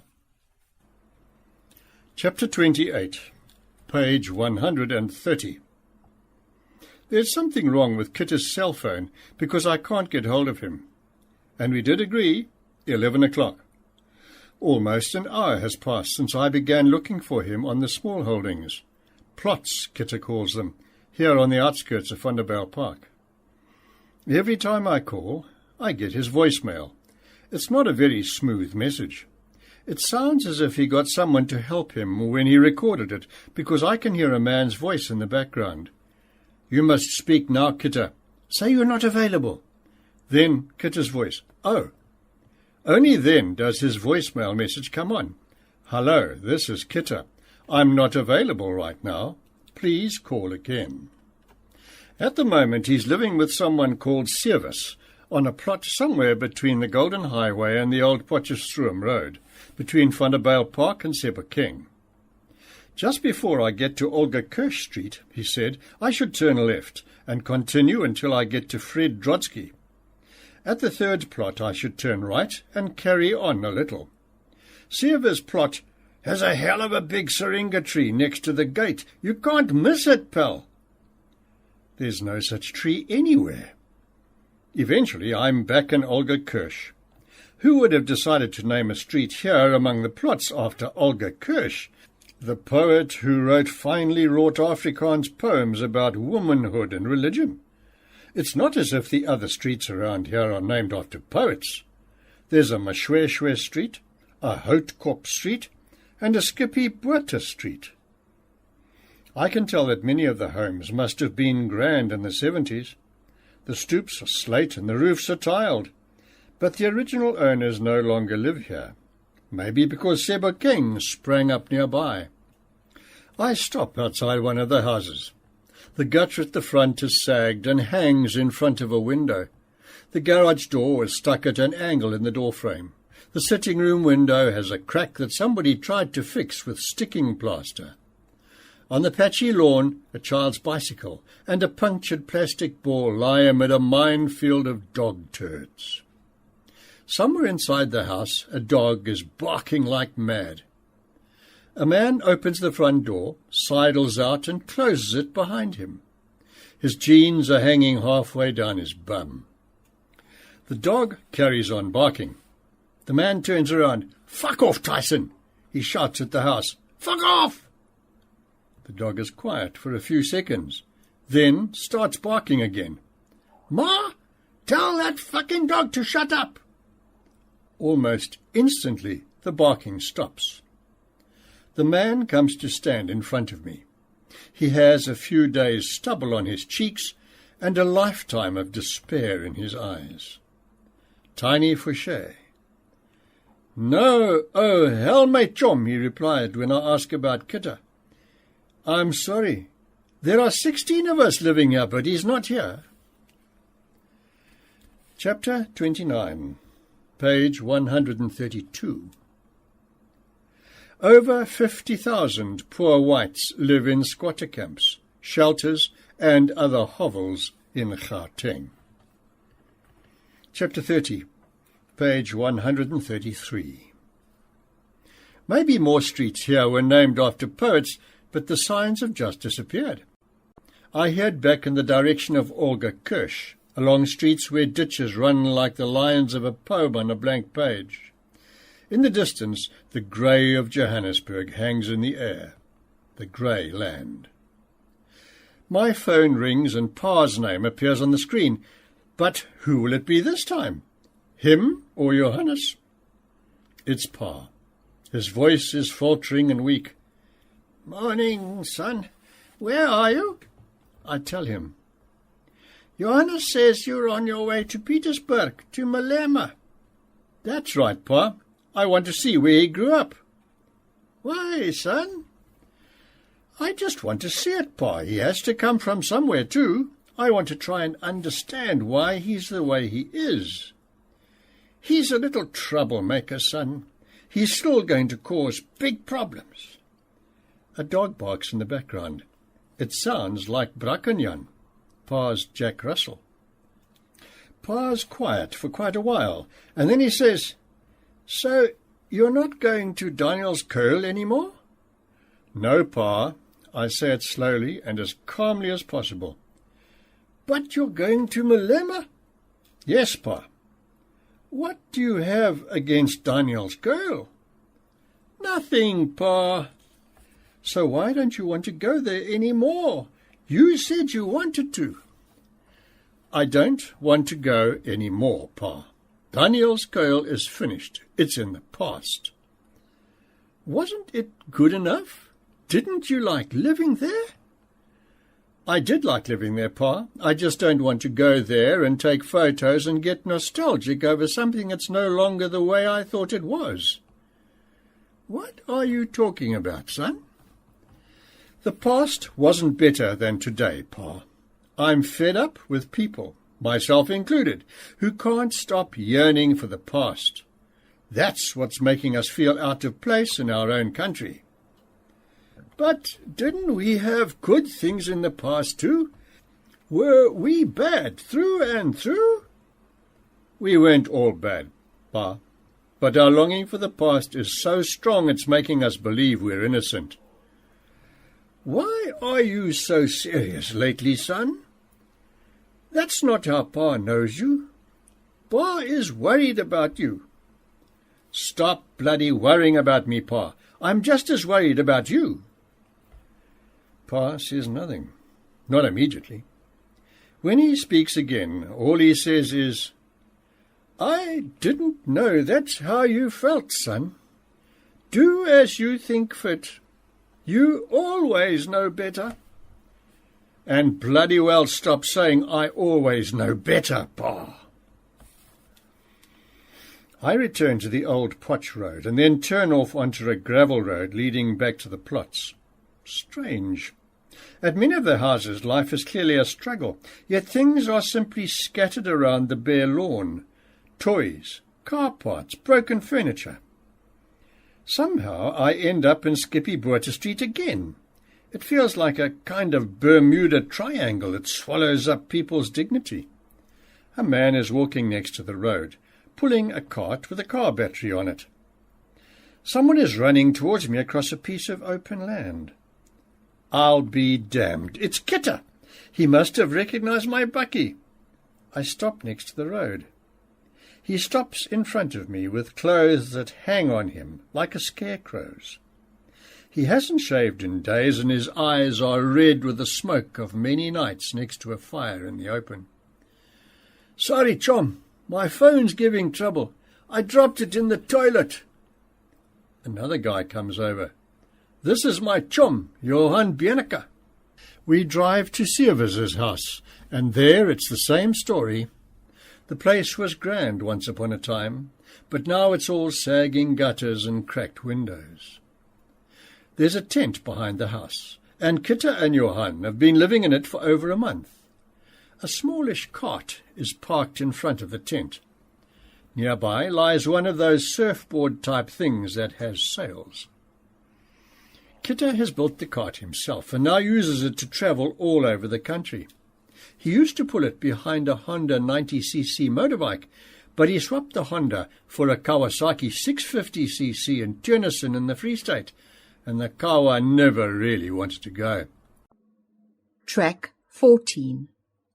Now he pushes the cart wherever he wants, with the tent, windsurfer, and all his earthly belongings on it. Kitta can't stop moving from one place to another. Call him a drifter. Even call him unemployed, but don't call him a tramp. A tramp is someone who has run out of plans. I'm more like a cowboy. He looks at Johan. "We're cowboys, aren't we, Johan?" Johan nods, but says nothing. The name on Kitta's birth certificate is Johannes Bernardus Honeyball, but no one calls him that. He was born in Johannesburg, one of 9 children. Later he was sent to an orphanage in Ugie in the Eastern Cape. Still later he got a job as a stoker, but then one day he was in a car accident with another guy in a Chev Forenza. That's when Kitta began his never-ending drifting. Now, at 53, he's somewhat of a legend. People stop next to the road to take photos of him and his cart and the windsurfer that he drags around with him like a dream wherever he goes. Apparently, OFM, a Free State radio station, even interviewed him some time ago. I talked to OFM over the phone, just like that. Kitta holds up his cell phone. The presenter asked, "Mr. Honeyball, tell the listeners about all the things you have on your cart." So I said, "Well, I have a windsurfer, I have a fishing rod, I have pots and pans." The windsurfer on the ground next to the tent isn't the one he had way back when I first met him. At the time, he was on his way to Port Elizabeth with his little dog, Boetie. I left that windsurfer in Middelburg in the Eastern Cape. Some guy wanted to give Boetie and me a lift. When he saw the windsurfer, he said, "I don't have room for that thing, mate." So I ran to the police station. "Here's a windsurfer for you guys," I said to the constable. "You can make a bookshelf or something with it." Kitta shakes his head. "Can you believe it? That constable says to me, 'We don't want that thing, meneer.'" So I threw the windsurfer on their lawn and shouted at them, "Then here's a statue for you, constable." In PE, he worked for a while with his brother-in-law, John, a professional fisherman. He also spent Christmas with John Palm and his family.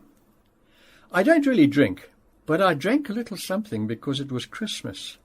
I didn't want to feel out of place. But a month or so after that, Kitta came here to Vanderbijl. John Palm said, "Kitta, I'm putting you on the bus back today." Then I said to John's little girl, "Marlies, you take Boetie. I'm not allowed to take him on the bus." Johan Bieneke hasn't moved in all this time and listens to every word Kitta says, as if it's a lecture he's attending. He hasn't been drifting for much more than a year. Back in Vanderbijl, Kitta began working at Oom Jochie Pieters's gardening service. "I serviced the lawn mowers. I'm an ace mechanic." But then Oom Jochie died unexpectedly, and Severs gave him a temporary place to stay. Severs also gave him the windsurfer. Severs cleans people's yards, and you know what rich people are like. As soon as something isn't new anymore, they throw it away. So Severs gave me the windsurfer. Kitta points to Johan Bieneke. Tell him about yourself, Johan. I got divorced, so I took to the road, says Johan. I've travelled from Pretoria down to Uppington and back again. I've also been to Pietersburg and back, and to P.E. and Knysna, and to Bloemfontein and back. Kitty smiles, almost a proud smile. This is the kind of man I want with me. Suddenly his cell phone begins to beep. It's an SMS from his brother Dries. It's 8 years to the day since they buried their other brother, Jan. Here, read this. Kitty passes me his cell phone. Today is 8 years since Jan's funeral. The world is a shit place. You struggle, then death comes for you. Your brother, Dries. Where's Dries, Kitty? Asks Johan. Ellis Rus. Now that place is something else, my friend. Kitty walks back to the bakkie with me. He wants to know where I've been because the bakkie is covered in dust. He knows about the Potgieter's murder. It's all that Malema's doing, he says. That guy. He's going to cause lots of problems for us. Chapter 31, page 138. On the N1, between Pienaar's Rivier and the Kranskop tollgate, Johannes Bagotzi calls, this time from his cell phone. Yes, Johannes, I say. What is it now? What does Obot want? I don't phone for Obot. I phone for myself. Where are you, I ask. Here, in the yard, in my room. I can see him sitting in the room with the rust-coloured steel door in the yard behind the house. On the floor is a tattered flakati rug that once lay on Ma's side of the bed in the bedroom. What do you mean you're phoning for yourself, Johannes? I want to talk to you. You can talk, Johannes. You mustn't fight with Obot. He is very good by me. He is good by all of us. Chapter 32, page 139. On the other side of Kranskop, I turn off the N1 and onto the R101, the so-called alternative route. Through na Boomspruit, which is now called Mookopong, and Potgietersrus, which has now become Mokopane. Here Africa gets a hold of you. The rich smell of the bush wafts in through the bakkie's open window.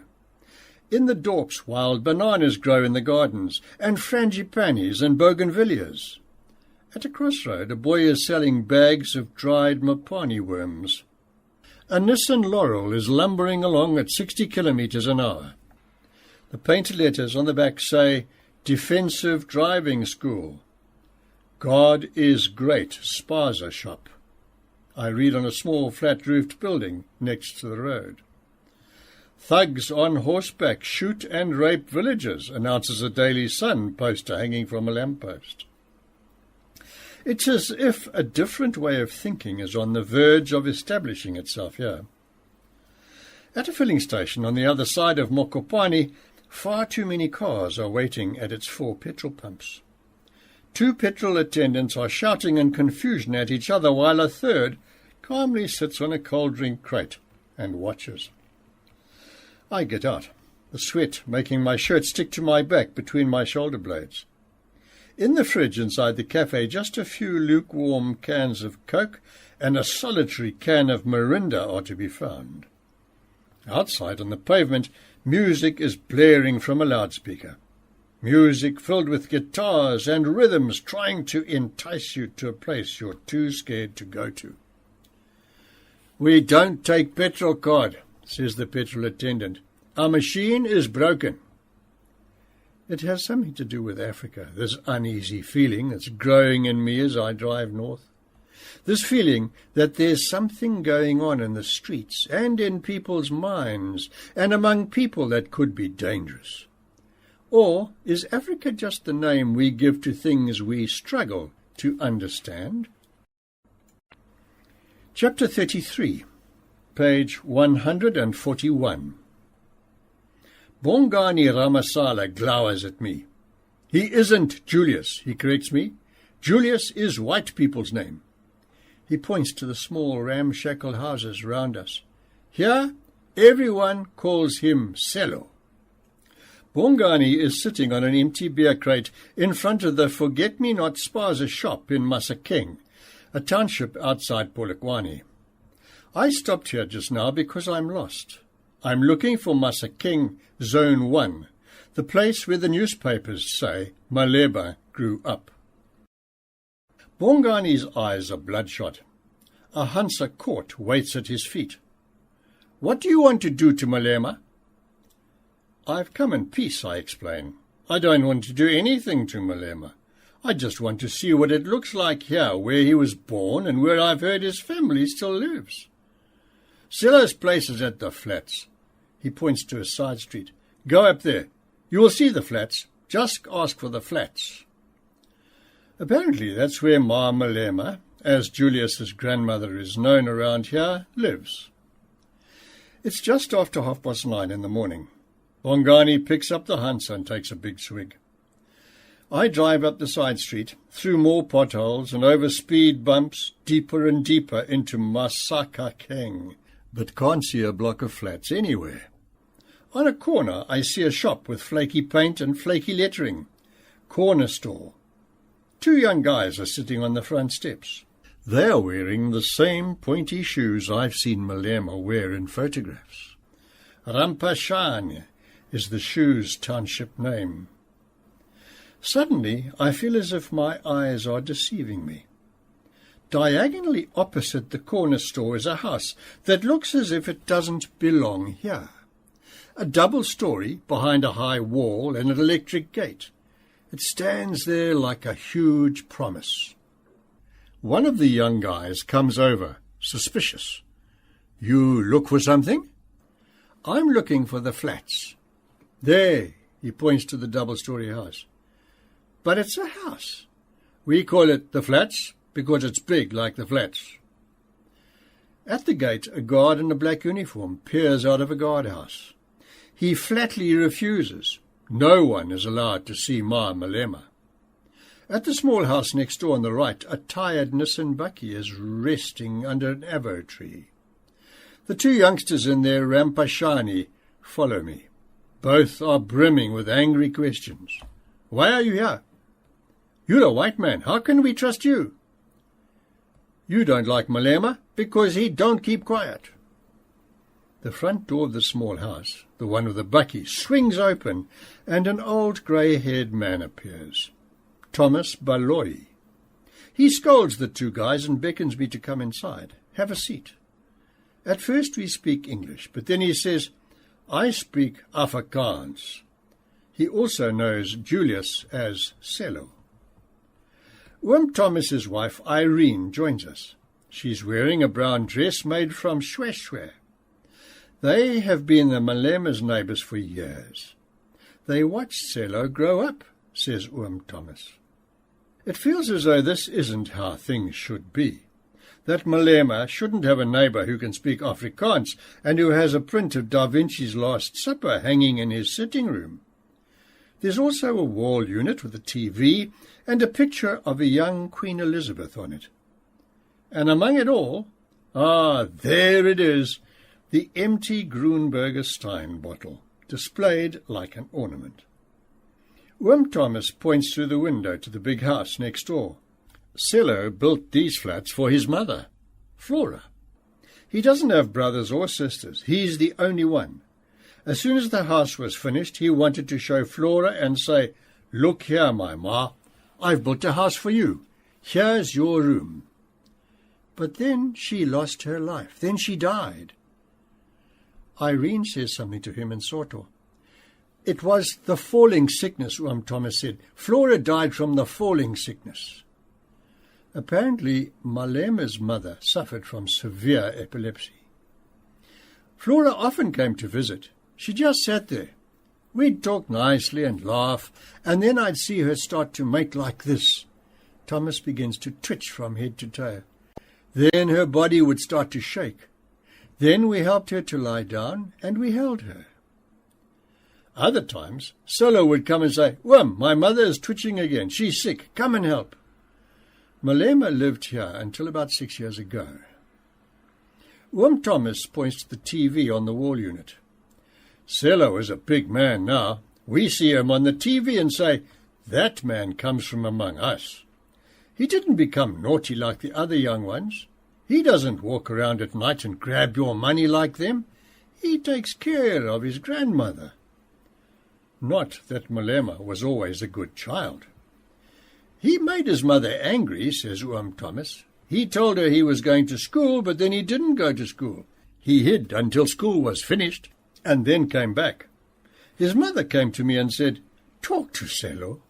So I called Selo, but I didn't beat him. I talked to him nicely. 'Go to school,' I said to him. 'Don't be full of nonsense.' Another time, Selo just disappeared. We looked for him, and we looked for him. Then he came back and said, 'I was in Joburg. I went to Chris Harney's funeral.' Malema was just 13 in 1993 when he apparently took the bus to go to Harney's funeral. It was around the same time that Peter Makaba, a former leader of the ANC Youth League, who also came from Polokwane, regularly used the slogan, 'Kill the Boer, kill the farmer,' at meetings in the area. Freedom was in the air, and Flora and Ma Malema and people like Thomas couldn't keep Julius at home. All Selo wanted was to go to the politics in Joburg, says Thomas. He played a bit of soccer here, but he didn't have friends. He was always on his own. And Julius's dad, where's he? Thomas shakes his head. He doesn't know. Selo's dad never lived in the house next door. For a few seconds, he looks at me without saying anything. "Do you know what the name means, Selo?" "No, what?"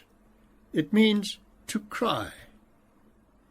Back outside, the first thing I do, almost instinctively, is to check whether my bakkie is still on the pavement. The two youngsters are still sitting on the steps outside the corner store. They don't seem to be chatting. They aren't smoking or drinking either. They're just sitting. Katrina Lebogo is the Malema's neighbour on the other side. I knock on her door. She smiles when she hears the name Selo and walks across the worn linoleum in her sitting room to a table with a crocheted tablecloth. "Selo's place," she says, and points to the head of the table. A Zion Christian Church badge glints on her chest. Her Afrikaans and English are limited, but she tells me that her son Charles and Malema were boys together, that Malema sometimes came to eat here because they didn't have food next door. After a while, Morris Dibetso, who has been hanging around outside, comes to interpret. Morris asks Katrina where Malema's father is, and her reply contains many words. Selo doesn't know his father, interprets Morris in a few words. His mother was just playing with the man, and then he gave her a child. Then that man was gone. Katrina points to a tree in the garden of the Malema's house, and again utters many words while Morris interprets. Selo didn't go around with friends. He used to sit under that tree by himself and talk of politics and sing songs from when he was young. At 16, Malema became the chairman of the Congress of South African Students, COSAS, in Limpopo. He was over 20 when he passed matric. As I walk back to the bakkie, I try to recall F.R. Venta's description of how a country can shape one's personality, but only bits and pieces come to me. Worms its way into your soul, something subtle. A father who can discipline you, whom you will never leave, live in a laager. I look at the narrow streets and the small houses and wonder what it must have been like to grow up here like Malema did, without a father. According to Katrina's directions, the Mohlakaneng High School that Malema attended from grade 8 to grade 12 isn't far from here, past the Anglican Church to a street that actually has a sign, Chris Harney Road. Mohlakaneng High is clearly not a wealthy school. Track 15. There's no sports field or pavilion in the school grounds. Why is everyone making such a big deal of Malema's woodwork marks in matric? It's something that is stuck in the minds of so many of us. Malema, who got a GG for woodwork in matric. This, while he apparently got an H for maths. Next to one of the buildings is a pile of broken tables and chairs. A small boy jogs past. Where's the woodwork classroom? He points to a classroom that stands to one side away from the others. The woodwork classroom always stands apart on the school grounds. It doesn't sound like a class is in progress. I peep in at the door. Inside, a man is marking question papers at a table. Is he the woodwork teacher? The man nods and gets up. He introduces himself. Bopape, Mr. M.E. Bopape. Did he teach Julius woodwork? Yes, of course, he replies. He was in my class from grade 8 to grade 12. There's a newspaper article on a pinboard. It's one that appeared last year when Malema was honoured by the school after he became president of the Youth League. Mr. Bopapi is hesitant to talk about Malema. It seems that Malema failed grade 8 and had to repeat grade 9 because he didn't allow his schoolwork to interfere with his political activities. Was Sello a good pupil, Mr. Bopapi? He wasn't too bad. But didn't he get an H for woodwork? Oh, you must remember, my friend, it's not me that gave him an H. It's other people who mark the end of your question papers. It's they who gave him an H. Mr. Bopapi is getting slightly agitated. Why do people talk so much? Why don't they leave Sello alone? He can't remember what mark he gave Malema in other exams. But we don't have woodwork as a subject anymore, he adds. Woodwork is a thing of the past. Why, Mr. Bopapi, what happened to woodwork? It's now called civil technology. On my way out of Masakeng, I passed through Zone 1 again. I gather that Julius regularly comes to visit Malema, but seldom stays over. All that's really changed in Zone 1 in the past few years, it seems, is the house that he built, the flats.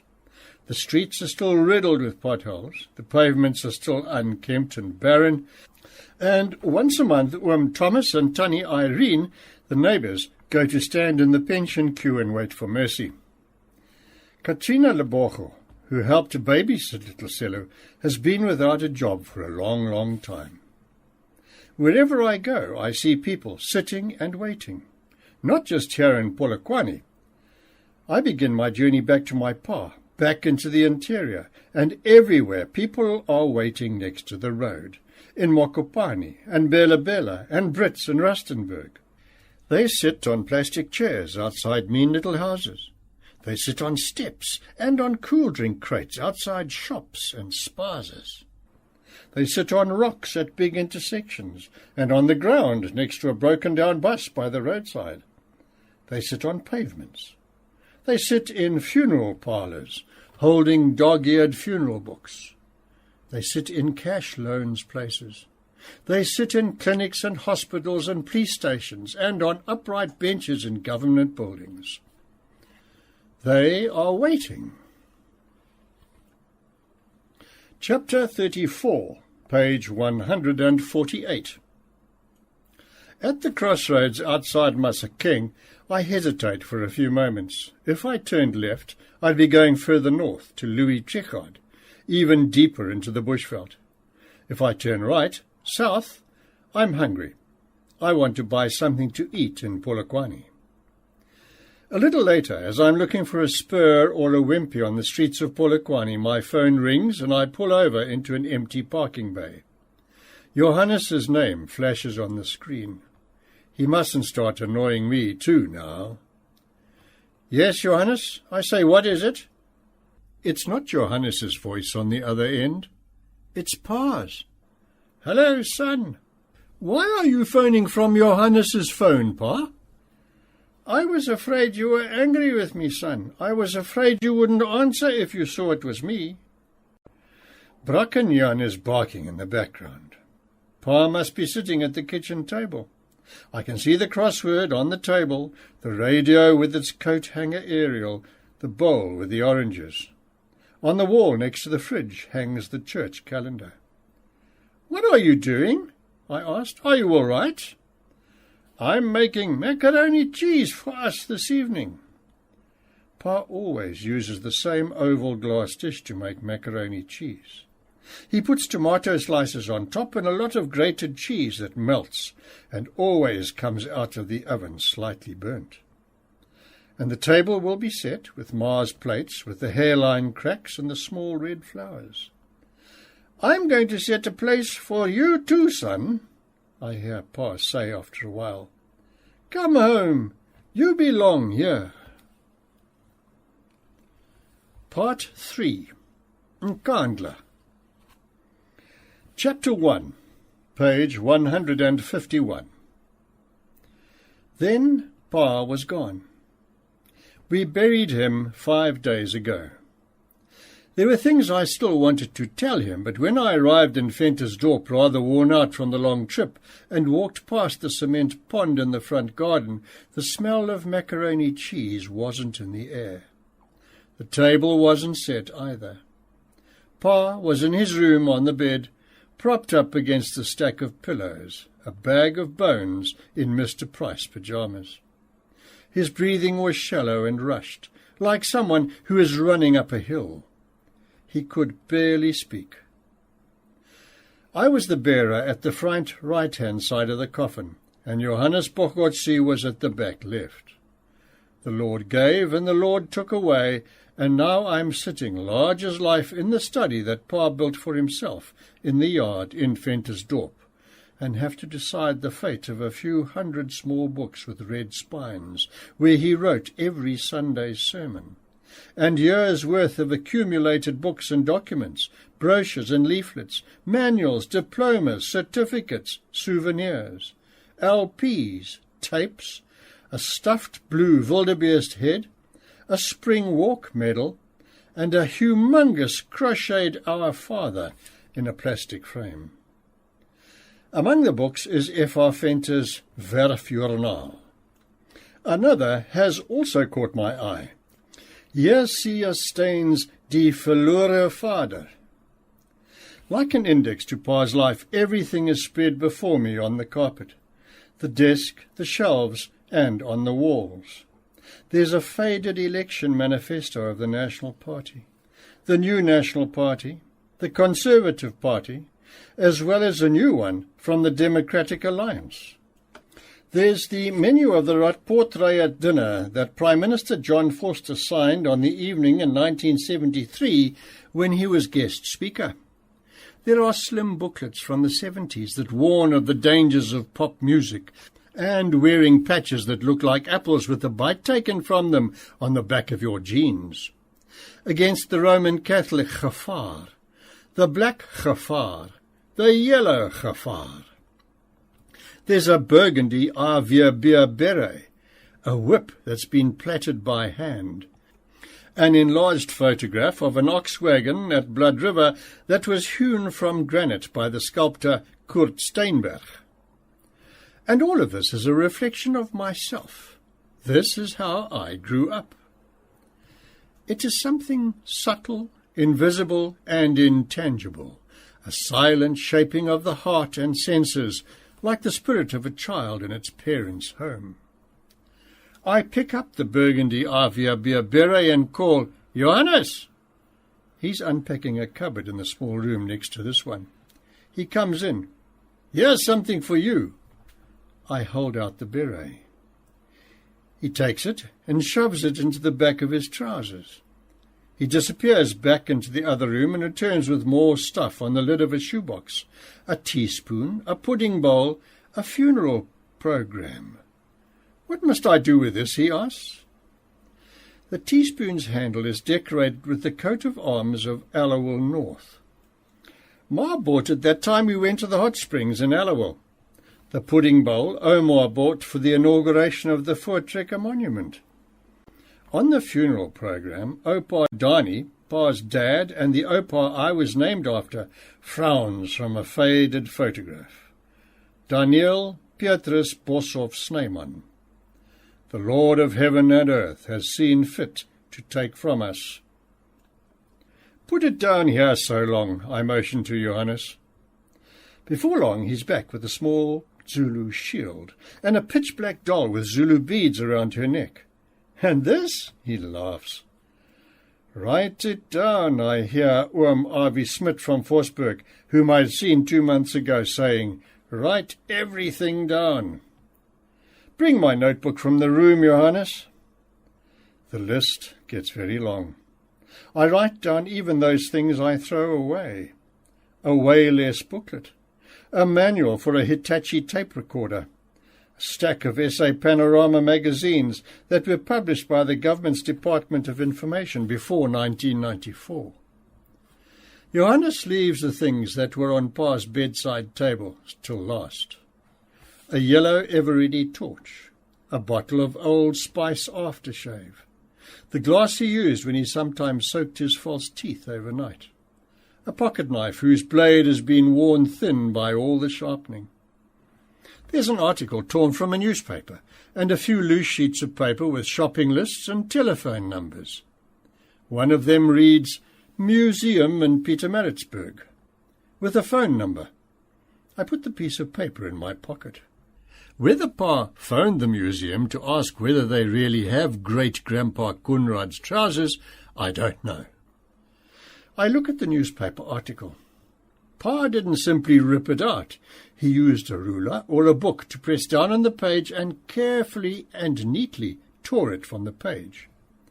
Why did he keep this article? Did he maybe think I hadn't seen it, so he kept it for me? I read it when it first appeared, but now I read it again. Cape Town. Afrikaners must find their own Nkandla. Not a geographical area, but a psychological home where they are safe and have the freedom and confidence to live and express the things that are important to them. President Jacob Zuma said yesterday in an interview with Beeld, the first with an Afrikaans newspaper since becoming president, that he has a deep understanding of the need of some Afrikaners for a home of their own. Take me as an example. I work in Cape Town and in Pretoria, but then I want to go to Nkandla, in rural KwaZulu-Natal. That's where I belong. I feel at home when I'm there. I can do the Ndlamu, a traditional dance for men. I can speak isiZulu. This is what some Afrikaners need on a psychological level, and Nkandla. This article got Pa thinking, otherwise he wouldn't have torn it out. Did he lie on his bed or sit at the kitchen table and wonder where his Nkandla is, or was? Or did he want to wait until we were sitting at the table, he and I, each with a plate of macaroni cheese and a glass of Grunberger Stein, to ask, what do you think, son? Where is our Nkandla? Where the hell is it, Pa? I told you I don't always know best, Pa. I fold the article in half and put it in my pocket, with the piece of paper that has the museum's telephone number on it. Chapter 2, page 155.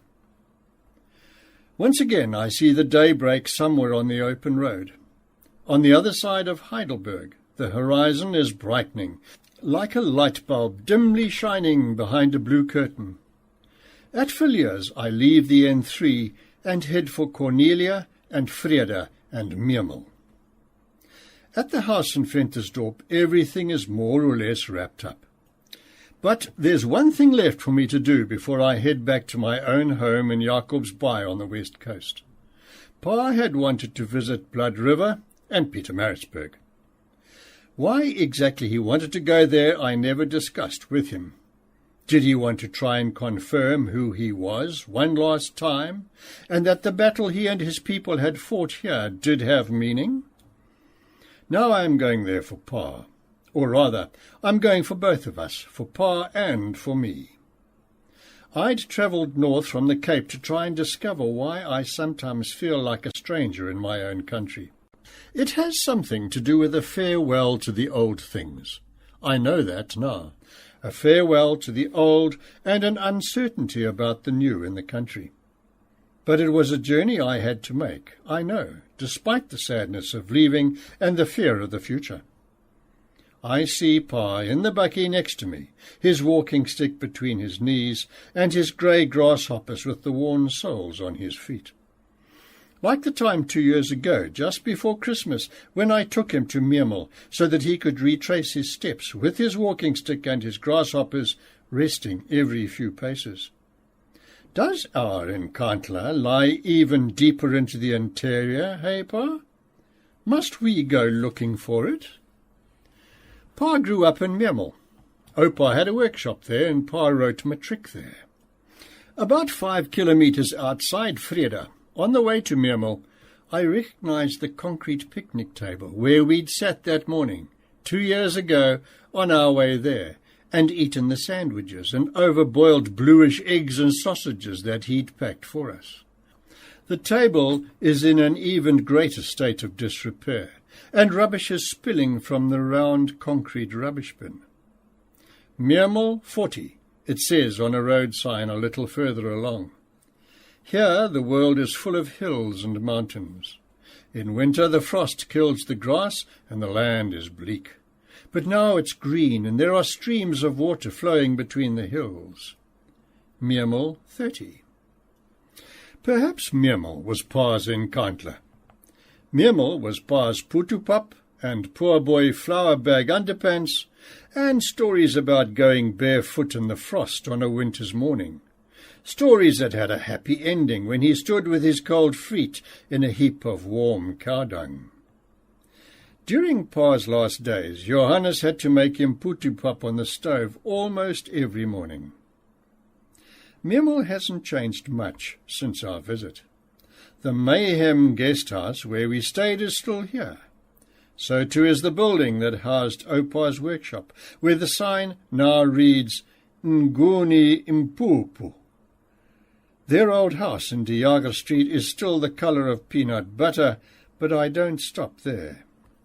When Pa and I were here, the owner allowed us to walk through it. The wooden floor and pressed ceilings have long since become part of who I am. In the main street I see the sign I photographed more than once on that trip. Willemsstrute, Tar Avenue.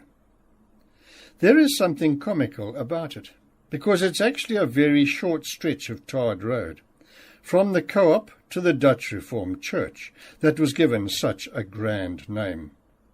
But on the other hand, if it weren't for this Willems and Trute, there may never have been a tar road here at all. All the other roads in town are untarred.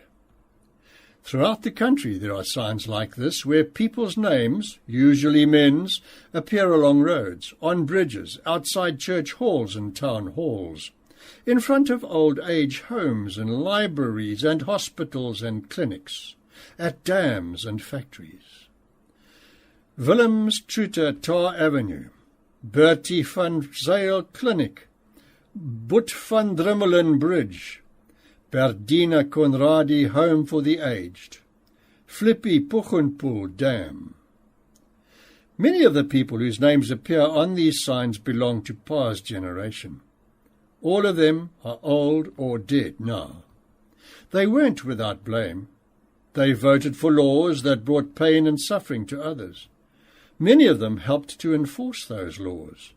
But many of them, like Pa, were proud and hard-working too, because they believed you earn your bread by the sweat of your brow. Their handiwork can be seen throughout the country. They went to bed early, and they rose early. They gave their tithes to the church, and provided for children, and lived from spring to summer to winter to autumn. And they believed that they would get their reward in the hereafter.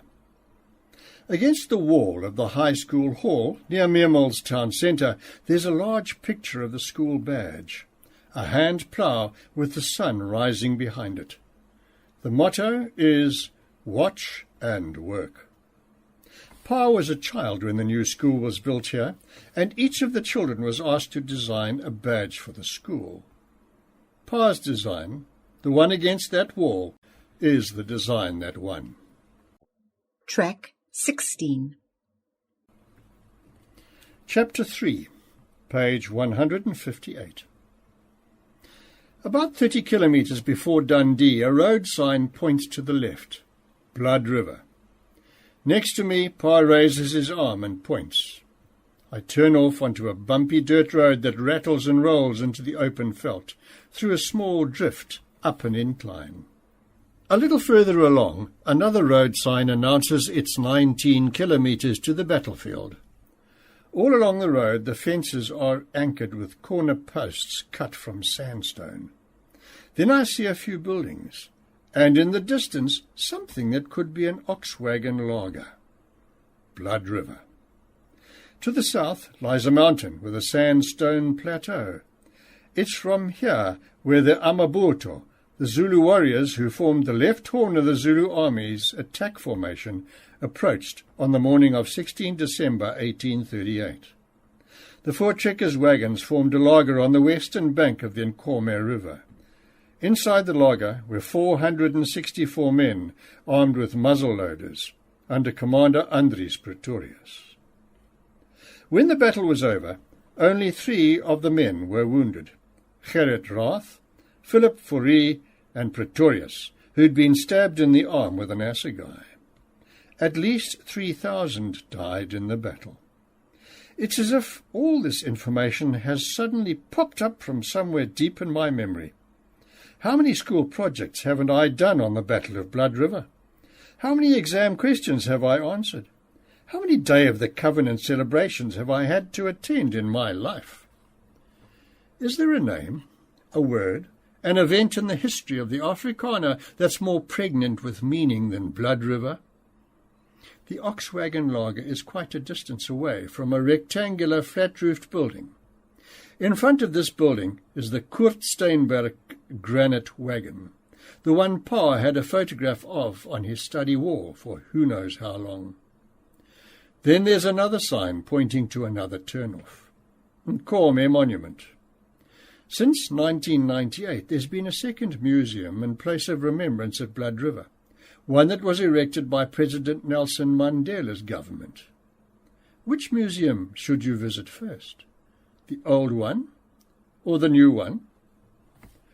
The granite wagon is even bigger than it seemed in the photograph. The whole area, including the laager, is enclosed by that modern-day sign of a laager, a tall security fence. There's an electronic gate and an intercom at the entrance. To the side, an enormous notice board. Visitors take note, it announces in red letters. The following rules apply when accessing and using the Blood River site. 1. Only the official covenant commemoration. The gate slides open. The grass in front of the building has been cut, and the geraniums and other plants in the beds and flower pot are growing healthily. Inside the building, the smell of floor polish hangs in the air. There's a restaurant and a shop where you can buy souvenirs. Towards the back is the museum section with a heavily varnished Voortrekker wagon, old Grieke the cannon, a Dutch Bible, wash bowls and candle holders. It feels as if I'm entering a part of me that I've been afraid to visit for a long time. Many of the homes from my youth had wash basins like these. A wash basin and a pitcher on the wash table with the marble top. Pa's Dutch Bible, the one that belonged to Opa, and before him my great-grandpa, will now be mine. I look at the painting of Andries Pretorius hanging on the wall, the well-known one that shows him with his bandaged arm after the battle.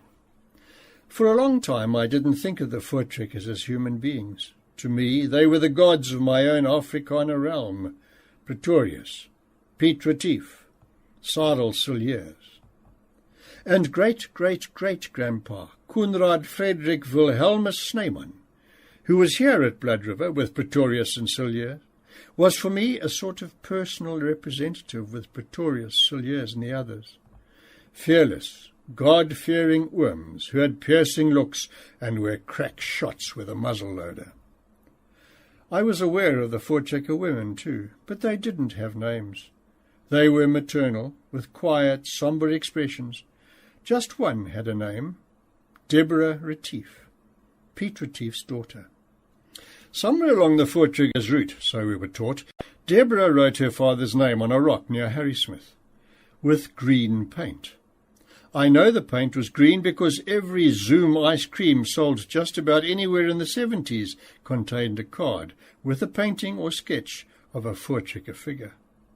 On the card, featuring Deborah, you could clearly see her writing her father's name in green. The only other Voortrekker woman's name I'd ever heard was Grietjie the Cannon. Old Grietjie is here, in the museum. I stop and look at her. How did the Voortrekkers go from being gods to ordinary people for me? It didn't happen overnight. It was a long road of asking questions and raising doubts about things I'd been taught since I was a boy. Not that the Voortrekkers weren't a brave, remarkable group of people. Filled with faith and piety, they trekked into the interior on a search for freedom. But here at Blood River, they were also all too human, filled with revenge. The Voortrekkers took revenge on Dingaan Zulus for the murder of Piet Retief, and more than 60 of his men at Ngungundlovu 10 months earlier on 6 February 1838. After that, the Zulus had also massacred another 500 or so Voortrekker men, women and children at Blauwkrans. Shortly before the battle here at Blood River, Jan Baintjes, Pretorius' secretary, wrote in his journal, "To take revenge, because of the barbarous and inhumane murder of the former leader of the exiles, Pieter Retief, and his 60 companions, and the subsequent slaughter of men, women and children by Dingaan and his people."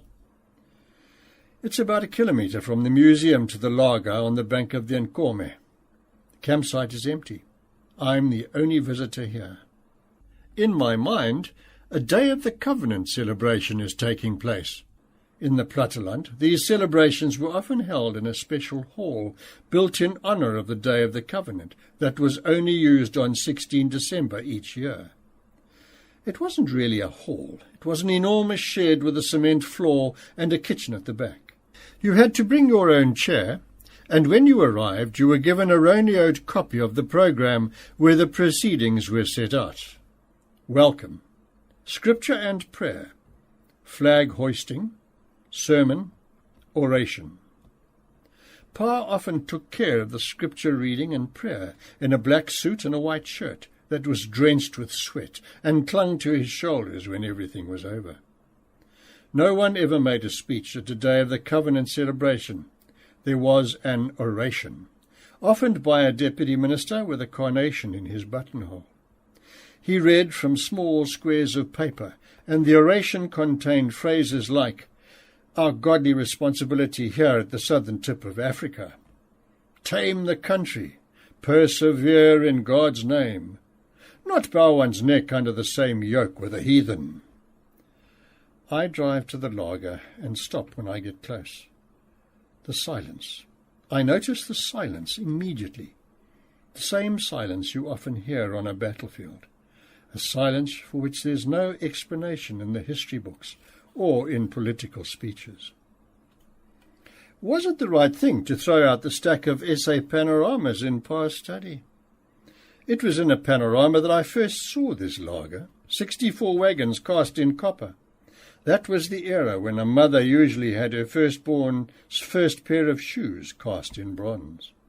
A whole ox wagon made from copper, and 64 of them came close to being a miracle in my young eyes.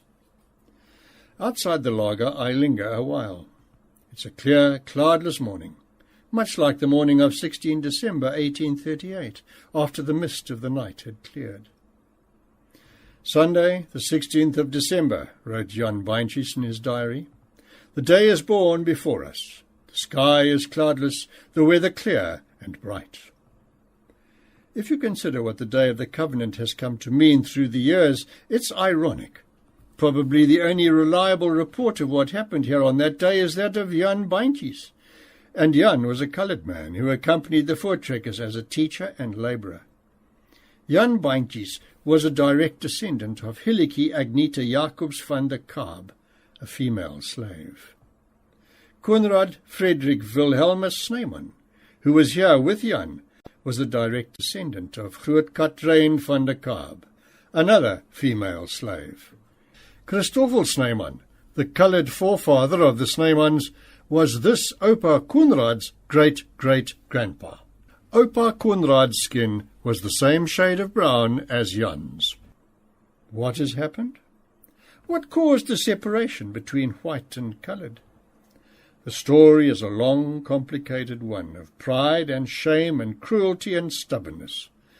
And in a way I'm implicated. There was a time when I too voted for the National Party. I too lived and went to school in segregated suburbs, bought from segregated shops and swam at segregated beaches, and didn't rebel against it. I enter the lager and enter the silence.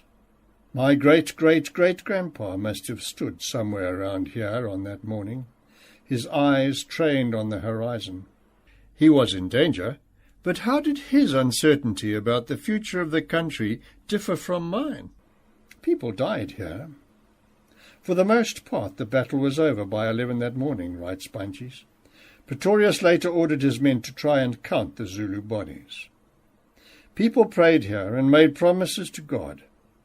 In this place, people experienced profound gratitude, profound exhaustion, and a profound love for the land. And now, after countless years and countless days of the covenant orations and flag-raising ceremonies, nothing remains except the silence.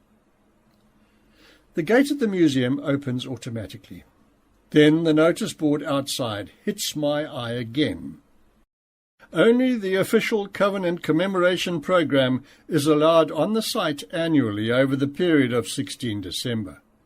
No other group or individual will be allowed to arrange any alternative commemoration program on the site. The human dignity of all persons visiting the site must be respected at all times. Under no circumstances may other visitors to the site be interfered with. The right of admission will be reserved, and persons who do not comply with the rules will be asked to leave the site immediately. Court orders that have been obtained to restrain certain individuals from entering the site will be enforced. The possession of firearms must be declared on arrival to management. The carrying of exposed weapons is inadvisable. Weapons should be concealed at all times, in all areas on the site. Fauna and flora must be protected at all times. No stone cairn, commemoration, monument or structure may be erected on the site. The deliberate damage to any property on the site, or the disruption of an approved meeting, or the deliberate breach of any agreement with management or the commemoration organisers will not be tolerated. The Nkomes site is about 3 kilometres by road from the lager. The road gradually becomes narrower and bumpier. This site is also fenced, but here a guard is sitting on a white plastic chair outside the gate. Next to him, a woman sits on the ground with a colourful blanket wrapped around her like a skirt. The guard indicates that I can drive in at the gate. Here, it seems, I'm once again the only visitor this morning. Parking, says a signpost. Museum visitors only. I hear loud music coming from a grass hut next to the parking area, but the door is shut and it doesn't have windows. Next to the hut are 3 phone booths, a rather odd sight at a museum on a battlefield. Why 3? Whom would one want to call from here? There's no one here. But someone must have been here earlier today, because inside the men's toilet, with a sign showing a Zulu warrior on the door, I see a sheet of paper with columns drawn on it stuck on the wall. Every morning, the person who comes to clean the toilets between 0900 and 0930 has to sign his name in one of the columns. One Sitondo signed it this morning, but now he's nowhere to be seen. Near the entrance to the museum I see a mousetrap, one of those new types that uses a battery and shocks the mouse or something. Inside, it's dusky and quiet. A Zulu warrior glares at me from inside a glass case. He's holding a shield. "Bulalani abatagati!" a warrior shouts somewhere in my mind. "Kill the white wizards!" That, we were taught from young, is what Dingaan shouted to his warriors just before they killed Retief and his men at Ngungungshlovo. In this museum, the story of the Battle of Blood River is told from the Zulu's perspective. There's also the story of the murder of Retief. It is said that Retief and his company were loitering outside the king's palace on the evening of 5 February 1838. The clumsy Afrikaans on a card near the Zulu warrior reads, "It is not clear what they were doing. They may have wanted to attack the palace or to perform magic. Loitering outside someone's house after dark was seen as a serious offence in the Zulu kingdom and interpreted as sorcery." Slowly, I walk past the display cases where Dingaan and his army are depicted. Then at the exit there's another case containing a small wooden box. Inside the box are an old pair of glasses, 3 keys on a small ring, and a few other bits and pieces. There's no connection with the Battle of Blood River. A typewritten card next to the box says, "This is a memory box, a project of the Siazama AIDS Trust." The Siazama AIDS Trust is a non-governmental organization that works in the area. The people working for the trust help the children of mothers who are HIV positive or who have already died of AIDS to continue with their lives. But why the glasses and keys? There's another card next to the box. "It is accepted that it is right for a child to know his family history, however painful," it says. "Knowing their parents' past enables children to cope better with their parents' death or illness. Each child is asked to write down the sick parent's story, and it is then kept in this box along with things that belong to the parent." The things in this box are what reminded Nobuhle Ngema of her mother. A pair of glasses, a small ring with 3 keys, a packet of allergy pills, a bottle of cheap perfume, a beaded necklace. I walk to the door. A yellow ever-ready torch, a bottle of Old Spice aftershave, a pocket knife with a worn-down blade, a piece of paper on which is written "Museum in Pietermaritzburg." And when I arrive outside in the bright sunlight, I manage, for the first time, to cry about Pa's death. Chapter 4, page 166. Gugu Dlamini, behind the counter of the Vukupanzi general dealer in Nkandla, can speak a little English. "This is Zuma's place." She finger-points outside the door. "He born here." On the shelf behind her are 5 tins of baked beans, a bag of sugar, 6 boxes of matches, and a bottle of cooking oil. The cool drink fridge is empty. "His house? There, see?" The new buildings are set against the hill opposite the shop. 3 enormous, kidney-shaped thatched houses, 13 rondavels, and a small parking garage for around 40 cars. See? See? President Jacob Zuma had this all built during the past few years, here in Nkandla, about 50 kilometers from Greytown, and had everything painted the same cream colour. Here, where he was born and grew up, where one of his wives lives, where he married 2 of the others, where his parents are buried, Track 17. and where 24 cattle were slaughtered on the day of his inauguration as President of South Africa. Here, where he can speak Zulu and sit with the Indunas of his clan and drink ukombozi, the traditional beer, and sometimes dance the indlamu, the traditional dance of Zulu men. "He comes with helicopter," Gugu points to the sky. Zuma's brother Joseph, according to Gugu, is the one who knows how things work in Nkandla. When the president isn't here, of course. Joseph lives on the other side of the hill in his own house. The hill is surrounded by a double security fence, and there are rumbling machines and men in overalls everywhere, because the construction isn't finished. They are still busy with a presidential clinic and homes for the staff. It's believed the cost of the entire project is 65 million rand. At the entrance to the president's place, 3 policemen are chatting in the sun. Something that looks as if it could be a machine gun stands against the wall behind them. Visitors are very rarely allowed inside. Behind the hill, a road turns to the right. The world around here is dotted with hills and ravines and basins and streams. The road runs next to the security fence, past more houses under construction, and goes up a hill. From the plateau, they're easy to spot. 2 helipads. 5 new tractors are parked around a scraggy little tree. A bit further along, a man is standing next to a rather old Mazda bakkie outside 4 new rondavels, each of which has been fenced off. I pull over next to him. Maybe he'll know where I can find Joseph, the president's brother. Teddy Zuma, the man introduces himself. He points to a shabby little house and 2 rondavels lower down the hill next to the fenced-off presidential hill. That's Joseph's place. All over the hillside there are small groups of round huts, rondavels, and small houses, often with a kraal made of branches. President Zuma is Teddy's uncle. My late father, Jobe, was the president's brother, he explains. They are 3 brothers, my father, the president, and Mike. And what about Joseph? I point to the small house down the hill. Isn't he the president's brother too? He is, but with a different mother. Teddy takes a twig, squats down and tries to depict the Zuma clan by drawing lines in the earth.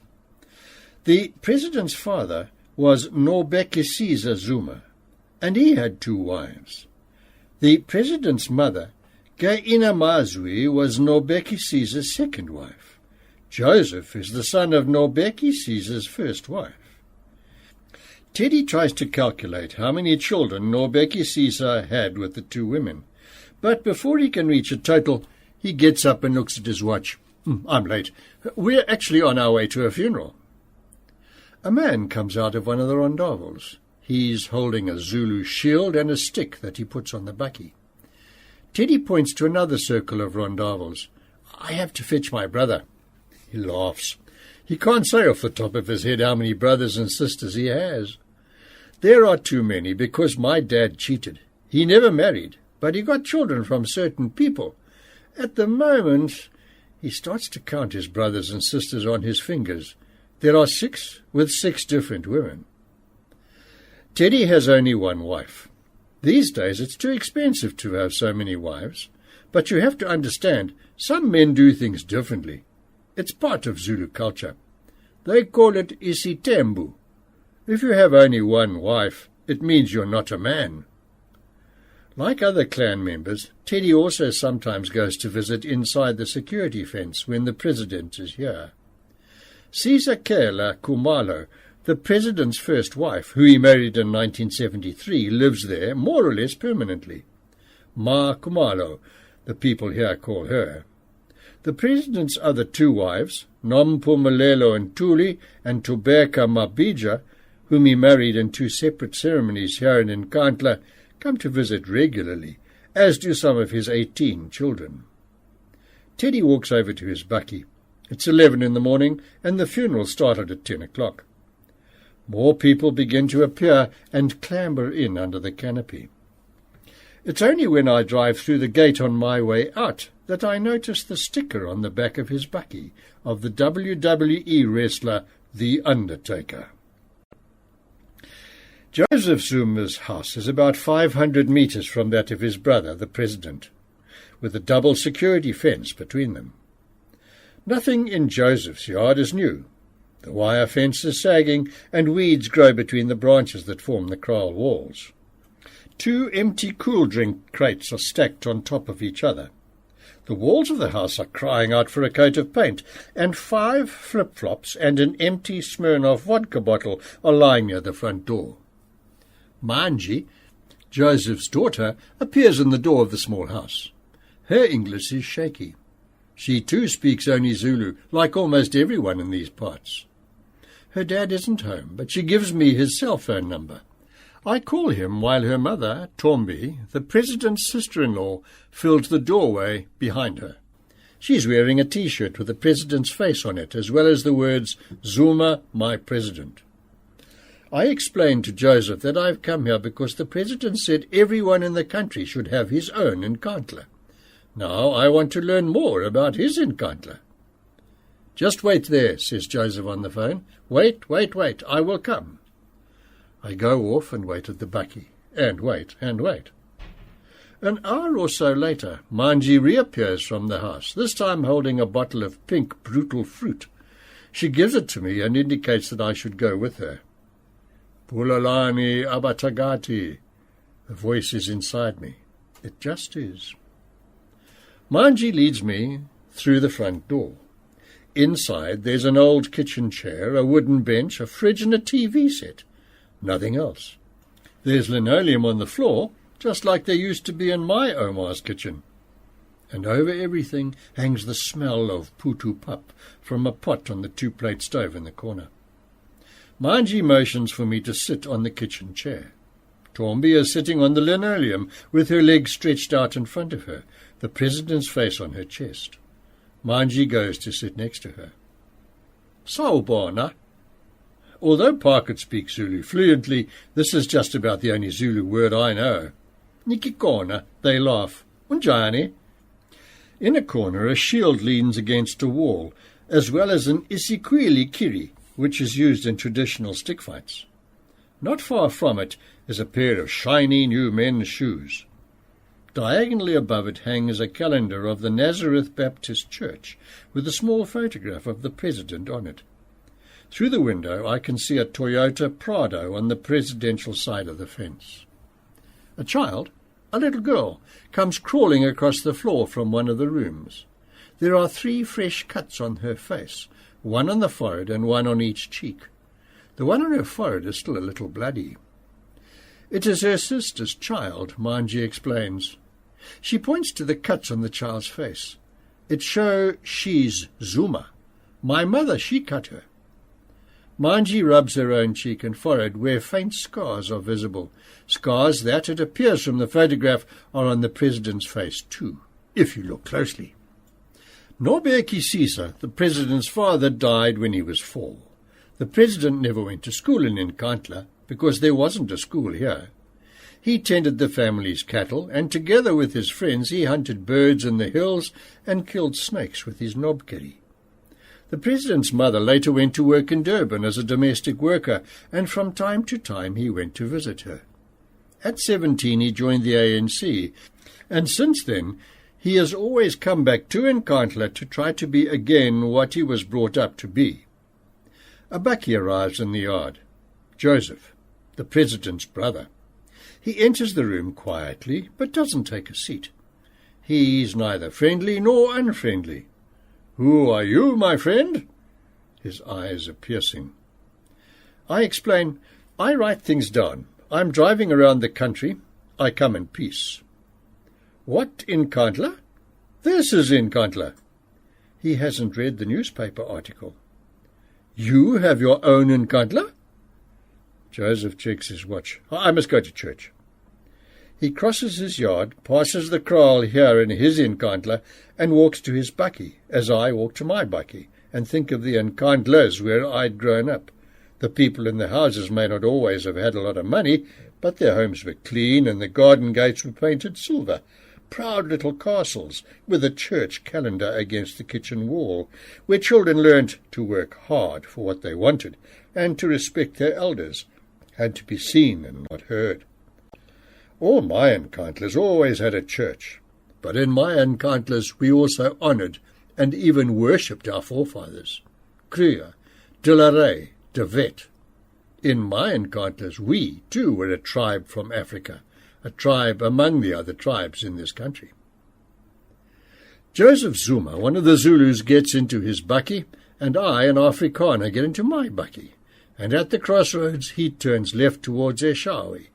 I turn towards Pietermaritzburg, and all of a sudden I feel lighter than I have in years. I drive past Greytown and past the turn-off to Wienin, and all the while I'm talking to Pa. Our Nkandla is in our blood, Pa. It's almost like those long, boring bits in the Bible. Christoffel is the son of Groot Katrijn and a German soldier, and he married a French girl, and she begat 9 children, of which Philippus was the eldest. And Philippus married Johanna Margaretha van Deventer, and she bore a son and called him Jacobus. Thus the generations followed, one after the other, through great-great-grandpa and grandpa, until it came to us. It's written in the archives, Pa. I saw it myself. And just think, Pa, the eldest of the first 7 generations of Snymans, from Christoffel to Pa, had never been outside the country. Not once, not even for a holiday. They were born here, and their dust is now the country's dust. I drive through plantations and past a lovely road that runs from Ikopo into the hills, and the hills are lovely beyond any singing of it, and down along the mountains in the direction of Pietermaritzburg, and a song erupts in me, a kind of psalm for the optimistic traveller. My Nkandla is subtle, invisible, and intangible. It's in the whisper of a blue gum, and it maketh me to lie down in the brown pastures of the Karoo. It's in the full moon on a church calendar. It's in the sound of a grandfather clock in the entrance hall, and the 3 short and 2 long rings of a telephone in a farmhouse. It's in the aroma of a leg of lamb in the oven on a Sunday morning after church, and in the taste of a hard-boiled egg. My Nkandla is it has pleased our Lord, our loving Father, to take on a funeral program, and it's a toast to Tant Cooksa Hoenderhaan at a wedding. It's in the calluses on the palm of a hand and in the worn sole of a grasshopper shoe.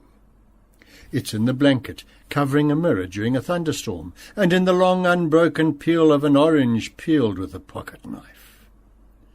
My Nkandla is gee, gee, gee, o gee jou hart vir Afrikaans, gee jou sente, jou drome, jou toekoms vol gate. My Nkandla is wounded. It's in the fingerprint powder on the windows of a car or a house. It's in the white outlines around a lifeless body on the floor of a house. My Nkandla is burdened with the weight of guilt, of truncheons and guns and Caspers, and, hey, Tata, go and live in a separate area. Go and swim in another sea. But my Nkandla is remorse and forgiveness too. My Nkandla is in memories, but my Nkandla lies in the future too. My Nkandla is in the great trek through the distances between people. The Church of the Covenant is next to a taxi rank in the middle of Pietermaritzburg, opposite the Professor Inyambezi Centre. People and noise everywhere. At the gate a guard is sitting in a hut, because the grounds are in a fenced-off laager with points like spears. The little church is behind a hall. A year after the Battle of Blood River in 1839, the voortrekkers in Natal began collecting money to build this church. One of the first ministers to come here was Reverend Daniel Lindley, the same Lindley that the town of Lindley in the Free State was named after. The church has a pitched roof, and on the square opposite there's a statue of Cyril Cilliers, standing with his back to the taxi rank. With one hand he's pressing his hat to his chest, the other is shielding his eyes. He's looking north, as if he's spotted danger approaching. The door of the church is open, but in front of it is a security gate. A woman approaches from inside, and then I'm inside too, among display cabinets and upright benches. But I don't see it anywhere. Could it just be a story Pa wanted to believe? I see communion cups and whips and an anvil. In a room at the back of the church I find it. Great-great-great-grandpa's trousers. An enormous pair of trousers made from a coarse fabric. There they hang, large and wide, behind glass, as if he'd worn them just yesterday. It feels as if he might walk in any minute and hug me with his large body and say, "Good grief, look who's here! Look who came to visit!" Somewhere the water for my coffee should be boiling in a blackened kettle on a coal stove. Somewhere a feather mattress on a narrow iron bed should be waiting for me. The room is as silent as the grave. I stand in front of the display cabinet with the trousers. Great-great-great-grandpa was clearly a big man, the strong man of the Great Trek. Below the trousers is a card that explains who great-great-great-grandpa was in Afrikaans, English, and Zulu. Then I hear footsteps. A woman enters the room. She works here, and when I tell her the trousers belong to my great-great-great-grandfather, she uses her cell phone to take a picture of me with the trousers. She reads the Zulu on the card out loud, and although I don't understand the words, I can tell that it's about a man from Africa, a member of a proud, determined race who made his mark here. Ibulokwe lika Konrad Snyman, owayengu mfunduki, owayephethe inyayezinganono ezinkulu empini, yaseNkomi ngo 1838. Then we begin talking, this woman and I. She talks, and I talk to her, and I try to tell her about these trousers that are just a pair of trousers, but that are also more than a pair of trousers. I talk and talk and talk until she interrupts me. "From where are you?" she asks. We go outside, the two of us, past the communion cups and the whip and the anvil. Once we are standing outside the church and the sharp-pointed lager, in the noisy taxi rank, surrounded by people, only then do I answer. "I am from here," I say. "This is where I come from." Author's Note, page 175. For the most part, this book describes 3 trips I made through South Africa between January 2010 and June 2011. The characters are all real people I met along the way, and all the conversations really took place. Most of the names I've used are real. In the few instances where I've changed a name, it's mainly because I lost one of my notebooks. My father in the book is my father, and Johannes Bogotsi is Johannes Bogotsi, who took care of my father towards the end of his life. The conversations between Pa and me are based on actual conversations we had. To turn the stories into a single narrative, I had to change the time that elapsed between events. The bank robbery in Pofadder, for instance, took place much earlier than the farm murder at Lindley, something that is not clear from the book. It may also be that I don't recall everything 100% correctly. Is it really possible to see the Absa Bank from the Central Cafe in De Doorns? Suddenly, I'm no longer sure. There are a few other things I also doubt in hindsight. Nevertheless, I stand or fall by the truth of this book. This is the country as I experienced it. I travelled more than 8,000 kilometres in my bakkie to gather the information. I talked to many more people than is apparent from the story, and I probably damaged my health for good by eating countless suspect meat pies while on the road. This book, like most, was written for selfish reasons.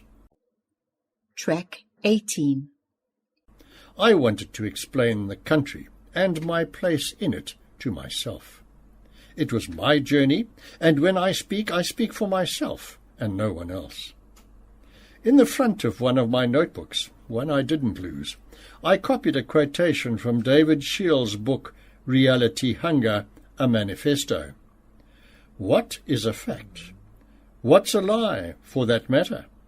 What exactly constitutes an essay or a story or a poem or even an experience? What happens when we can no longer freeze the shifting phantasmagoria which is our actual experience? This I had in the back of my mind the whole time. At some point, a story takes on a life of its own, even a travel story like this one. But even if it was my own selfish trip, it happened with the support of people close to me. Every journey has its angels. The publisher of this book, Erika Oosthuizen, was my guardian angel. She encouraged me whenever I was ready to succumb to doubt. She helped by getting me in advance after I emailed her a picture of my broken-down bakkie from Stradenburg one morning. She never stopped believing in the book. In a sense, Francois Smith, who read and edited the original Afrikaans text and came up with suggestions, saw to it that my somewhat disjointed story became a book. It is difficult to express how big a part Francois played in this book. I will always be grateful to him. My thanks go also to Max Dupree and Rion Milan for reading the manuscript. A big thank you to Dr. Irwin and Alta Kutsia of the Boekenhuis in Calvinia, who put me up for almost a month and allowed me to write undisturbed day in and day out for free and without immediate worries. The Boekenhuis is a very special place, created by very special people. It was a privilege to stay there. Also to Nardus Nel for his friendship and encouragement. And thank you to Ban Boyens for many reasons, and to Yvonne Beyers. Ingrid, thank you for staying with me through this winter. To everyone who talked to me along the way, and on farms and in towns, who tolerated me in their homes, thank you. Thank you to Oom Jaapie Steenberg from Stradenburg, who let me stay in the asbestos igloo in his backyard for 4 days while he wrestled with my bakkie's wheel bearings in the winter cold. It's impossible to travel 8,000 kilometers through this country and not return home filled with hope and a belief in the future. This is where I'll stay, since I can't do otherwise. Jacobsbaai, January 2012. P.S. The quotations from F.R. Venters' Werf Journaal are from the 1968 edition. The quotation from Etienne Leroux is taken from Tisson's Spell, published in 1980. In the last chapter, I've used a short quotation from Ellen Payton's Cry the Beloved Country, taken from memory. This is the end of the recording of The Long Way Home by Dana Snyman, read by Frank Collier. If you have enjoyed this recording, perhaps you would like to listen to the following. R2464 Travato Link by Helen Robinson.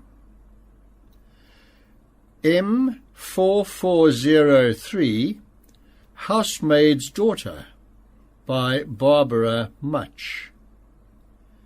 N1009 And He Didn't Die, Loretta Nkobo.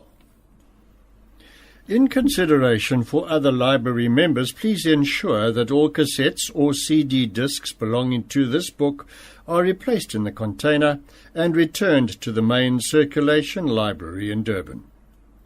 Should you, members of your family or friends, wish to sponsor the recording of a book for our library, please contact Tape Aids for the Blind in Durban on 031 309 4800. It has been a pleasure for Tape Aids to be associated with this production.